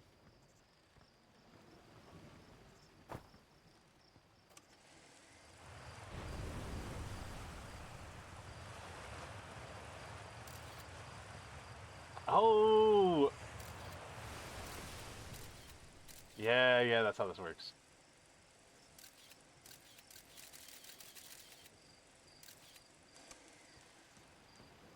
Yeah, that's how this one works. So it's launch day, huh? Hal's gonna miss you. Speaking of launch day, I was thinking about it, and the platform those ships launch from is getting old. Isn't it about time you built a new, less flammable one? That big tree in the middle of the village would be a perfect choice. I wouldn't mind helping out the space program. Just say the word. The launch pad is flammable? Ha! You didn't realize that? Don't worry. It's held up for all the launches so far. It'll definitely be fine for yours. Probably.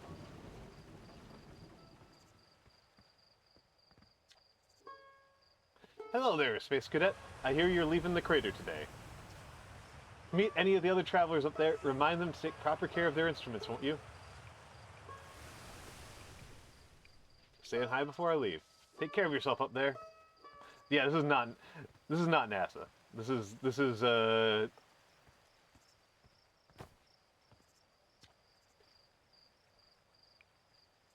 It isn't my favorite hello, astronaut. It isn't my favorite troublemaker. We wanted to play hide and seek, but Moraine won't let us borrow their signal scope because it's, quote, really delicate, unquote, and not supposed to be thrown around like that. Hey, can we use your signal scope? We'll even let you be its... no. Play with us later. Good luck in space, says Galena.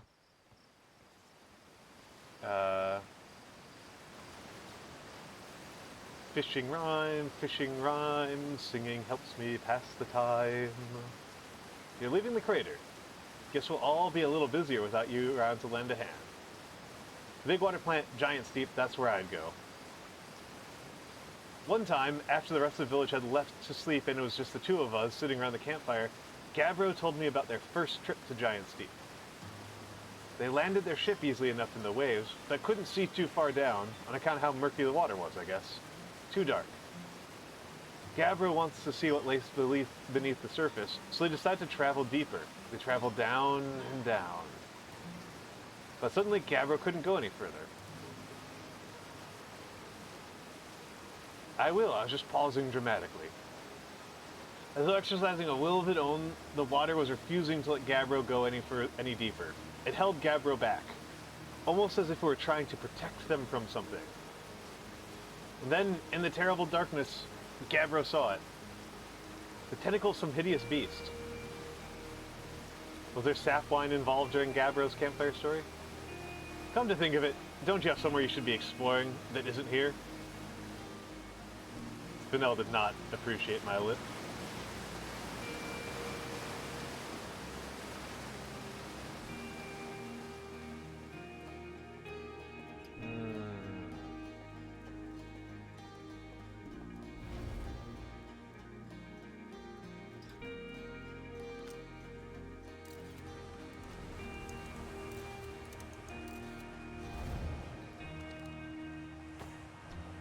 Danger!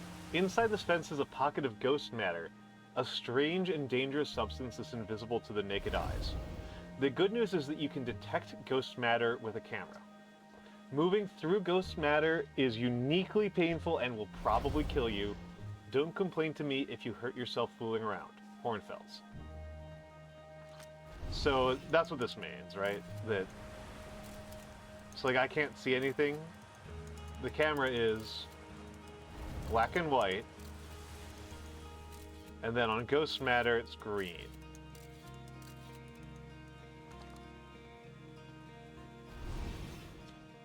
Hi, astronaut.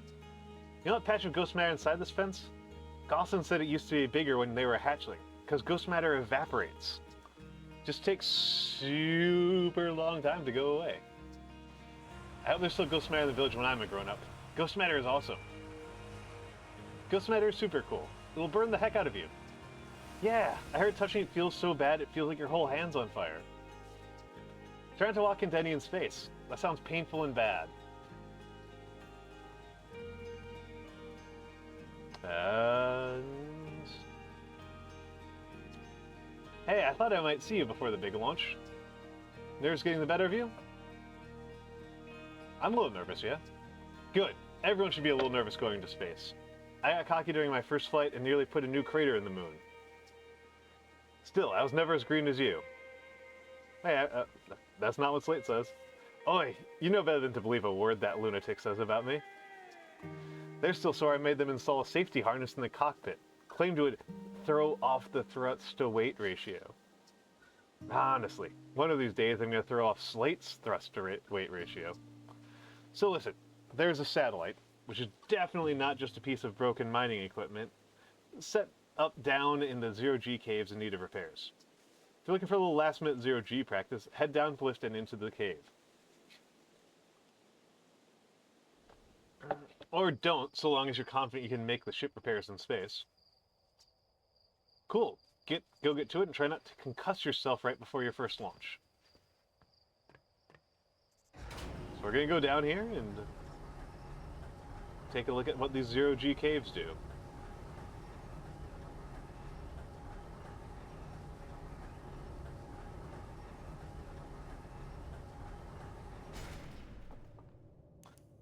Flashlight is F.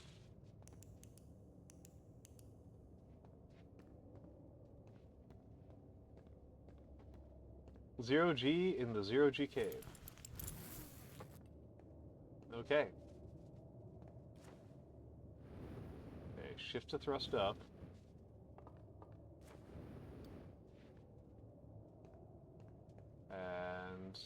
to tough. Hey, nice of you to drop down. Give me the dirt. Some fresh dirt? Not much happening down here lately. Let me think. Come to think of it, Tektite saw something crash outside the village crater earlier. That's new and different. Is anything on fire? Probably only a little. Tektite checked out the crash site with the old Firewatch Scout launcher and saw smoke, so they just headed over to stamp out any leftover fires. Well, better get back to work. This ore's not going to mine itself, you know. Okay. So gravity is at 0.3. I can see that on the bottom left. And there's a... I don't know what to call that, but I guess that's to indicate my sense of equilibration. Oh, no, it's where my relative thrusters are active. Okay.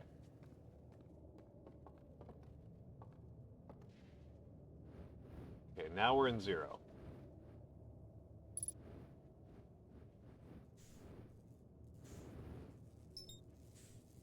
Press to lock on, hold space to match velocity.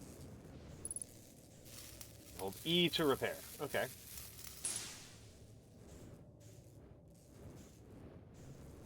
Let's try doing it without the lock-on. We are tutorializing.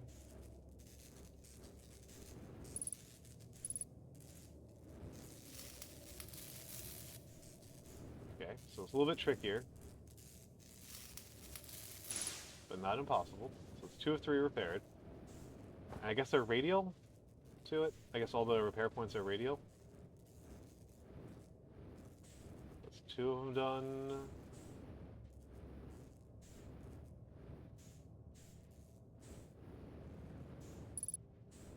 Or not. There's the 3rd point.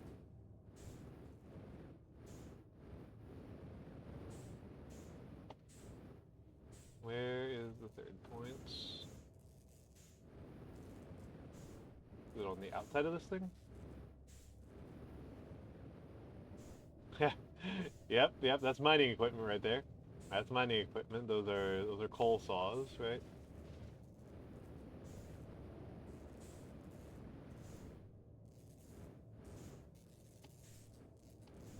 Okay, I can hear something buzzing. Where is it? It is 0G, it is not 0 atmo, right? Those are different concepts.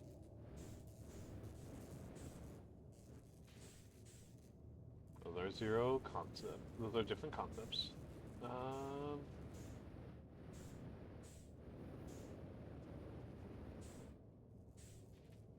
it's the console again.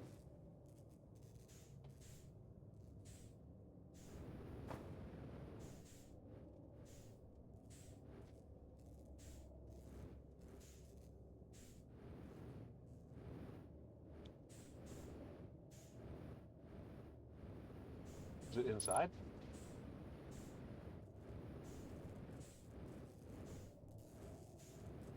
It's inside.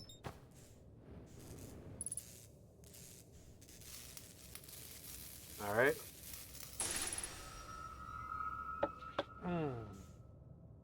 That was driving me a little bit nuts.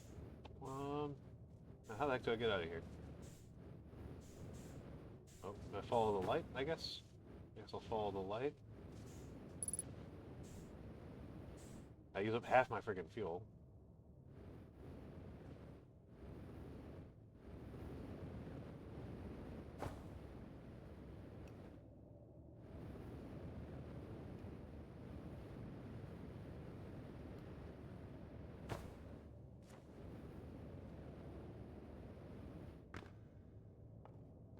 Alright, where am I? Where is it? Is it this way? Is it this thing?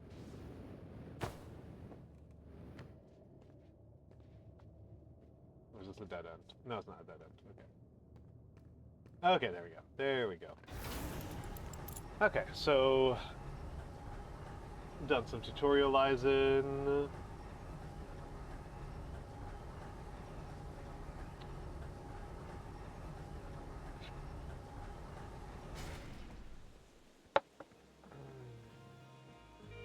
Done some tutorializing and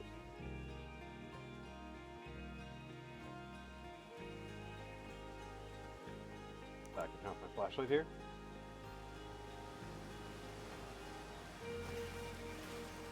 Pretty shallow. Thought that'd be a little bit deeper.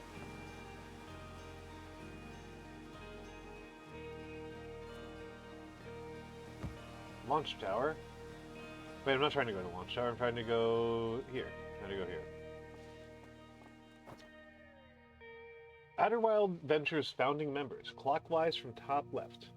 Hornfels, Gossin, Slate, and Feldspar.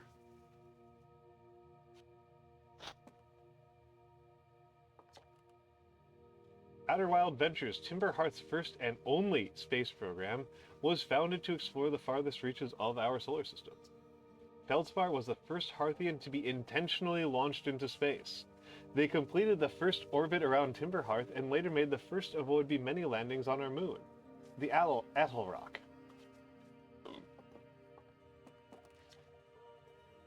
Hey, it's my favorite astronaut. Last launch day at last, huh, buddy? It's the translator tool's inaugural flight, too.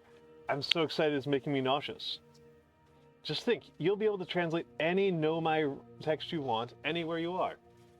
Two of us put a lot of hours into inventing that tool, so don't break it, okay? Haha. Oh geez. Do not break it. Nor me anyway. Okay, I'm just nervous. And I'm not even the one going into space. How are you feeling? I'm terrified. Don't let me make you nervous. You've been training for this day since we were hatchlings, remember? You'll do great. I promise. So what's the dirt? You here to see the new Nomai statue? New statue? You haven't heard? Gabriel brought it back from Giant's Deep, and Hornfels just finished prepping it for display. This is it right here. Neat, huh? Makes me wish we could see a real live Nomai looks like, but I guess this is as close as we'll ever get. Check it out. Looks like they had fur. Fur's weird. This is the first fully intact statue ever found, you know? And for how old it is, it's in great shape. Geez, got a little carried away there.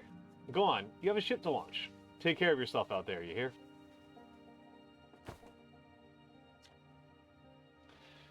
This remarkably intact statue is carved by the Nomai, an ancient species who dwelled in our solar system thousands of years ago.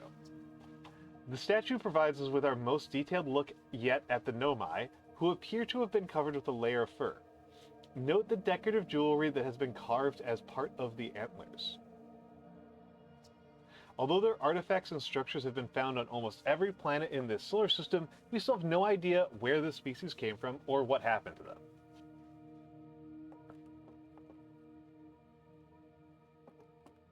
I see a necklace.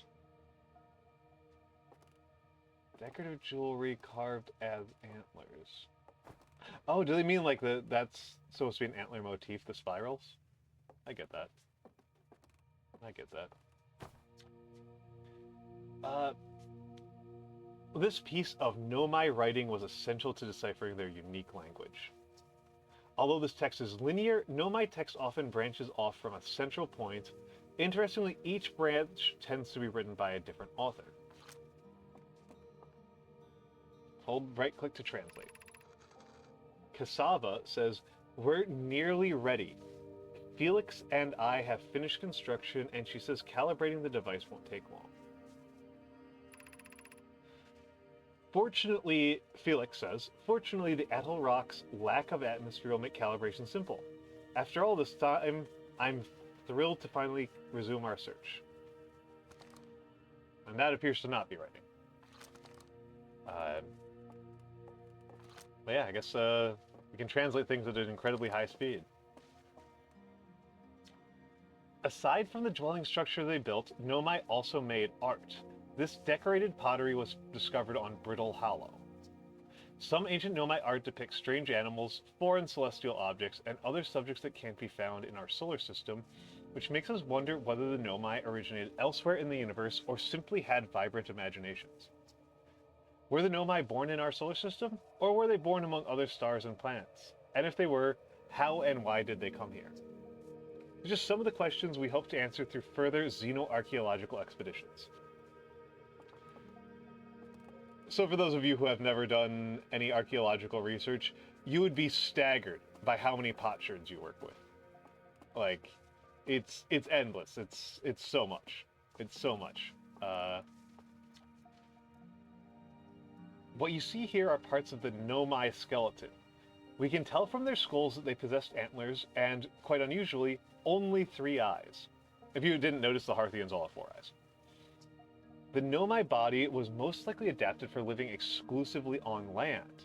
The differences in the Nomai's anatomy, such as their shockingly fragile bone structure, shows that Harthians couldn't have descended from Nomaian ancestors. It's not clear where the Nomai originated from or why they disappeared. We hope to find more clues to this puzzle as we explore our solar system. Nomai technology brought back from space by our astronauts has been a great boon to Outer Wilds ventures, allowing us to modify expedition gear in exciting and useful ways. For example, the Little Scout now boasts a warp retrieval capability that allows astronauts to recall their scout almost instantly. This has dramatically reduced the number of scouts lost to the depths of space. No kidding, right?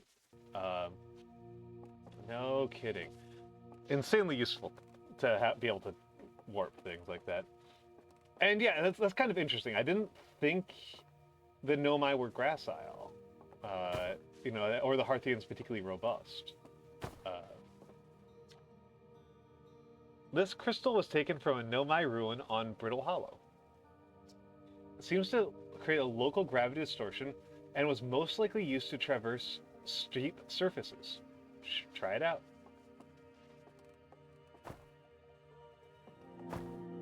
That's a little bit nauseating. That's a little nauseating. Okay. Okay, same thing.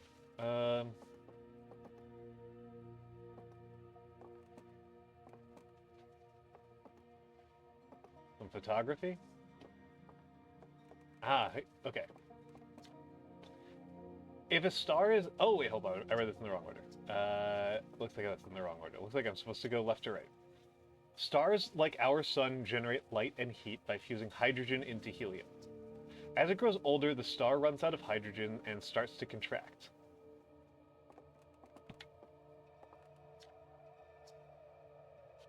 Which you may notice is expanding here. As the core contracts, it gets hotter, causing the outer layers to expand. The star has become a red giant. Oh my goodness! Prodzapod! Prod! Oh my goodness, oh my goodness. Oh my goodness, welcome in Raiders, welcome in Raiders. I suppose I'm supposed to... Oh my goodness, there's quite a few of you. Welcome in, welcome in, welcome in. Oh, thank you for the follow, Kettle Stew. Thank you for the follow, Kettle Stew. Let me go through these a little bit. Welcome in, Machka6. Hello, Klonk. Hello, Klonk. Hello, Control_0. Hello, Prodspod. Hello, Crazy Kitty. Hello, Maradine_. Hello, Jor Shavier. Hello, Ricardo Strikey. Hello, Machiavellian Alloy. Hello, did I get Kettle Stew already? I did not. Hello, Tayomichi. Hello, Tayomichi. And let me give the shout out. Shout out to, that would be, Prodspod. What were you doing, Prodspod? What were you doing, Prodspod? I will do the sneaky method. What were you doing? You were doing software and game development. I see. You are like Clunk. You're like Clunk. You do software and games development. Welcome in, Raiders.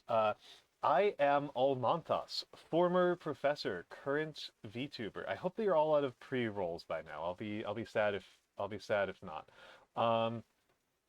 I will be sad if not. More true than I might think. Interesting. Oh, okay. This is a Clonk alt. Clonk making an alt so that he can be himself, and then also be himself more. I see. That makes sense. I don't know if it actually makes sense to me, but it makes some sort of sense.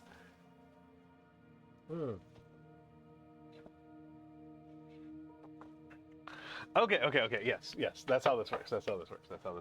But yes, welcome in, Raiders. I'm Almantas, former professor, current VTuber. I'm in a subathon right now, and thank you for joining me. I am playing Outer Wilds. This is, strictly speaking, not my first time. I do know what the game entails. And however, I am going to act as if. I am going to do what I can to not sequence break. I'm going to not sequence break. That is the good news from a gamer perspective. The good news from a non-gamer perspective, hold on a second, I just noticed something in my OBS. The good news from a non-gamer perspective is that I have a background in the social sciences. I have a background in social sciences, so I have used some of the sources and techniques that they refer to in this game. And so I am going to talk a little bit about, not the actual sources, but some of the source types that they use in this. I'm going to talk a little bit about what it's like to do social scientific research a bit while we're playing this. My background is more in history and sociology than archaeology in particular, and certainly than astronomy. My astronomy knowledge is limited. I do like astrophysics, but in only a reads Wikipedia articles way.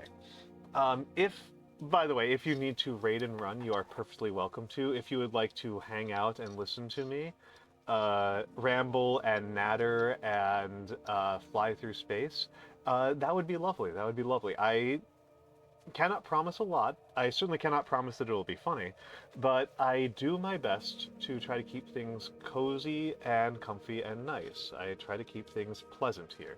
So, if that does appeal to you, please stay a while and listen. But yes, we just started. We just started. I was playing some retro games earlier on stream. Do not let the stream time fool you. Do not let the stream time fool you. We are not 5 hours into Outer Wilds. We are minutes into Outer Wilds. Oh yes, I should probably say, because the bot just reminded me. I actually mostly do hand cam streams. I mostly do hand cam streams. I do a lot of calligraphy. I sometimes paint models and miniatures. I've been known to do origami and cook. I will be doing a dumpling folding stream on here sooner or later. Sooner rather than later, I should say. But yes. I hope you all had a lovely time, and thank you for the raid and for the follows. As the star's core contracts, it gets hotter, causing the outer layers to expand. The star has become a red giant. When the core is hot enough, it starts to fuse helium into carbon. If a star is massive enough, it'll continue to fuse carbon into even heavier elements like iron. Ultimately, the star will collapse under its own gravity and then explode in a violent event called a supernova. Based on Chert's observation, this will one day be the fate of our own sun. Which means that we've got a big star, right? Like compared to like Earth. Compared to the Earth star, this is a biggie. This is a biggie. And people are often kind of confused by the supernova phenomena. Supernovas, it's like the interior core collapses, and then that causes the outer shell to fall downwards and then bounce backwards. It's like a ping pong ball bounce. Oh, that sucks. This angler fish specimen was found attached to the landing gear of one of our ships that flew close to Dark Bramble. It appears to be well suited to living in dark places with minimal atmosphere. Man, I don't like that. That's so much teeth. So much teeth. Watch closely. These balls move on their own. The ground is perfectly level. So what do you think causes this spooky motion? The answer is the moon. As it orbits our planet, the Ethel Rock's gravity pulls on objects from different directions. In fact, it's pulling on you right now. Yeah. The people, yeah. God, I did some quick energy calculations on what happened to that submersible. substantially more worse than getting hit directly with a large bomb. Oh, whoa, okay. That's a cool effect. That's cool. That's cool.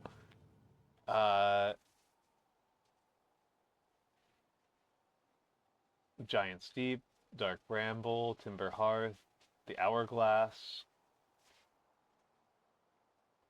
Cool. And here's Hornfells, finally. There you are. I just finished pre-flight observation, and local conditions are good. Time to get our newest astronaut off the ground. And you'll be our first astronaut ever equipped with a Nomai translator tool. I confess, I've been giddy all day just thinking about it. We're better equipped than ever to unravel the mystery of the Nomai. You and Hal should be very proud of your work. Tell me, what's your plan when you're in space? Excuse me. Let's go with the most generic answer. I'm going to learn about the Nomai. I might have guessed as much. No sense in making a translator tool if we're not going to use it to translate anything. We've barely scratched the surface of the Nomai writing in our solar system, so we still know very little about them. We've no idea if they originated here or traveled here, or why they disappeared. That tool of yours should prove indispensable in solving the mystery of this ancient species. Well then, looks like it's all that's left to send you off. All in all, fine day for a launch. I'm ready to die in space. I'm not one for superstition, but isn't that kind of unlucky to save before a launch? At any rate, here are the launch codes. Try not to worry too much. Our ships are every bit as safe as Slate could be persuaded to make them. Best of luck out there. Let me know if I can help you with anything. Okay, got the launch codes. So to recap for anybody who is just joining, we're very much early in the game, and what we know about the universe is we're in a solar system, and it's mysterious. This strange rock moving around in this grotto appears to react to conscious observation. The level-headed among us realize there must be some sort of optical illusion at play, but Grabro claims the rock exists in all possible states until it is observed, whatever that means. Whatever is actually happening, both sides of this debate agree the effect is extremely creepy. So the rock is on the right. And we turn around, and the rock is in the center. We look up, look down, the rock is on the right. Rock is back in the center. So yeah, all we've really known so far is that we are in a solar system with a few number of planets, largely similar physics to ours. There's some stuff that can kill you by just walking into it that you can't see, which is great. And there is a long-dead, highly technologically advanced species that is not evolutionarily related to our own species. The radio tower here on Timber Hearth was built to receive transmissions from our deep space satellite, and to this day still houses the first ever photos taken of the entire solar system. These photos were made possible by the deep space satellite's unusual vertical orbit that carries it high above and below the plane of the solar system. Thanks to a recent upgrade, the deep space satellite is now responsible for generating the real-time solar system map used by our newest astronauts. That's sick. Real-time magic maps are good. They're a very good tool to have access to. Also, that's creepy. And getting creepier. You know, speaking of creepy things.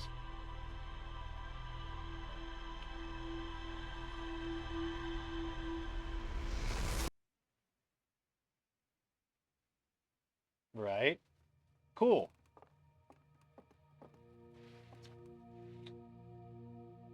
Big thanks to these additional founding members of Outer Wilds Ventures, without whom we would never have gotten off the ground. Okay, Matthew Steinhauer, these are real people. I say as we get into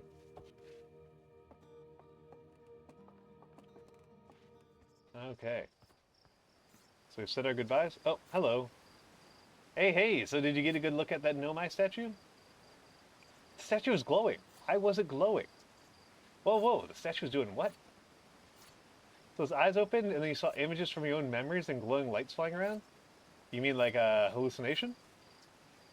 Listen, no offense, but are you sure you're okay to launch? Like, medically speaking? No, that statue is definitely weird. I mean, if you're saying it happened, then I guess maybe it did? But why? Hornfels tried everything to get the statue's eyes to open, and nothing like this ever happened to them. I don't think you're going to get any answers to the museum statue, but Gabbro said they are going to back to Giant Steep. Don't know which island they're on. Maybe they'll be able to tell you more? On the other hand, Gabbro's, Gabbro, so maybe you're better off searching for more info on your own. Gee, now I'm really jealous you're going into space. Hey, if you can, see if you can use our translator tool to find out more about the statue, okay? Good luck and safe flying. Alrighty.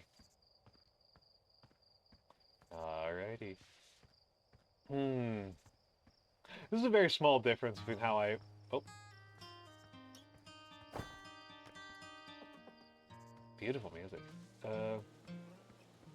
Small difference between how I play when I'm by myself versus here. You going into space today? Hey, going to space and never coming back like Feldspar did? That's pretty disturbing. But Hornfell says no one knows what happened to Feldspar. Hornfell says they got lost in space even though they're the best pilot ever. You're not as good at Feldspar, so you should be careful not to get lost. When I'm playing on stream, I do tend to be a little more pushy, I suppose. I tend to be a little bit more direct. I tend to try to get things done a lot more quickly. I should actually get back out of here because this is funny. So Blue, you said that inspires confidence about this being a well-constructed spaceship. Note that one of the thrusters is using wood bracing. They've coopered some of the tanks on here. I don't know if those are supposed to be oxygen or fuel. There's wood boards that aren't fitted.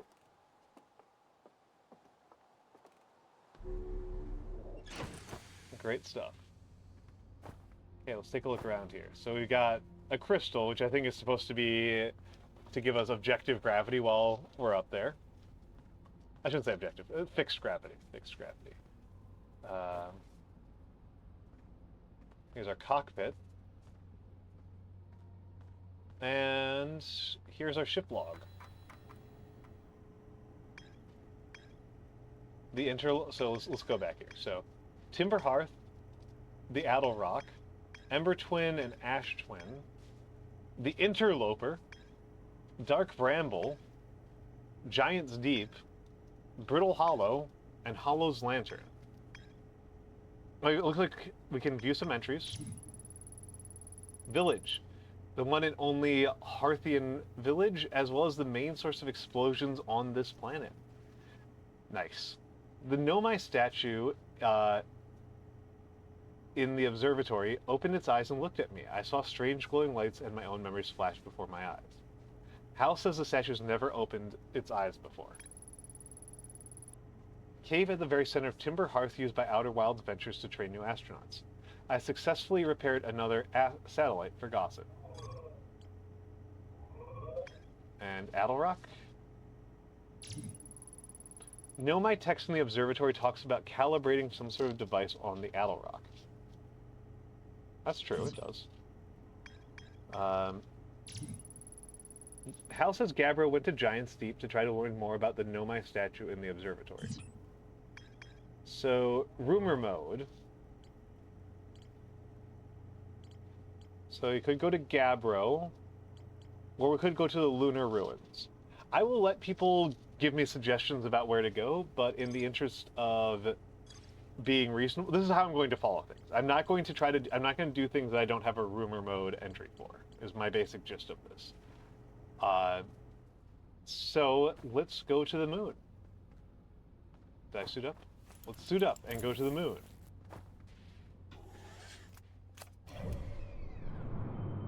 Oh, thank heavens. Tab is tab is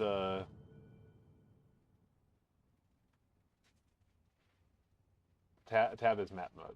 Okay. So there's me, and there's the Addle Rock. And I can left click on it to lock on. In which case, like, you can see...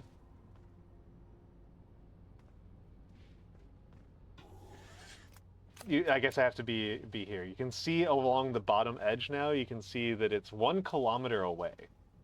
And moving 9 meters per second away from me. So...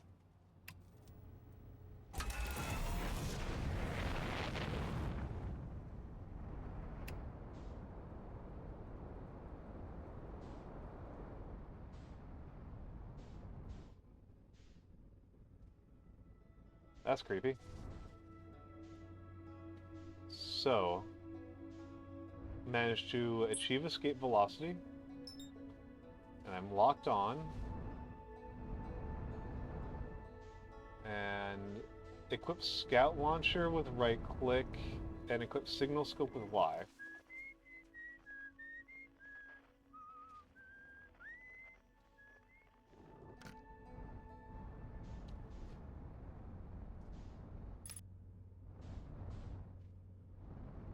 Okay, there's a nomai structure over here. Let's try to turn on the landing camera. Oop, oop. Hit a little bit hard. But not too bad, not too bad.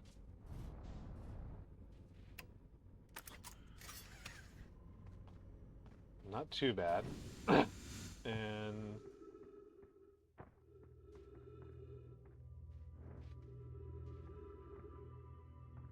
Okay, so gravity is 0.4 here. Which is enough that I can jump a bit higher.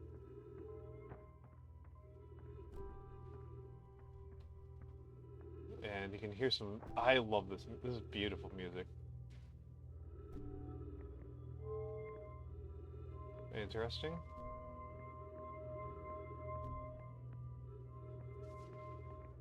Take a look around for some writing first.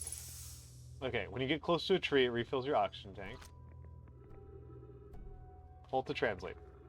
Coleus, I was upstairs testing the eye signal locator, and it can hear and follow the signals from the sun, Giant's Deep, and Brittle Hollow. So it's the eye signal locator, whatever that means. However, something strange is happening when I ask the eye signal locator to follow the eye's signal. The device indicator rotates wildly and never points to just one direction. Felix, I see. I most likely calibrated the locator incorrectly. Privet my apprentice, and I will make adjustments and try again. Okay, so this is like a fun thing, right? Is like they make a tool, right? The Nomai have made a tool, and it's producing a gibberish result. It's producing a result that they don't like. So the assumption they make is that they did something wrong when building it. Felix, update. Disappointingly, everything is correctly calibrated after all. Kosovo, it saddens me to posit this, my friend, but I believe this locator cannot detect the eye signal. We would need to build a more sensitive device if we want to locate the eye of the universe. Thatch, then we will build it. Don't lose hope, Kosovo. Our search for the eye is what brought our clan to this place. We won't give up so easily. And this is something that's kind of cool. You don't always get this when you're reading old stuff. You don't always get to see who actually wrote things, right? So the first human names that we have written, the first humans that actually show up in the historical record are slaves, right? Those are the very first people we see show up in the record. And it's as part of a sale receipt.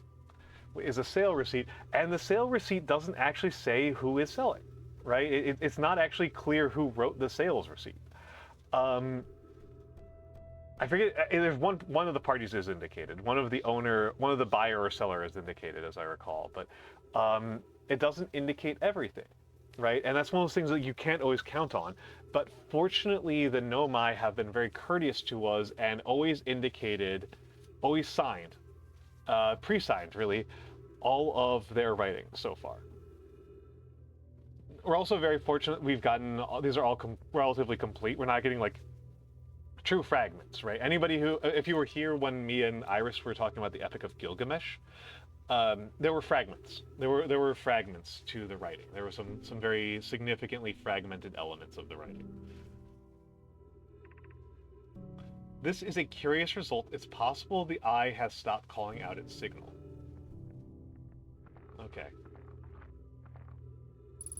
And I can remove the scroll and drop it. Whatever that gets me done.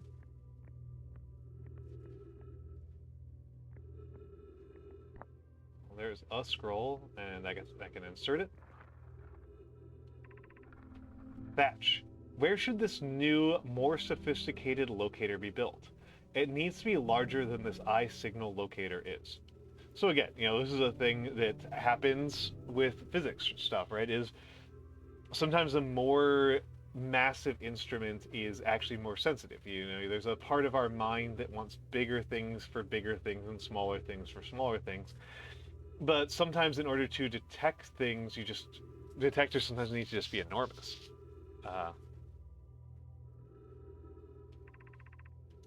Anona and those of us originally stranded on Ember Twin built a quantum moon locator there. Okay.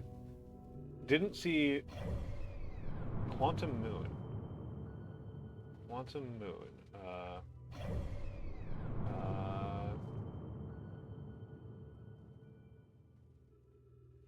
Hourglass Twins, Giant's Deep, Interloper. But the heat of the sun made its construction challenging. I wouldn't recommend building on that planet.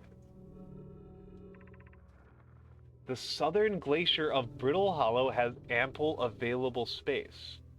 I could construct a new building to house this proposed locator. So this is Plume talking. So we went from Thatch to Coleus to Plume.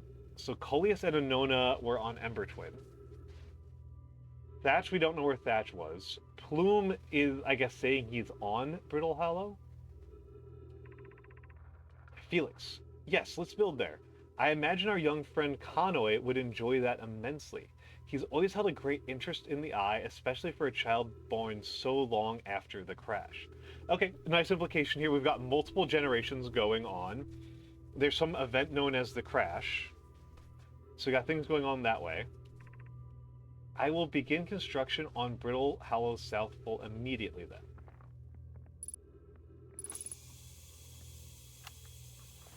And we're playing a recording. This is Harthian. Okay, wow. I've seen this ruin in other travelers' pictures, but seeing it for myself, it's really old, isn't it? Oh, wow, this is the coolest day of my life. Okay, time for some official notes. So some kind of Nomai locator. It can point out different planets, which is incredibly cool, by the way, but from what little I can understand of the writing here, I think it was built to try to find something specific. I'm not sure. I also was able to translate something about the South Pole of Brittle Hollow, so I'll fly there to see if I can learn more. Yep, just gonna get back in the old ship and take off. Totally safe. Mostly safe. Oh, stars above. Okay. So that's the writing down here. Is there another level to this? So this is a pretty small installation. And we got this thing up here. And so go right to left. Okay, so it's turning.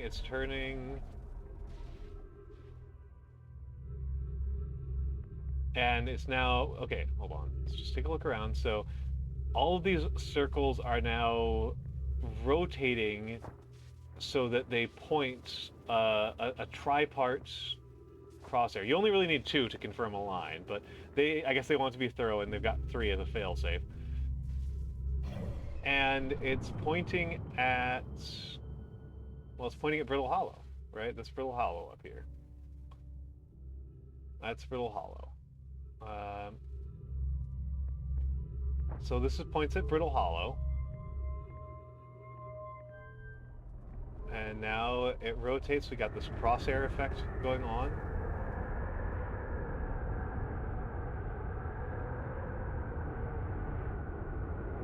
And I can hear.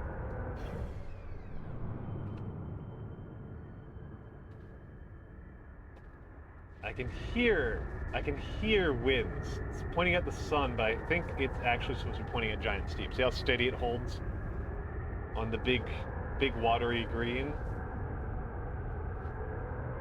And then let's pull it out. And so this symbol, this like windy symbol, I guess, is Giant Steep, and this cracked one is Brittle Hollow with 2 very different poles. And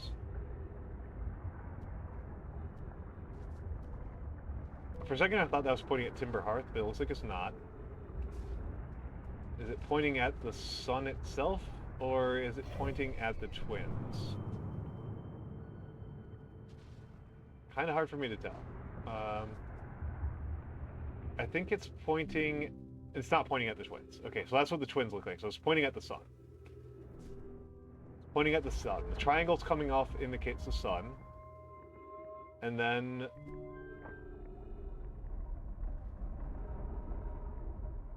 there's the interloper. Okay, and like they said, it continues to spin wildly. This is what they told us downstairs, is it'll spin wildly. It'll spin wildly.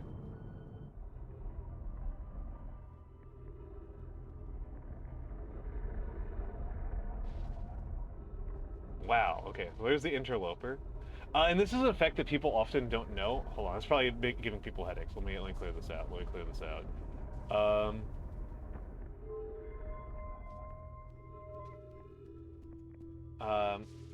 Oh wow, the interloper got really close here. So that's an effect that people don't often know, is that those comet trails are often projecting directly away from whatever star a comet is orbiting. It's not caused by like drag from the vacuum of space, because that doesn't make any sense. It's caused by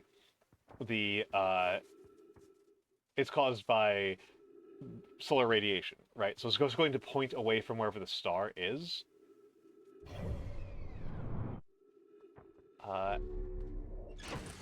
And I'm going to go up to the North Pole of this planet. So I'm just gonna...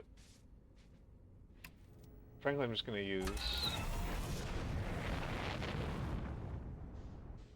be pretty judicious about this. So it's only 170 meters away. Oh, I'm not locked on. Let's catch up to it.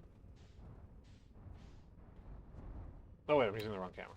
I'm using the absolutely wrong camera for what I'm doing, for what I'm trying to do.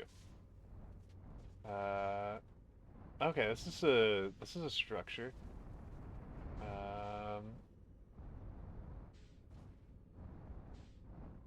Actually, wait. Am I breaking my own rules here? Am I breaking my own rules here? Because I said I was going to stick to rumor mode. As much as I can.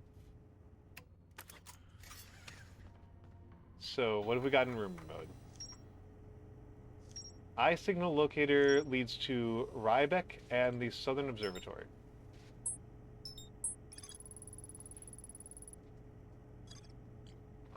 What does Riebeck say? Riebeck headed to Brittle Hollow to investigate something the Nomai were doing at the South Pole. Nomai decided to build a larger, more sophisticated eye signal locator on Brittle Hollow's South Pole. Okay, that's two votes. That's 2 votes for going to Brittle Hollow's South Pole. So let's get in here and zoom out. Oh, Brittle Hollow's really close by. Oh my goodness! Oh my goodness, holy. Oh. Uh, mm. Welcome in, Raiders. Welcome in, Raiders. Welcome in, Raiders. Hello, hello, hello, hello, hello, hello. I am Almantas, former professor, current VTuber. Let me give you the shout out, Smolchy. What were you doing, Smolchy? What were you doing? What were you doing? Smolchy Pansy. Um, you're playing Alien Isolation. Okay, very different vibe from what I'm doing here. Very different vibe. Um, Hold on, wait, did I change my thing to Outer Wilds?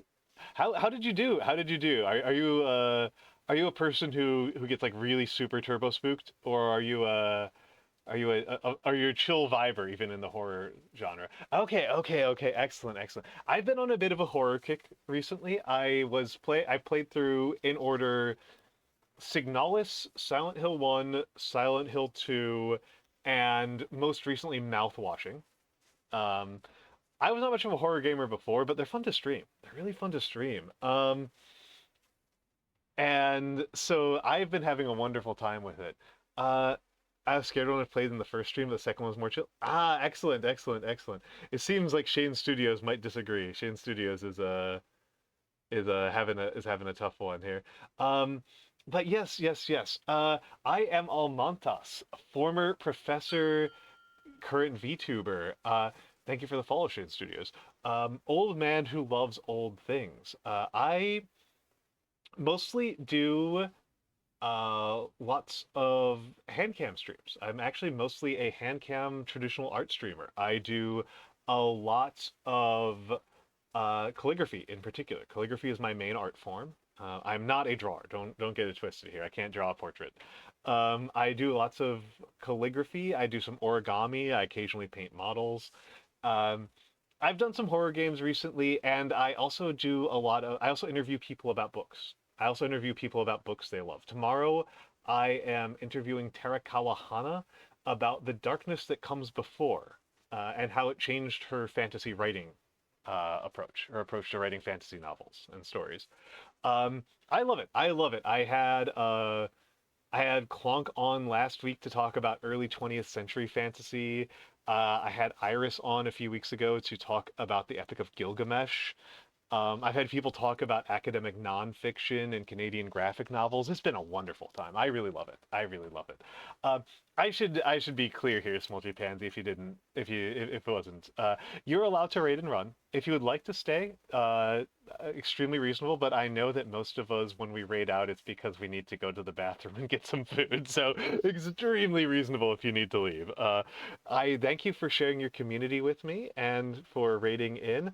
Let me explain a little. I am in subathon. This is day 3 of of my first ever subathon, and yeah, yeah, absolutely, absolutely. And no, do not worry about it. Just thank you for coming by. Thank you for sharing your community with me. Thank you for sharing your thoughts about Alien Isolation. Uh, oh, you already lurk here. Oh my goodness. Okay, okay. That's always Okay, okay, okay. Now I feel embarrassed that I didn't know that. Now I feel embarrassed that I didn't know that. Oopsie doodle. And oh my goodness, I try to be cozy. I try to be cozy. Don't worry about it. Don't worry about it. I just feel foolish. Don't worry about it. I just feel foolish. Um, but yes. So to tell people what is going on, I was playing a bunch of Majesty earlier on stream, which is an old strategy game that I adore. It's an old, very weird strategy game, and right now I am playing Outer Wilds.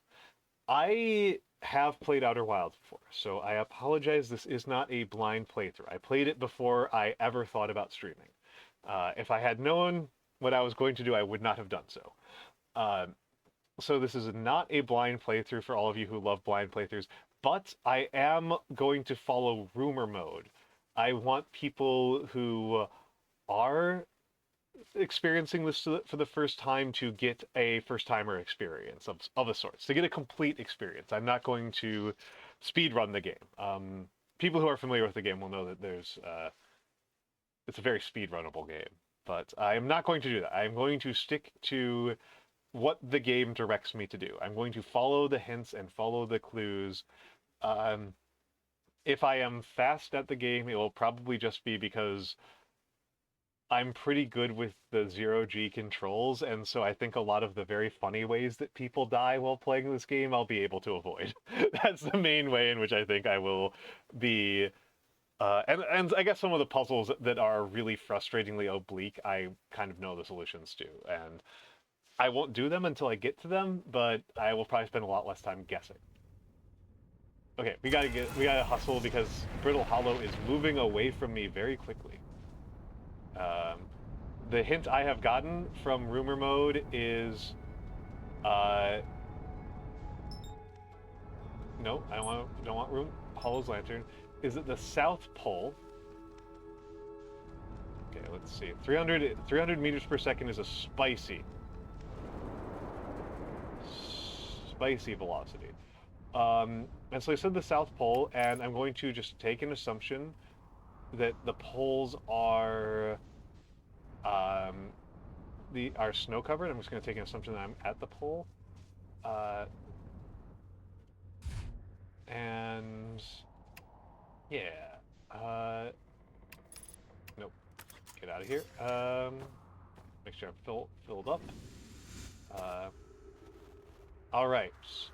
So there's a little polar map here. And we're on 0.8 gravity. That's not nothing. Jeezy Pete's. What the heck was that? What the heck was that? Okay. So this is a pole. I actually can't tell if it's the north or south pole, but you can see on the left side of the screen there's a like a polar map of whatever body I happen to be on. Okay. So this is molten, so it's not as cold as I would think it is. I can hear wind, so that indicates that there's an atmosphere. Ah, geez. Okay.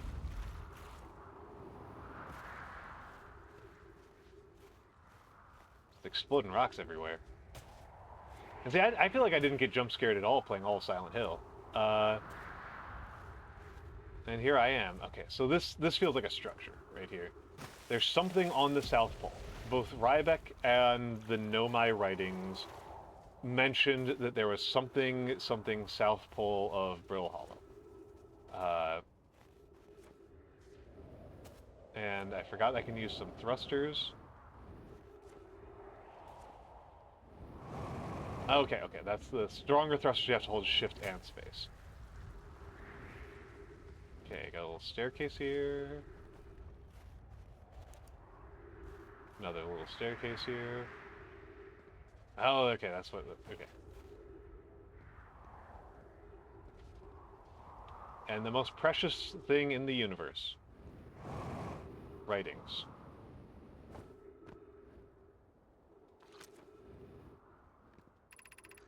Has anyone observed the phantom moon that sometimes greets us in the night skies? Your thoughts interest me. So Felix is kind of whimsical. Felix is kind of whimsical and open-minded. Plume. I'm interested in your playful moon. Is it much like its violent friend, the Hollow's Lantern? Felix. This moon isn't volcanic to my unaided eye. Sometimes it leaves its friend Hollow Lantern for nights at a time. Plume. The night the moon circles this planet appear random. It seems to travel as it likes. It's like here we go back to where Plume said I'm interested in your playful moon. And then Thatch says, imagine if there were 2 volcanic moons. Plume says, then I imagine there'd be none of us left. Alternatively, Felix says, hypothesis, there can exist too much lava. Thatch. I'd strongly prefer we test the null hypothesis. The null hypothesis is scientists speak for no. I like to emphasize the null hypothesis when talking about various theories because it's important to remove the null hypothesis, which in most cases is just things happen for no reason. Like oftentimes in a scientific principle, it was just dumb luck, right? It was just dumb luck. It was just a coincidence. And so it's important to remove that because oftentimes people will go about looking for an explanation and assume that if you don't have an explanation for a phenomena, you don't have an observation of that phenomena, which is backwards. Has anyone observed the phantom moon? Okay, here's another one. Thatch, I compliment your eyes. How do you imagine it disappears? Hypothesis, could it be a shift in the light spectrum?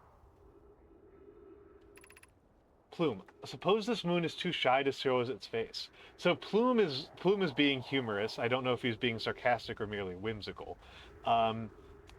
Thatch is kind of down to business so far. Felix is a little playful, but also observant.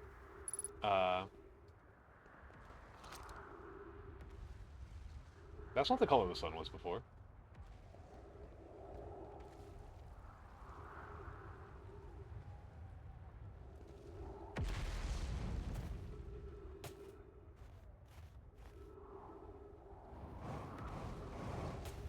All right.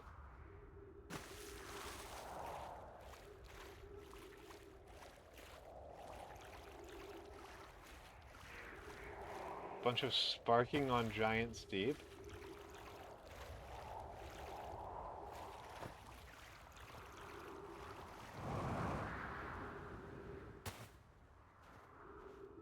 Okay, they said South Pole. I'm going to take for granted that whatever I'm looking... Oh, okay. I wasn't expecting that. I was going to take for granted that whatever was going on here was inside that circle, inside the polar circle.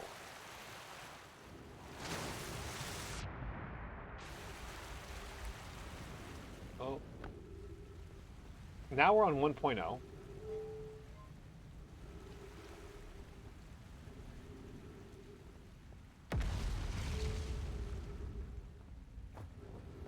And I am not the highest on oxygen.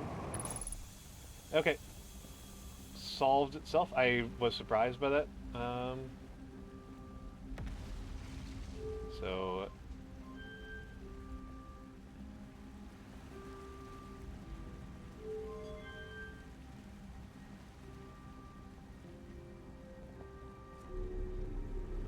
Okay, so...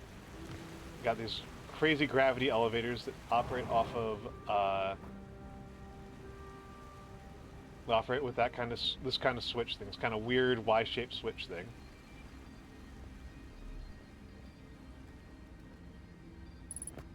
Okay, ship log updated. I will have to check that when I get to the ship log.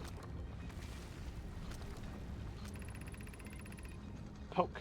I feel strange trying to recreate Anona's white warp core without him. At times, it still feels strange to no longer be his very young apprentice, and for the Black Hole Forge to be in my care and not his. So presumably Anona died of old age. Poke. Hypothesis, this will always feel strange. Even though my time with him was short, I miss my old mentor, and deeply. Poke. To have a chance to try is thrilling, but I don't want to disappoint everyone. I think I can do this, probably. But what if excitement has clouded my assessment of my own abilities? Big mood, buddy. Was I wrong in volunteering to build it? I was born in this star system and never saw Anona's warp core with my own 3 eyes. I only know what he taught me. What if I've bitten off a larger portion than I can consume? Do they not chew? It's an interestingly specific piece of translation, right? Larger portion than I can chew. Consume. He doesn't say chew. Do they not chew? They look like they have jaws. Still, all I can give is my best, and as Anona would say, should my best prove insufficient, then we will try another way to achieve what's needed. I can have Clary and Root in the Forge, and I have my clan. I am not alone. So Poke actually writes in a somewhat idiosyncratic manner, right? All I can give is my best. And as Anona would say, should my best prove insufficient, then we'll have to find... Like, all I can do is my best. As Anona would say, if that's not enough, then we'll find another way. Like he's writing. It's not bad. I want to be clear here. I'm not bad. It's not bad. I'm not even criticizing. It's just it does tell you something about Poke, or how they want us to see Poke. No jawbone. Oh, interesting. Scroll. Oh. Scroll. Nothing more precious than writing. Nothing more precious than wisdom. Nothing more precious than the past. Oh, oh, oh, oh. I've fallen down that twice. Oh, these are like on the wall. Those are not with a scroll. Okay, I thought that was a scroll reader.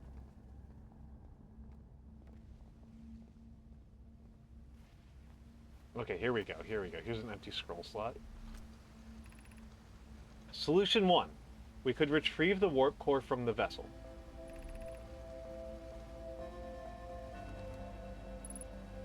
Ship log updated. Music change. Plots. This would require a return to Dark Bramble. Plume, my father, said many good know my parish there. Psycat. This is a new one.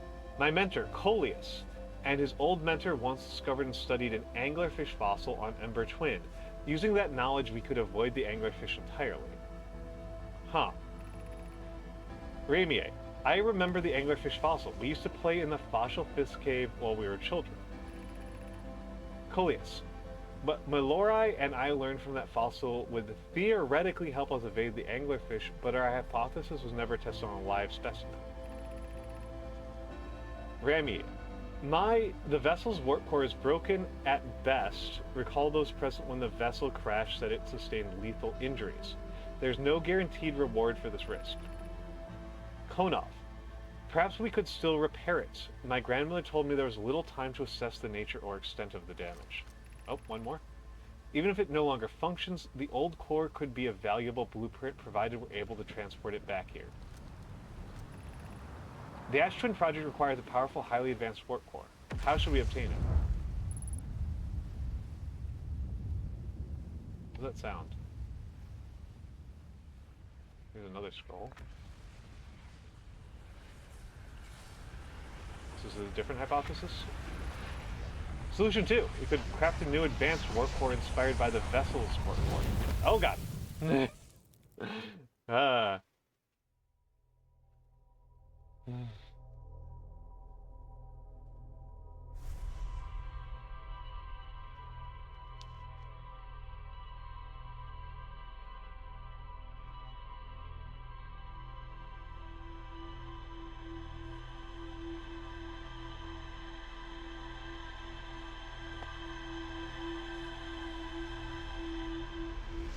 Alright.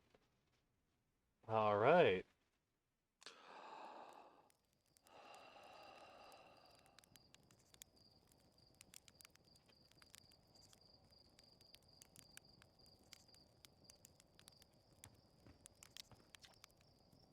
Hey, you ready to get this rock off the ground? Ship's all fueled up and ready to go. Did I just die? Whoa, bad dream or something? You still look half asleep, but that's a negative on being deceased. I know it's tradition to sleep out under the stars the night before our launch, but if you ask me, it makes you all a bit jumpy.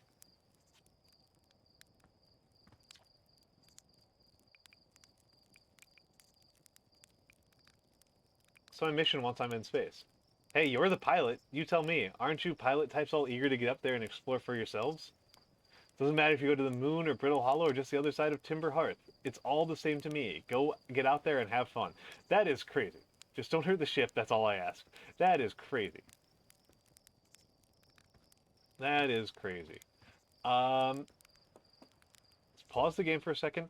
I need to use the bathroom very, very badly.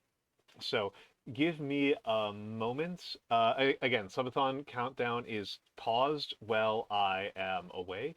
I will see you all in a few minutes, but yes, I need to use the bathroom and I'll be right back.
And I'm back, and I'm back, I'm back.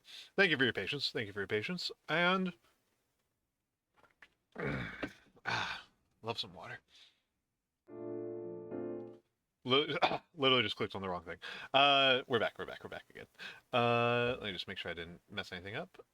Everything looks good. Everything looks good. Everything looks good. And let's go over here.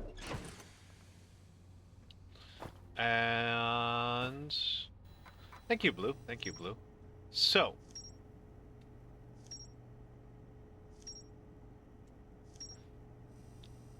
oh, I did sequence break, but not on purpose, so I will accept that. I did sequence break, but not on purpose. So I was at the Northern Glacier. Well, hold on. Let's just take a look at entries in map mode. Okay. Anglerfish fossil. The Nomai learned how to evade anglerfish, theoretically at least, by studying an anglerfish fossil they found on Ember Twin. Quantum moon. That's new. The Nomai on Brittle Hollow observed a phantom moon that would sometimes appear in the sky. Nomai decided to build a larger eye signal locator. Rybeck is headed to Brittle Hollow. I did not find. Northern Glacier. I was at the Northern Glacier. Whoops, I thought that was the Southern. The North Pole of Brittle Hollow is covered in snow and ice. There's a uniquely shaped Nomai ruin on the surface. There is more to explore here. Hanging City. A Nomai city suspended beneath Brittle Hollow's northern glacier. The city is divided vertically into 4 districts. The Nomai debated how to obtain the powerful, highly advanced work core required for the Ash Twin project. There's more to explore here. And I'm small, thank you, Vex. The vessel's work core broke when the ship crashed in Dark Bramble.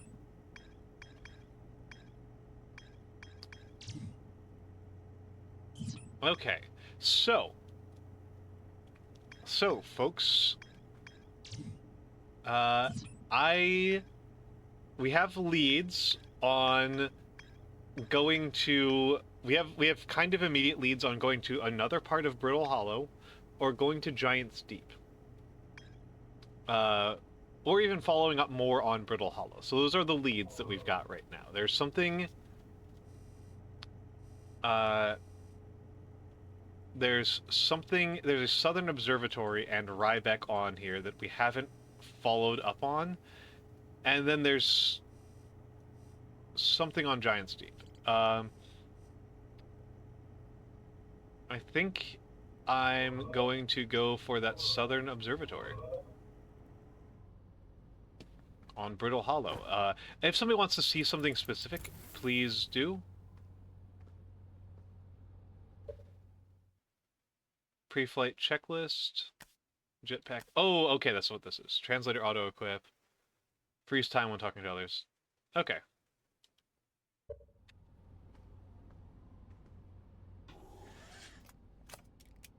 Oh, okay. It looks like I can specifically get Northern Glacier.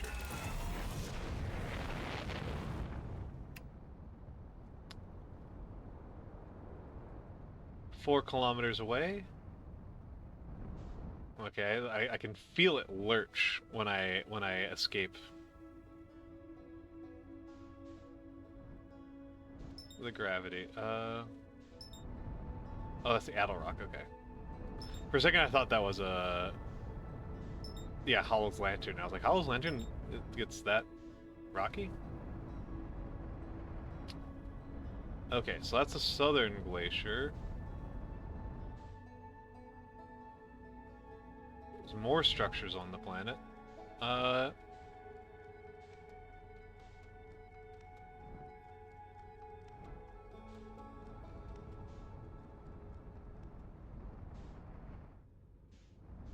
Oh, that's a new thing. I didn't see that before.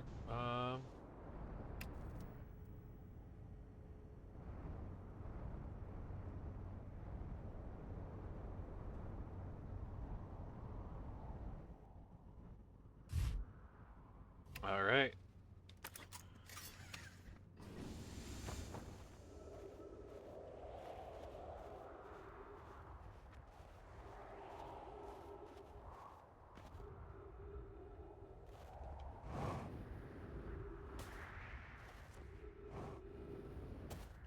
What is this thing?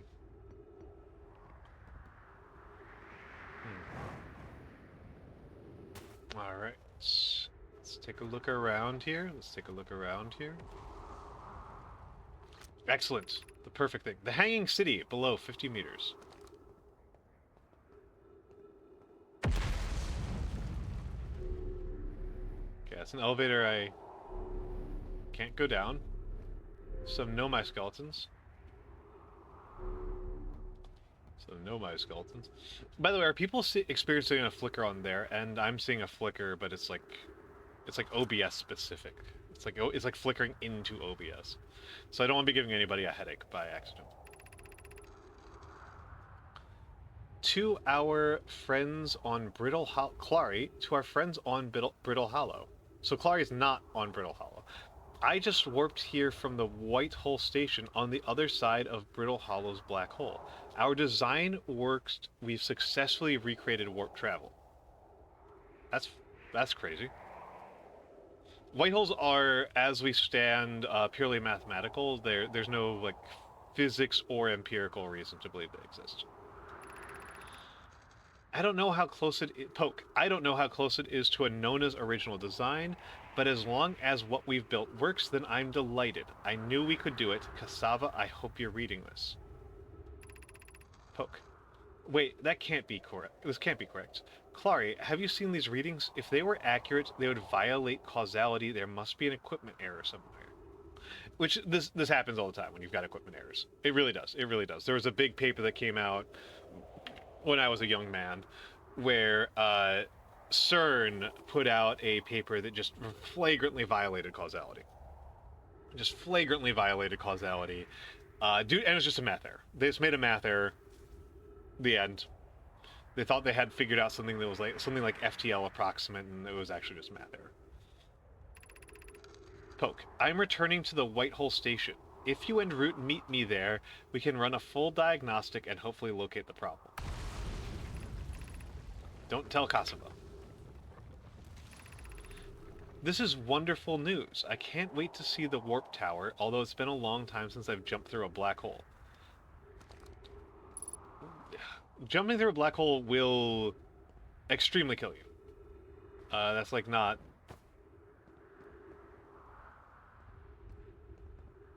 Okay, so it's Brittle Hollow and something else.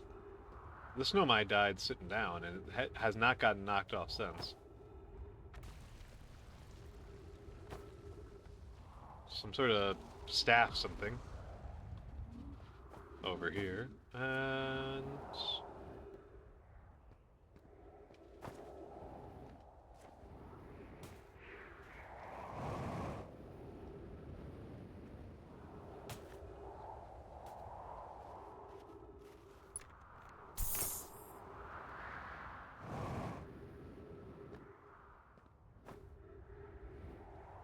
zero kayfabe here, I am kind of lost.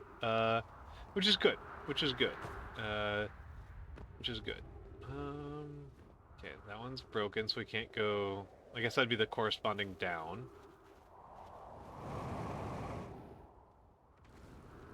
Okay, let's see, we got another nomai structure over here. Oh, this was the one I was in before. Ow!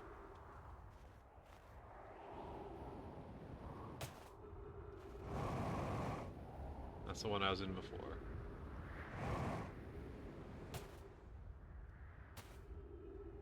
Okay, so this is the northern glacier here.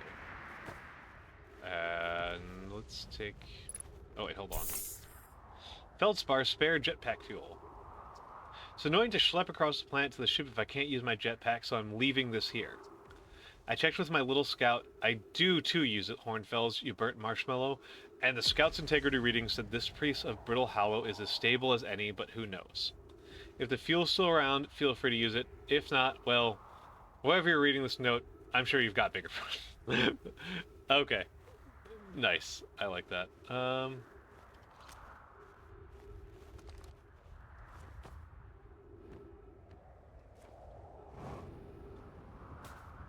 Okay, well... First of all, I'm actually using up quite a bit of my oxygen. And I'm injured, so may as well deal with that. Use medkit and refuel. Okay.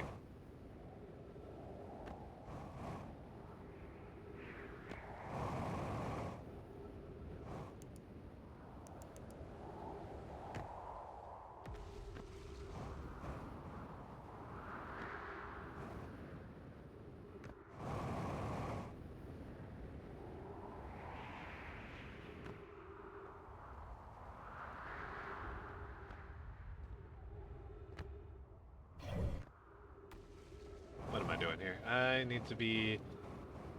Let's follow... Well, this is the northern glacier. Whoa! Hey, don't like that.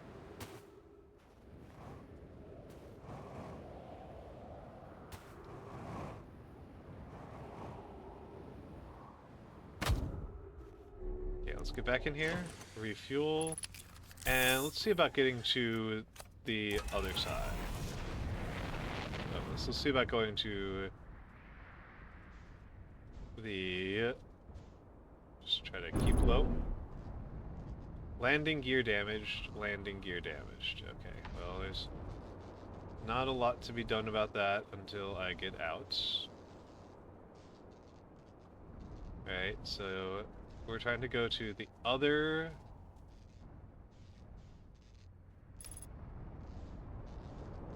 side of this. Okay. That feels promising. The one pole was covered in ice, so logically the other pole would be. Oh, okay, okay. I guess I gotta just take some guesses here.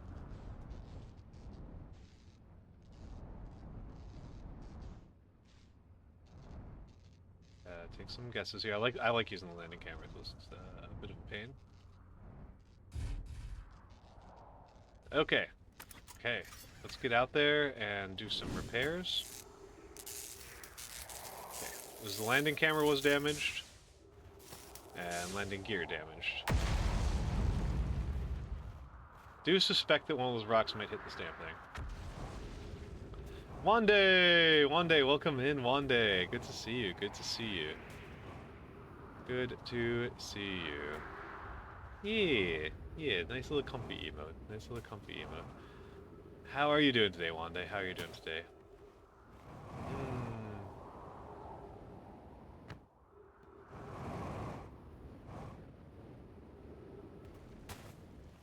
Okay, so there's this big structure here. Can I go in from the top? Dying from hay fever. 140 emails. Wow, how do you get it so low? I can't remember the last time I had 140 unread emails. Oh, okay. Right next to my ship.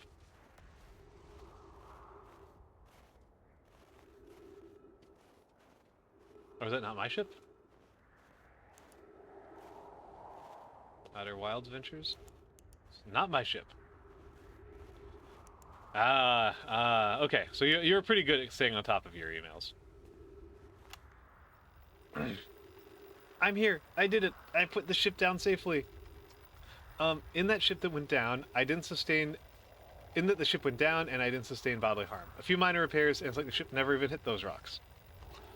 One of my better attempts. Feldstar would barely have laughed at me, I bet. That's the good news. The bad news, I haven't found a way inside the structure yet. The door is broken, and I know I'm not great at exploring, but I think I would have a different entrance by now if there were one. Probably. I can't get inside from here, but I know there are paths below the surface. I'm going to head north to the ruins on the equator to try to find a way down.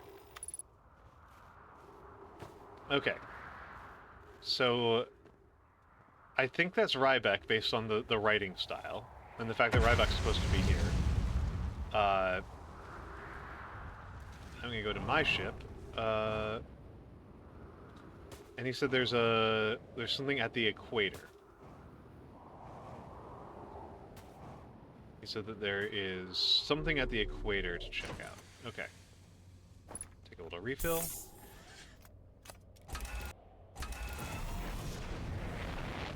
So, we're at the pole, so Any direction I go, as long as I go in a straight line, I will get to the equator. However, the equator's big, so I might not find these, quote, ruins at the equator. Though, I'm going to just take a guess and say that those are ruins at the equator. Yeah, let's call these ruins at the equator, right?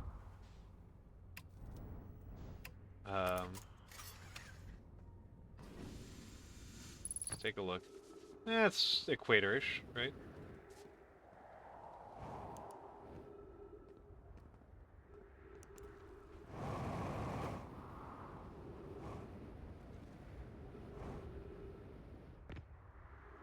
Okay.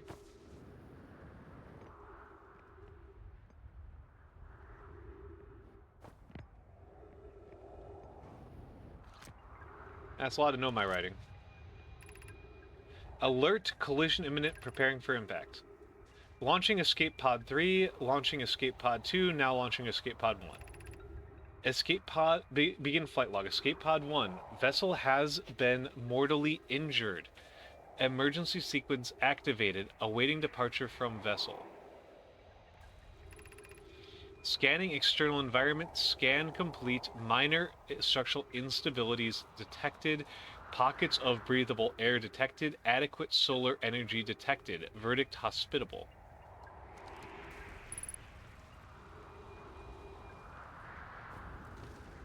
Okay. Hold on. Emergency escape hatch.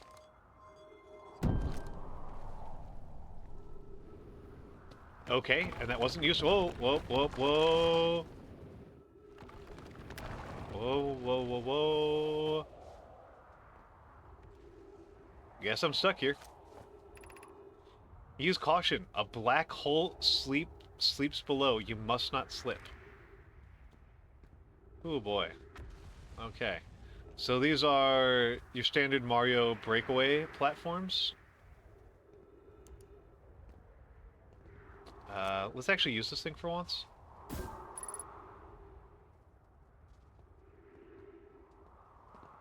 Around 80. Around 80. Plus or minus a few. I need to set up an auto thing for it. I need to set up an auto counter for it. I think it would be pretty easy to do. Question mark.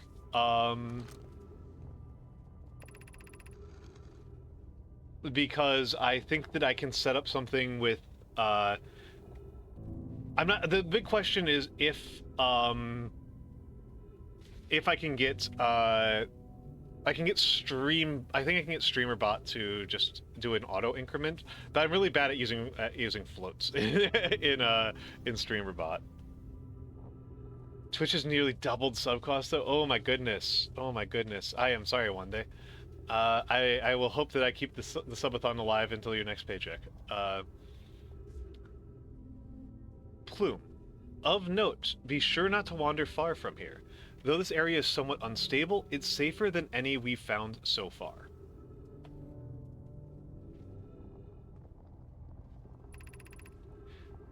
Plume. The temporary settlement is finished, but remember to be cautious of falling rocks and dust created by meteor impacts.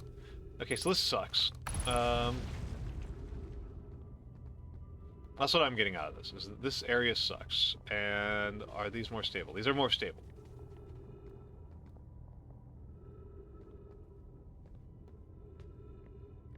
These are more stable. Given concerns about our settlement stability, where should we construct a new, less temporary shelter? Thatch.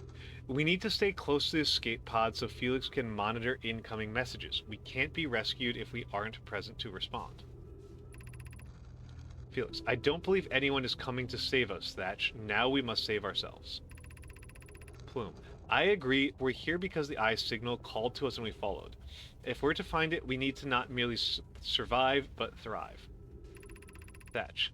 This is a wise point, Plume, and elegantly made. If moving to the northern glacier will keep us safer, then that is what we should do. Plume. I believe we should migrate to the northern glacier. Thatch. Building beneath the crust again would shelter us from the volcanic moon's eruptions. What if we use gravity crystals to craft a stable path? Blue, it might also matter that Wande is Australian. So they might have also done a local economic. It might also be a local. It might even just be because of inflation. Not inflation. Currency exchange differences. Thatch. This knowledge is app is more expensive than desktop. App is more expensive than desktop. For the same subs. I am guessing it's because of the app stores make a surcharge. I'm guessing it's because app stores put surcharges on purchases, and those get transmitted onto they are being passed on down to the user. Thatch. This knowledge is too dear to lose. Here is everything we can recall about the signal we encountered while aboard the vessel. The signal was older than the universe itself. This is the most significant detail. Okay, that's a huge detail. That's crazy. That's crazy. Also has surface integrity 81% mean. I don't like it. Plume. No Nomai clan has ever encountered anything like it. How can anything in this universe be older than the universe itself? Thatch. Imagine what rare and profound knowledge it might offer. We must find this eye of the universe. Felix. The signal looked like an eye, round with a circle at the center much like a pupil. Suppose the signal was looking for something.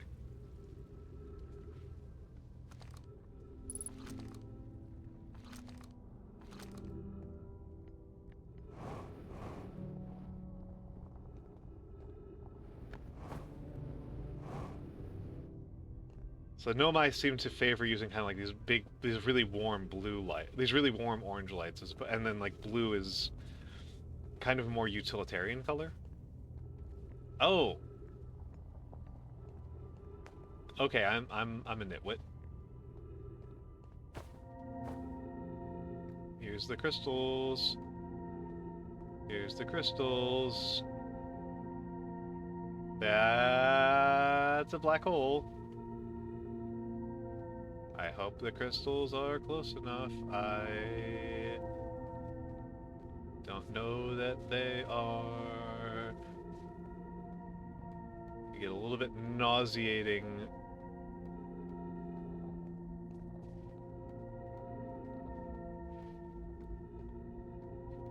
It's a little nauseating to walk between these. Especially because that one's a little bit of a dead end. Surface integrity 81%, whatever that means. And it's really hard to resist the urge to jump, right?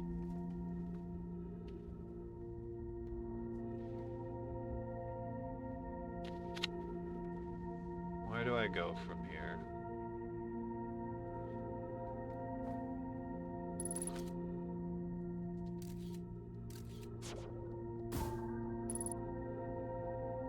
Okay.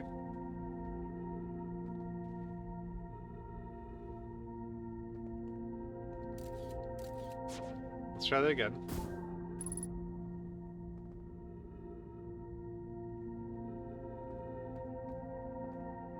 Let's see if this works. Let's see where I fall.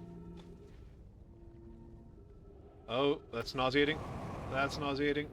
Fuck me. And black hole. Well then.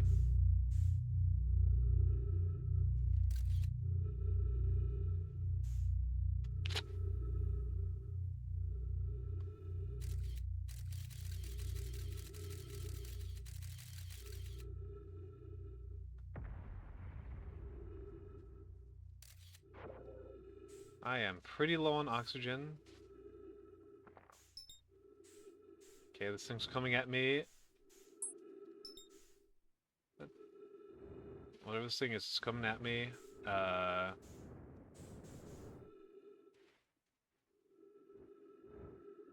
Let's try to match it. Let's try to match it and not crash into it at high speeds. Okay. We got some gravity again.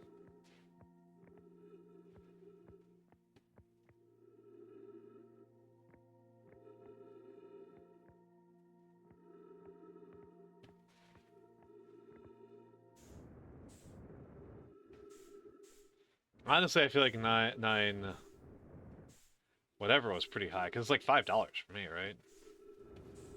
Yeah. You Australians are getting hosed. Yeah, thank you for the warning on the oxygen. I am... Oh, oxygen tank refilled. Okay, that was really good timing. What am I inside? Okay, hold up. Got some writing. Poke, welcome to the White Hole Station.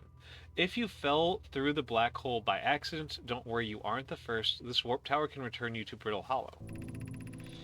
Every warp tower is tuned to a specific astral body. A tower's warp can only be used during the brief window when the tower is aligned with its astral body, in this case, Brittle Hollow.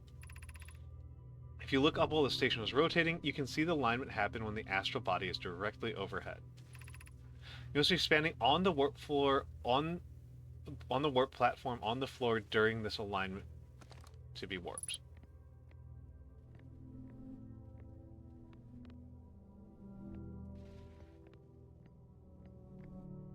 Okay, so is this the thing? Was that what he means? Like, when this points upwards, it'll teleport me there? What do I do till then?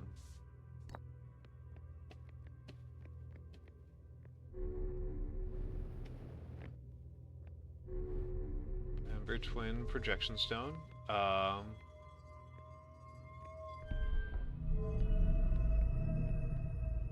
What did that do? Hey Saf, hey Saf. It's going quite well. It's going quite well. It is going quite well. We are only on day 3, and I am playing Outer Wilds. Or maybe showing off Outer Wilds. I love Outer Wilds. I love Outer Wilds. How are you doing, Saf? How are you doing, Saf? DM me because there's some questions I want to ask you.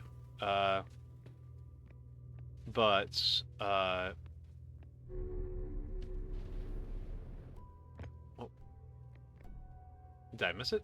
Okay, I guess I did. But yes, Saf, how are you doing? How are you doing? What is happening here? Okay, and one more midterm. The question is, have you been doing well on those midterms? That's the question.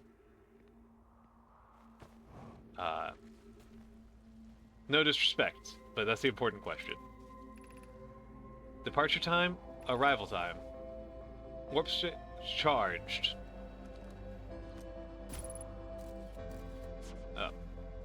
Put that away.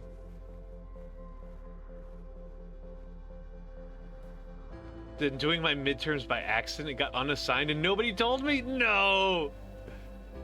No! That's a nightmare. Oh, that's what we use these for. Pi. Rami and I have reviewed the records you sent, Poke, and they appear to show Nomai are arriving at the warp receiver on Brittle Hollow slightly before departing from Whitehall Station. Poke, I understand it's extremely odd, but Claria and I have tested and retested the equipment, and the result is the same every time someone warps. Rami, the interview is incredibly minuscule, 100,000th of a second. As I already told Rami, these measurements can't be accurate. How can Nomai arrive on Brittle Hollow before he or she ever steps into the teleporter? The implications are absurd. Poke, as Pi is confident the reading is inaccurate, she's helping me recreate the phenomenon, the high energy lab. What's that sound? I can hear something.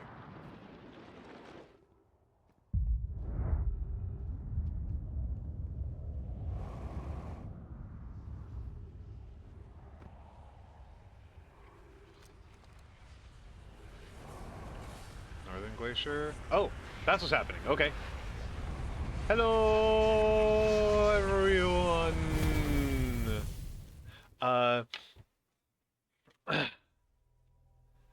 See, one day the difference is that I'm really good at exams. I am much better at exams than I am at actually doing things in practice. So, I kind of wish I got paid more for doing exams. I sometimes think about going into fields where exams are more important, like actuarial science.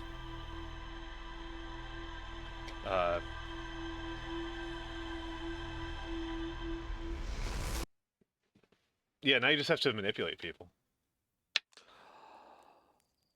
Now you just have to somehow be persuasive and charming while drinking.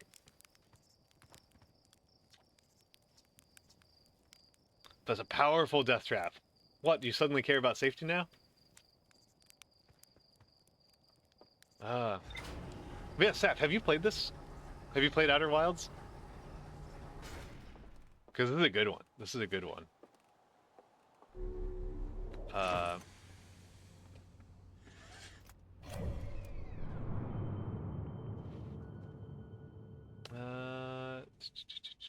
Wait, what? Oh, right. That's the camera's orbit. The orbit that I can see that's like perpendicular to the plane. All right. Let's take a look, right? Let's take a look. No, not you. That's the one. That's the ticket. Okay, so Whitehall Station and Escape Pod 1 and the Old Settlements and the High Energy Lab. Okay. So I still haven't actually accomplished the thing I've been setting out to do since the first time I got off of the planet, which was find Rybeck in the Southern Observatory. Rybeck landed the ship near a big dome at the South Pole. The door leading inside was broken, so they decided to head north to the ruins on the equator in search of a way to beneath the surface. The Nomai built a larger, more sophisticated eye signal locator on Brittle Hollow's South Pole. There's a door to the observatory on the surface, but it's broken. Okay.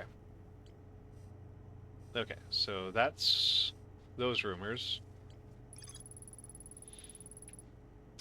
The Nomai were able to warp here from the Whitehall Station. This is where they first recreated warp technology. Whoa, that's quite a bit. Every Nomai warp tower is tuned to a specific astral body.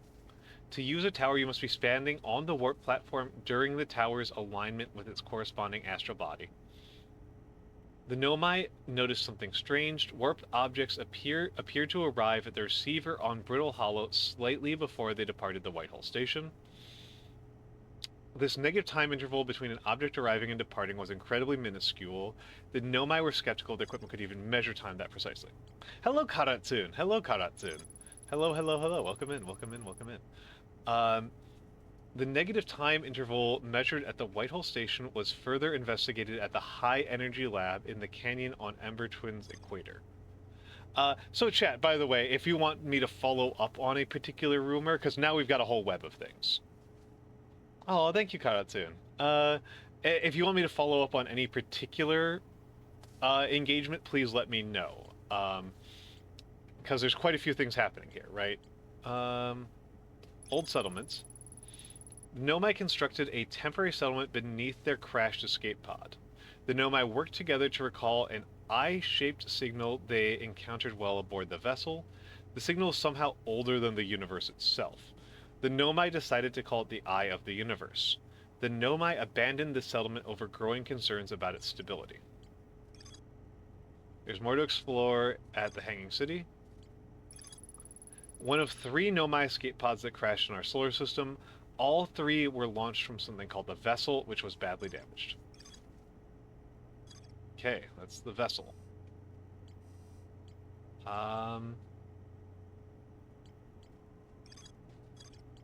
Okay, so...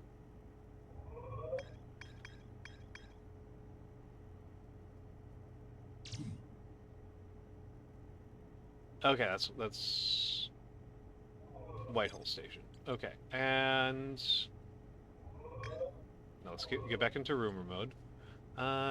If nobody else has an objection, I am going to follow up on Rybeck.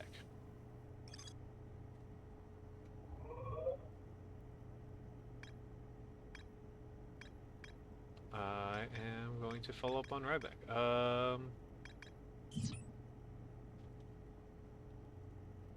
Let's get out of here.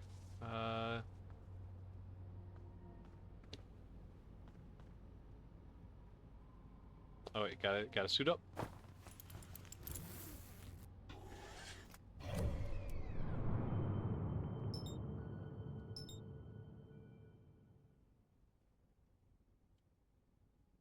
I target the southern glacier? No. Well, let's get out of here. I know I normally like to use the takeoff camera, but like, I thought it'd be nice to do one where I don't use a takeoff camera. And you can see the lurch, right, when I leave gravity.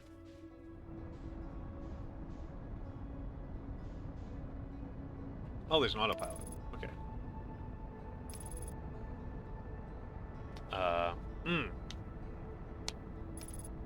Okay.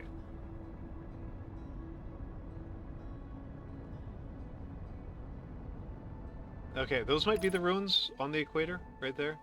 Right, like literally right below me. So let's get a little bit closer. Oh, it's approaching fast. That's a lot faster than I want to be approaching. Okay, okay, okay.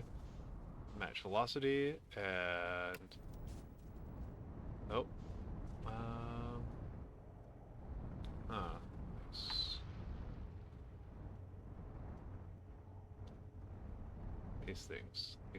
These tricky little bastards. These tricky little bastards. Okay, okay. Let's get out of here. Okay, never mind. Never mind, tricky little bastard got me. Never mind. Never mind. I'll try to get onto the tricky little bastard some other. Ooh! Wow!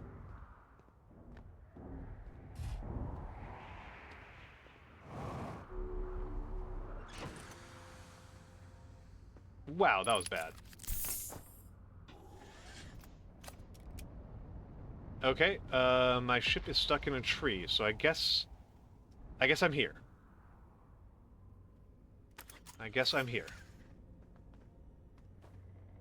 I guess that is end of the line for this little fishy. Right, let's turn you on. Insane that there's plants here with apparently no atmosphere.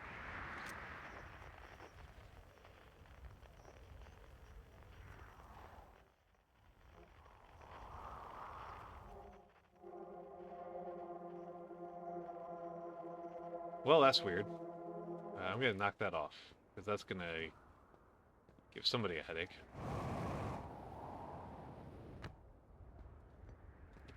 If not me, then somebody else. Okay, so... the trees are moving. The trees in this grove wander about freely. The entire plant, roots and all. This is not normal, even for an alien planet. I have never seen them move. Is that even possible? If anyone else witnesses this disturbing behavior, I implore you, record your observations here. Either these trees are aberrant or my brain must be. Thank you, Plume. Thatch, Plume is right. The trees do move. I confess I didn't notice until I read his notes. It's fun to see how, like, serious Thatch is. And this is one of those things, again, about, like, studying history, right? Is, like, you learn to have relationships with people who have been dead for hundreds of years. You learn about them. Alarmingly, it isn't only the trees. There is other matter in this area, such as that unusual shard of rock moving in that same eerie way. Felix, the rock is unusual for another reason too. Thatch, it possesses color and texture. Oh, that's two Thatch. It possesses color and texture I've never seen elsewhere on this planet. Felix, hypothesis. This rock shard's presence is significant. We should study it. Could it be what is causing other nearby objects to also move about this area? Well, looks like there's writing on top of it, so I gotta go. I gotta do it. I gotta do it. I can't not do it. I can't not do it. I can't not. Gotta read the writing. Plume, Felix, and I have determined this atypical shard of rock is the reason objects in this grove are behaving in a quantum manner. Felix, of note, a unique signal is coming from this shard. Curiously, our friend the Wandering Moon sounds the same. Felix, I've also heard the same signal the shard produces calling out from Giant Steep, Timber Hearth, and the Hourglass Twins. Suppose there are other shards like this one. Thatch, the only other object we've observed displaying this quantum behavior is the wandering moon. I imagine the moon's behavior and this grove's are related. Plume. In her note from earlier, Felix mentions this strange type of rock isn't found elsewhere on Brittle Hollow. What if it isn't originally from this planet? Hypothesis. This quantum shard is from the wandering quantum moon. Perhaps it is even a small piece of the moon itself. Alright. Alright. That's fucking weird. That's fucking weird. Let's go. Wee.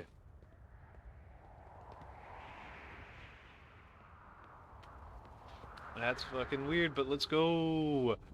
Okay. Going downtown. We're going down. So the new area.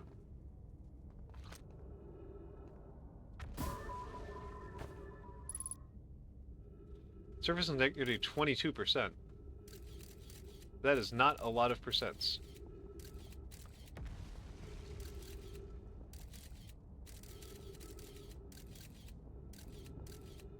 Okay.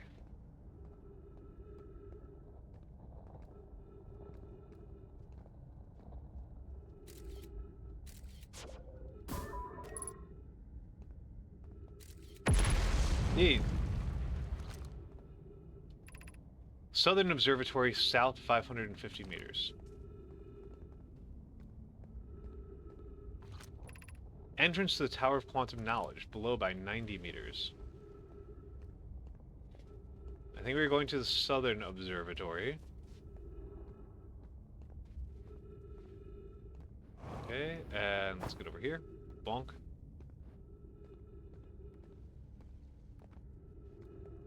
Okay. Got some of these rings. Okay, and...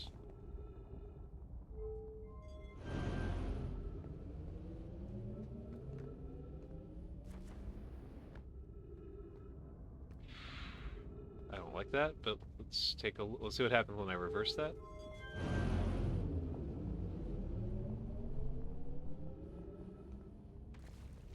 This one to suck, but this one to blow.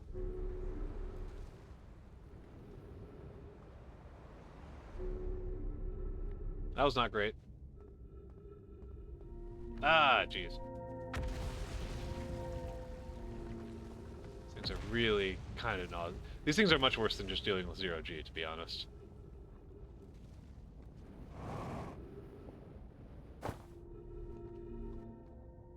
Okay, this just gets me over to the same place as this one. So that didn't really matter.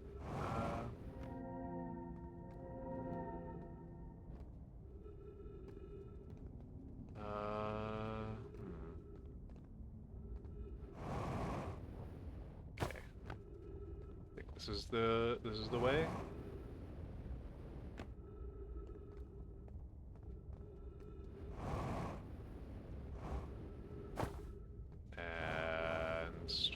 Whoop. Oh, nope. There we go. And...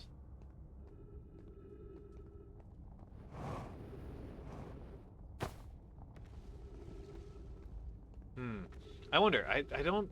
Do the Nomai have graveyards? Do the Nomai...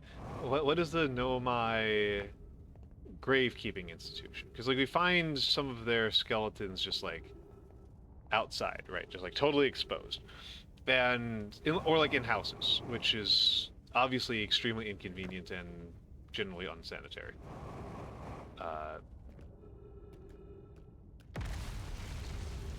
Okay, hit this shit.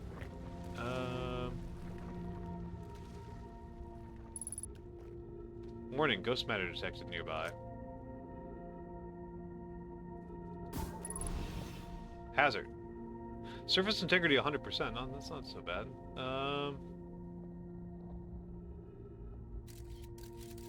Oh yeah, that's bad. Wait, what? Oh, that's the black hole. Okay, yes, that's that black hole. Well...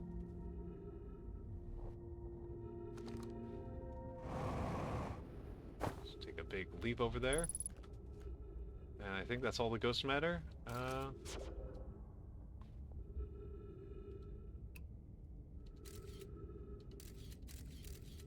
Okay, yeah, that's the ghost matter over there. No ghost matter there.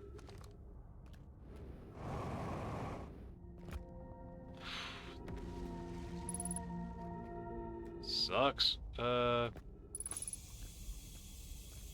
so I'm in something right now. And I'm inclined to just take a couple snapshots around, see... Okay. No ghost matter around here. No ghost matter around here. And let's go up. And I guess we go up here.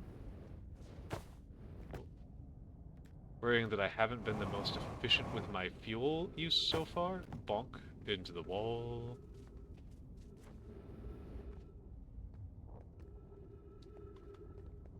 Okay, let's see if I can get the height for that. Okay. New music? Giant steep projection stone. So projection stones go into these things. Ah, geez. Okay.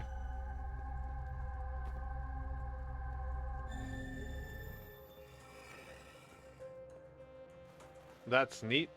I guess. Didn't really understand that. Kanoi, Daz, and I were lifting... Kosovo. Kanoi, Daz, and I were lifting orbital probe cannon components. That's a new word. Into orbit for assembly, and one somehow sank down beneath the current. Kanoi, you should have seen it. We thought it would be impossible for any cannon components to sink even partially below the current, but our strength sank straight to the core. Daz, Kosovo convinced me not to try to recreate the phenomenon myself using other cannon parts, but we're very curious to know what happened. How could something pass through the current? Kanoi, my gratitude for your interesting question. This is exciting. Spire constructed a model of Giant Steep here at Brittle Hollow's Southern Observatory, and it reveals how an object might sink below the current. Kanoi, I'm unable to grasp the answer by looking through the projection pool. If I visit the observatory, would you kindly explain? Kanoi, if you don't mind the trek beneath the surface to the South Pole, I'd be delighted to see you. There are two trailheads, one at Brittle Hollow's gravity cannon and one at the Tower of Quantum Knowledge. So it looks like I already used the Tower of Quantum Knowledge one, but there's another trailhead.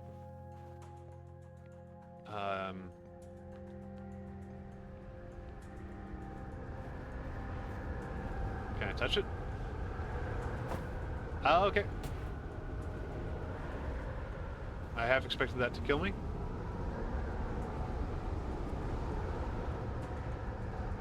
Okay, that's interesting. So this one... bonk into the ceiling.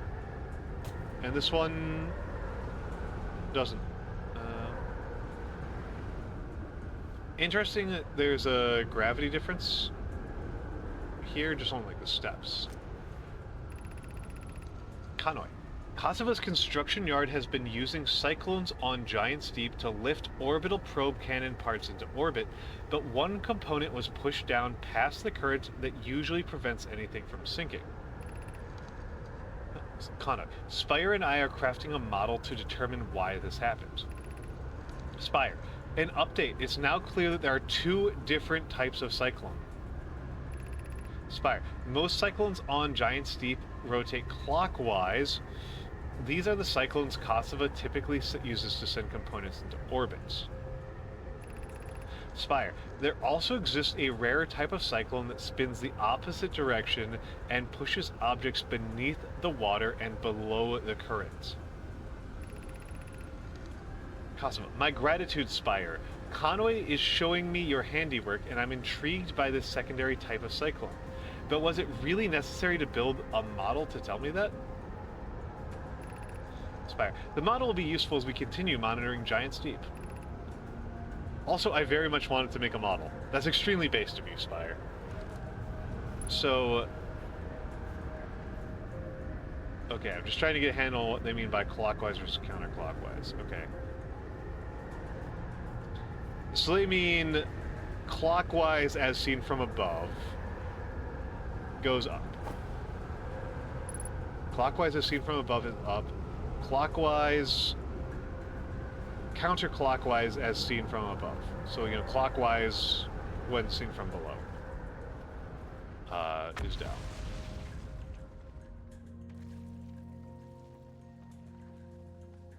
Oh. Not what I wanted to do at all. Ow. Ah. Fail. Meh. Meh.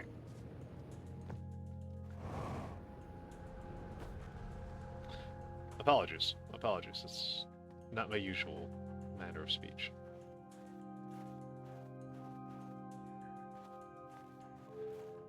Okay. What? Okay, hold on. Let's put that down. Let's put that down so that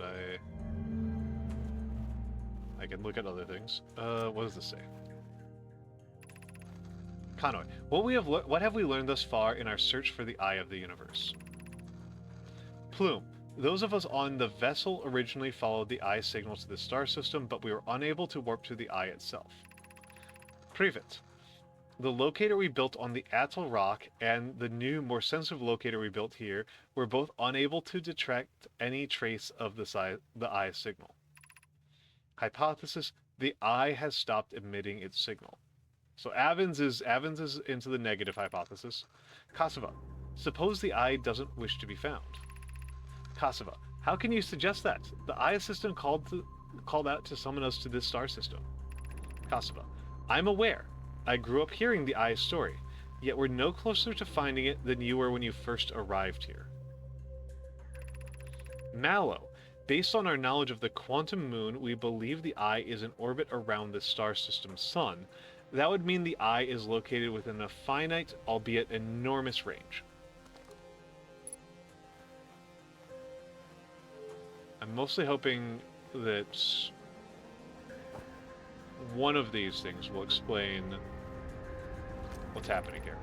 Conway, how should our methods change as we continue our search for the eye of the universe? Mallow, we know what the eye looks like thanks to the quantum moon, so what if we try to find the eye visually instead? Let's send out a probe. Katsu, Mal's idea is clever, but we have no idea where the eye is in relation to here. The probability of launching a probe in the correct direction would be absurdly small.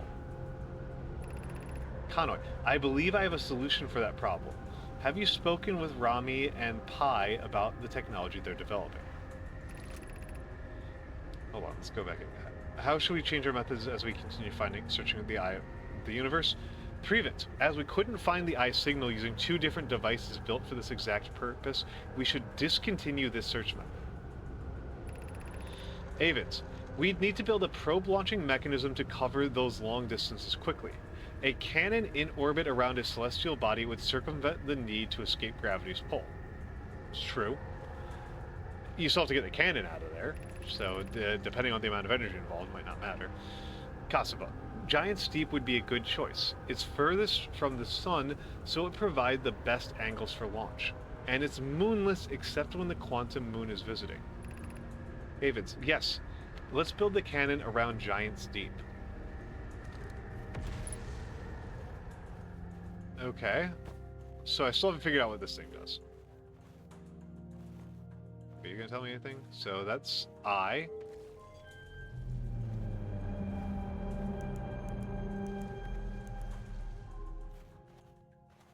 And that's Dark Bramble.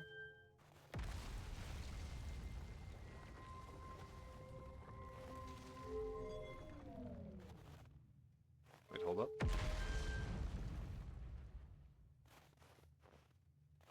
I think I swore I saw. Wait, hold up.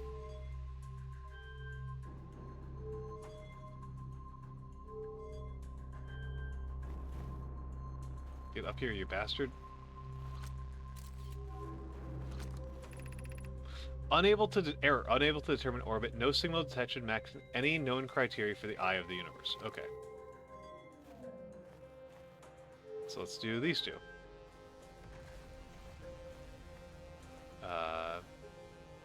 No explanation for what I'm looking at. Brittle Hollow. Timber Hearth. It's two things, so I guess the twins. Okay, so it's just a solar system model. Worse than mine. A worse solar system model than mine. Let's be clear here. Okay. So that was some cool information. Don't know how to use all of it yet, but so far, pretty sick. This is a doorway. Oh!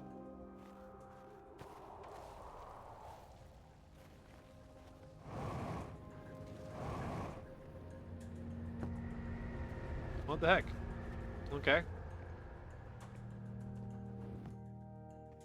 I can't go down that way. Gotta go down that way. Okay.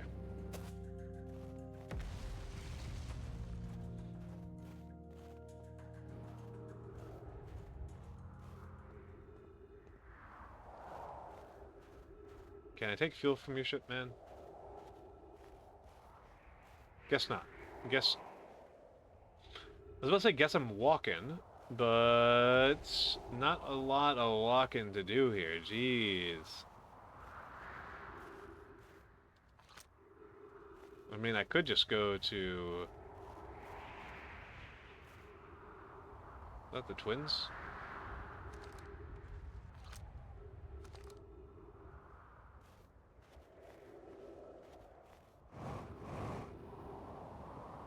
Okay, here's something over here.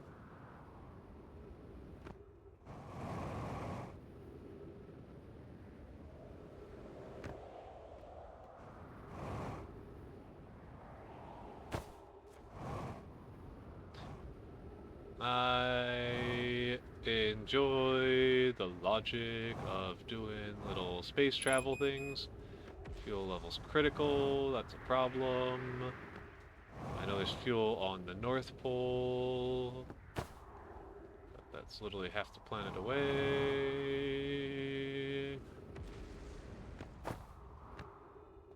So let's try that, I guess. Though, how long do I have?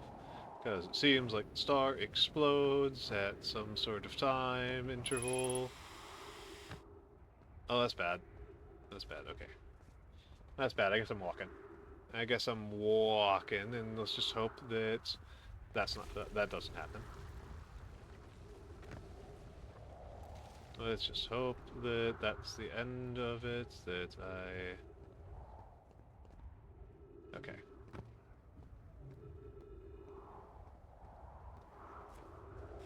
Theophany of the Wise. Hello, hello, hello. Oh God, that sucks. Okay, I might be doomed here.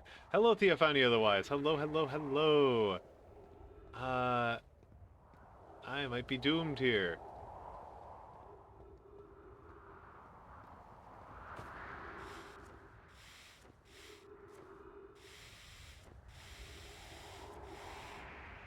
That might be the end for me. Well, I guess at least if I go to the Whitehall Station, I've got some... I won't have fuel, but I will have oxygen.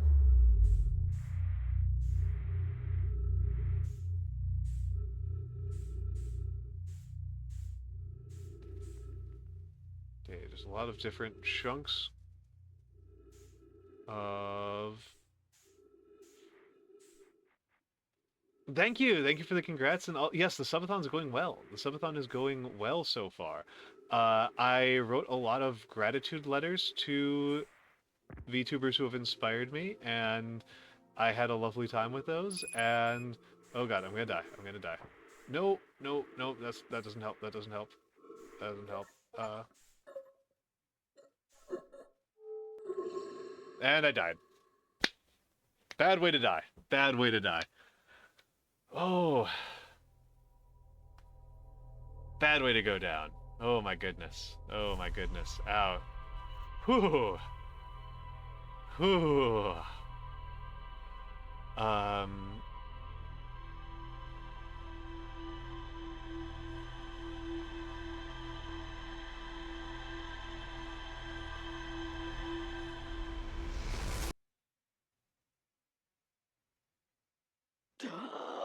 Oh, that's a horrifying sound. Oh. Oh, jeez, Theo. Holy crap.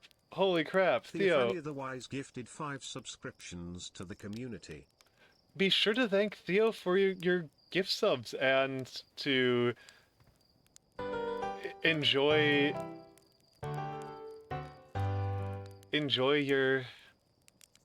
your tanks. Enjoy your tanks, folks. Thank you, Theophania. Thank you. Oop. Let's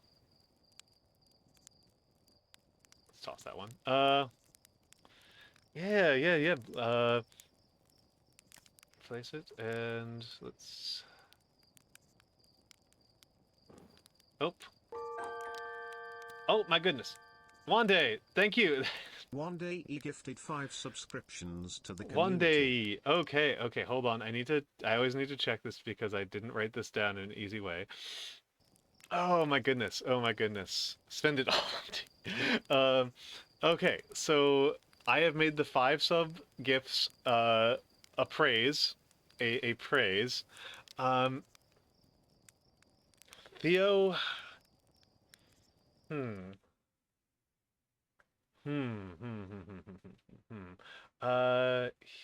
Let me think about this one. I have to think, right? I have to think, right?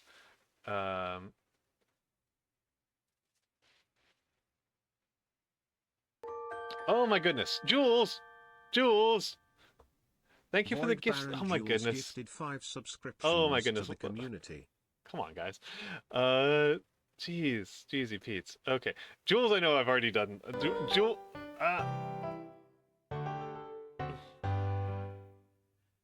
Oh my goodness. Yeah, we're it's a scam train now. Thank you for the scam train. Oh my goodness.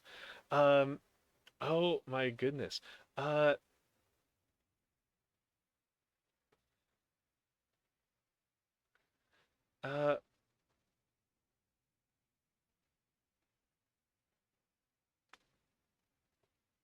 Theo, I hope that it is. Oh, yes. Oh, well, welcome in, Kesseltine. Thank you for coming here. I mean, with Jules Jules is everyone's favorite. Theophania, you are. I always see you've come across with this kind of like unhinged energy, but whenever I see you put your thought into something, whenever I see you decide to like think about something hard and be serious about it, you do have really serious insights. You do really put your all into your thoughts, and I'm honestly I really appreciate that. I think that this is I think it's worth taking this world seriously, right? It's a beautiful world, and it's worth treating that seriously. And I don't know. I just always appreciate that. We live in such a chaotic world, and it's good to also be thoughtful like that. Also, did I meet you through Corpse? Love Corpse. I love Corpse Chan. But yes, and Wande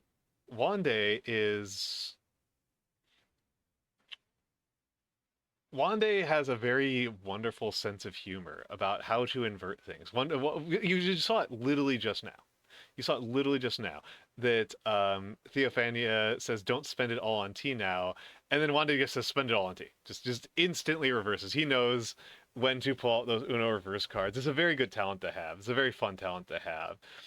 I think it's very amusing. I think he's got a good sense for this, and to really question, like, no, like, why not be excessive, right? Why not be excessive? I just got done saying that I appreciate that Theophania that Theo takes things seriously, and I also appreciate that that Wande knows how to not take things seriously.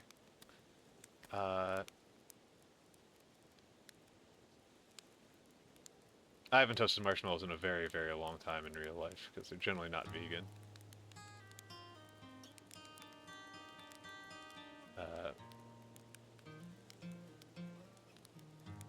Okay, and... Hello, Space! Maybe a Chaos Gremlin, but the title of Wise is there for a reason. Yeah, absolutely, absolutely, absolutely. How are you doing, Space? How are you doing, Space? Womp.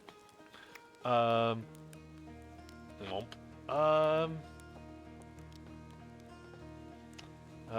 My goodness. There's Giant Steep. I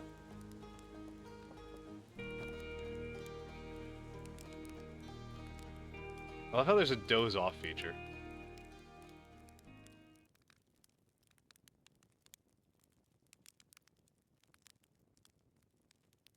Oh my god, goodness. Beautiful Angel. Oh my goodness. Oh, you don't feel too good so you can chill here. Oh, I'm sorry, Space. I'm sorry you don't feel well, Space. I am sorry you don't feel well. You should feel well. Space is good. Space is good. Oh my goodness. If you, it's going very well, Space. It's going very well. I mean, I'm playing Outer Wilds. It's a beautiful and amazing game. It's a beautiful and amazing game. I recommend that more people play it. And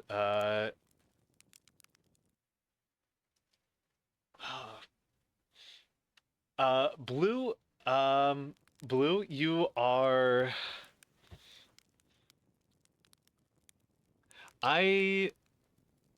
You're new here, but I appreciate that what you have shown whenever you've had the opportunity for it is concern for others. I appreciate that you've shown concern for others, and it's just something kind of remarkable about you that you seem to know so many people in chat, and they seem to recognize you. I think that shows. I mean, it shows popularity, obviously, but the tone that people talk to you in and the way that you talk to other people is quite sweet, right? It's quite sweet. It's quite sweet, and it shows that you have a caring role. That's what I see. I see that you have a caring role in with the people around you, and I think that's delightful. I think that's lovely. I think that's something that people need in this world. I think it's something that people need in this world, and that should be done well.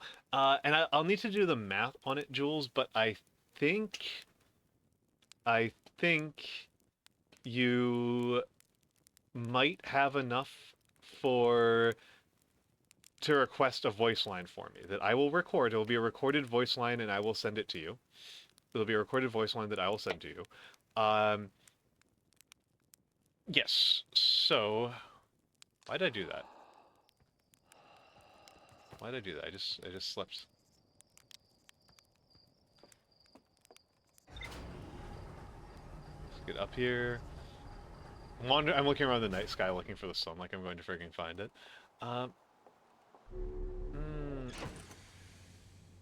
Yeah. I will record a voice line for you. I believe Jules is out there. I'll need to double check the math. I'll need to double check the math. Oh shit, should I be doing it on Cameo? Should I be doing it on Cameo? Okay, we got a bunch of new stuff last time. I was gonna do it on like Vokaroo or something like that. I was gonna do it just like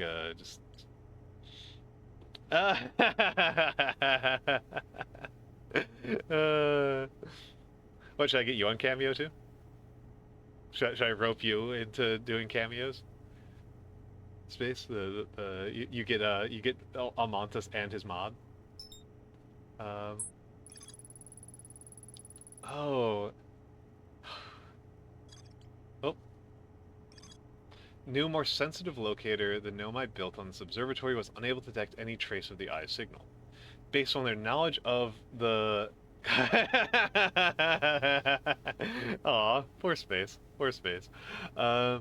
Based on their knowledge of the quantum moon, the Nomai believed the eye was in a distant orbit around the sun.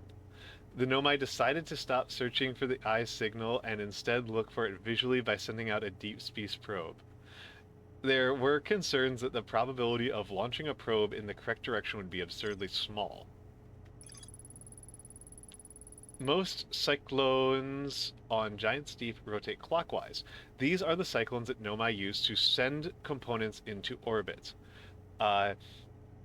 There also exists a rarer type of cyclone that spins opposite direction and pushes objects beneath the waters and below the current. That's neat. The Nomai decide to construct a probe cannon in orbit around Giant Steep. Honestly, I forgot how complicated this game looks when you're in the early mid game. Like, I remember what it looks like in the super early game, what it looks like a really late game. But I didn't remember what it looks like at this point. The quantum shard is a strange rock that wanders around when no one is watching. The Nomai determined this shard is the reason objects in this grove behave in a quantum manner. The Nomai hypothesized that this shard is actually a piece of the quantum moon. This shard emits the same signal as the quantum moon, which is not something I've played with a lot, the signal scope.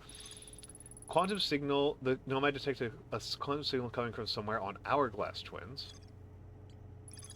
Nomai detected a quantum signal coming from somewhere on Timber Hearth. Nomai detected a quantum signal from somewhere on Giant Steep. I'm already on Timber Hearth.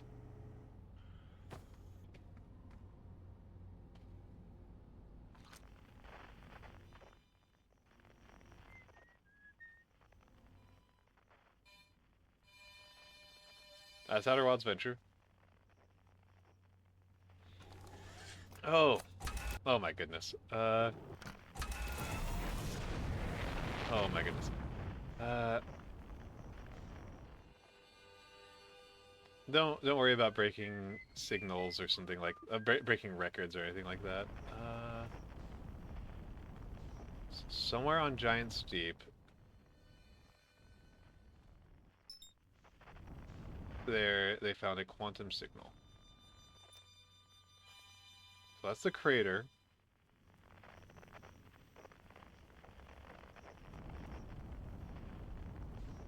Where is it?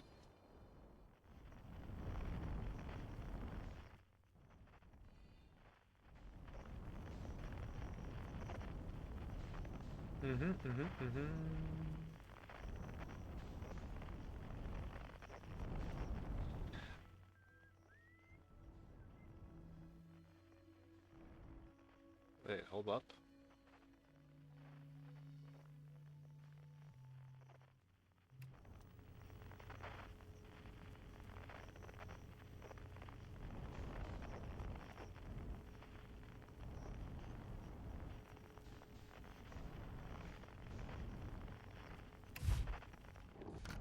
What's this?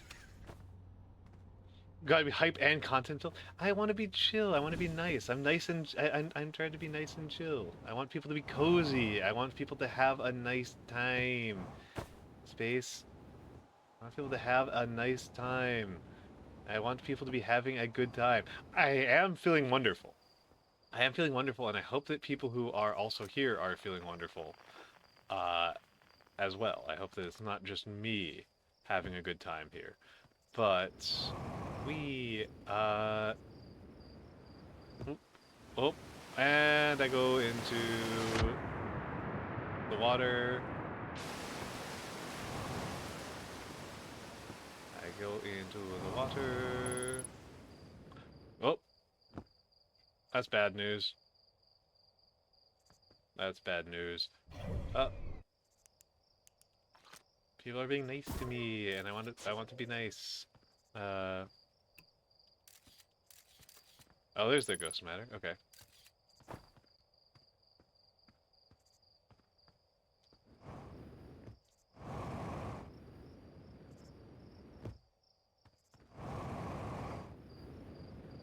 Oh, nope. Bonk. Ow. I'm gonna die in a stupid way. Yeah. No, I'm incredibly grateful to everyone who is contributing and helping here. I love doing this, right? I love doing this, and I would love this to be something I can really do without to do. I don't know how to say this without sounding sleazy or obnoxious. Um, I would love to do this professionally. I'd love to be doing a job that I can feel proud of, right? Love to be doing work. Smash that sub goal. Oh, and I die. And I die. Did not see the ghost matter there. Did not see the how it going, my skibbity sigmas. Let's smash that sub goal. That sounds like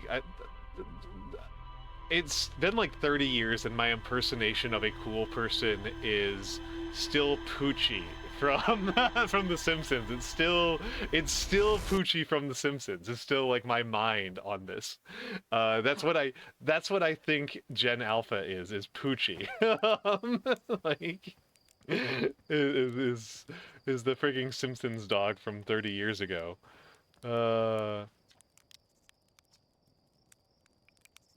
I keep getting killed by ghost matter. You're lucky I'm in time loop, otherwise I'd be super dead. And you're lucky I don't have you grounded for medical reasons because I have no idea what you're talking about. I am sure that Vex has already clipped it and is making a soundboard for it.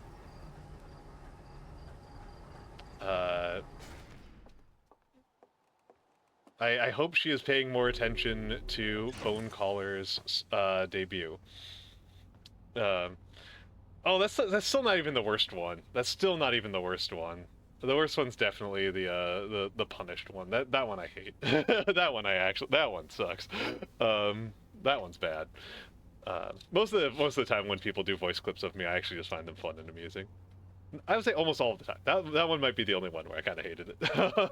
But oh my goodness. Oh my goodness. You can find it in Almani. Somebody can find it for you.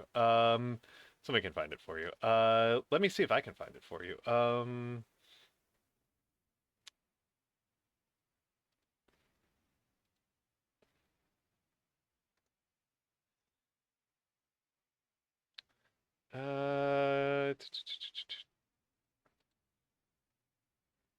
Oh, it's not that one. No,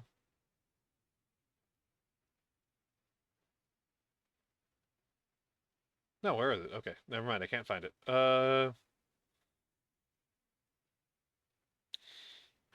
Good lordness. Good lord. Good lord. Good lord. Okay.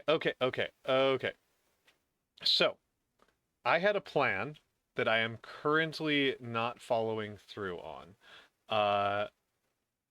I had a plan that I'm currently not following through on. Because I am also streaming tomorrow. I am also streaming tomorrow, 3 p.m. U.S. Eastern. I am being very bad about posting schedules during Subathon because I'm being chaotic as hell. But tomorrow I am having Terakawa Hana on to discuss a book that changed her life. It'll be The Darkness That Came Before by Robert Scott Baker.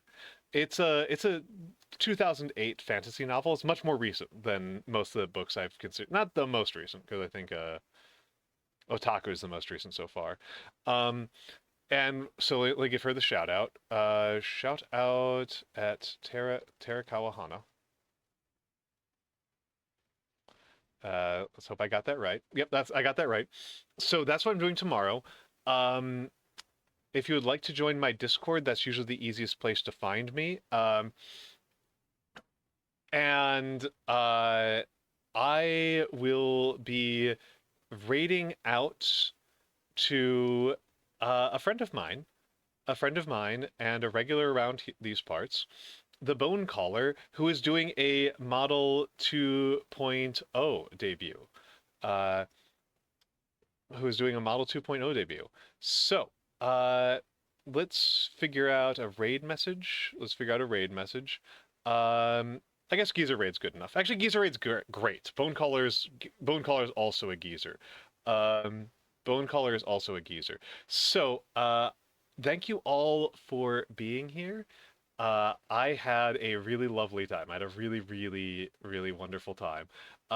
And I will see you tomorrow for another book chat. And then on Saturday, I will be on John Ken Palm's YouTube channel for a geezer yap, for an old man yap. So everybody have a lovely time and good night, and see you soon.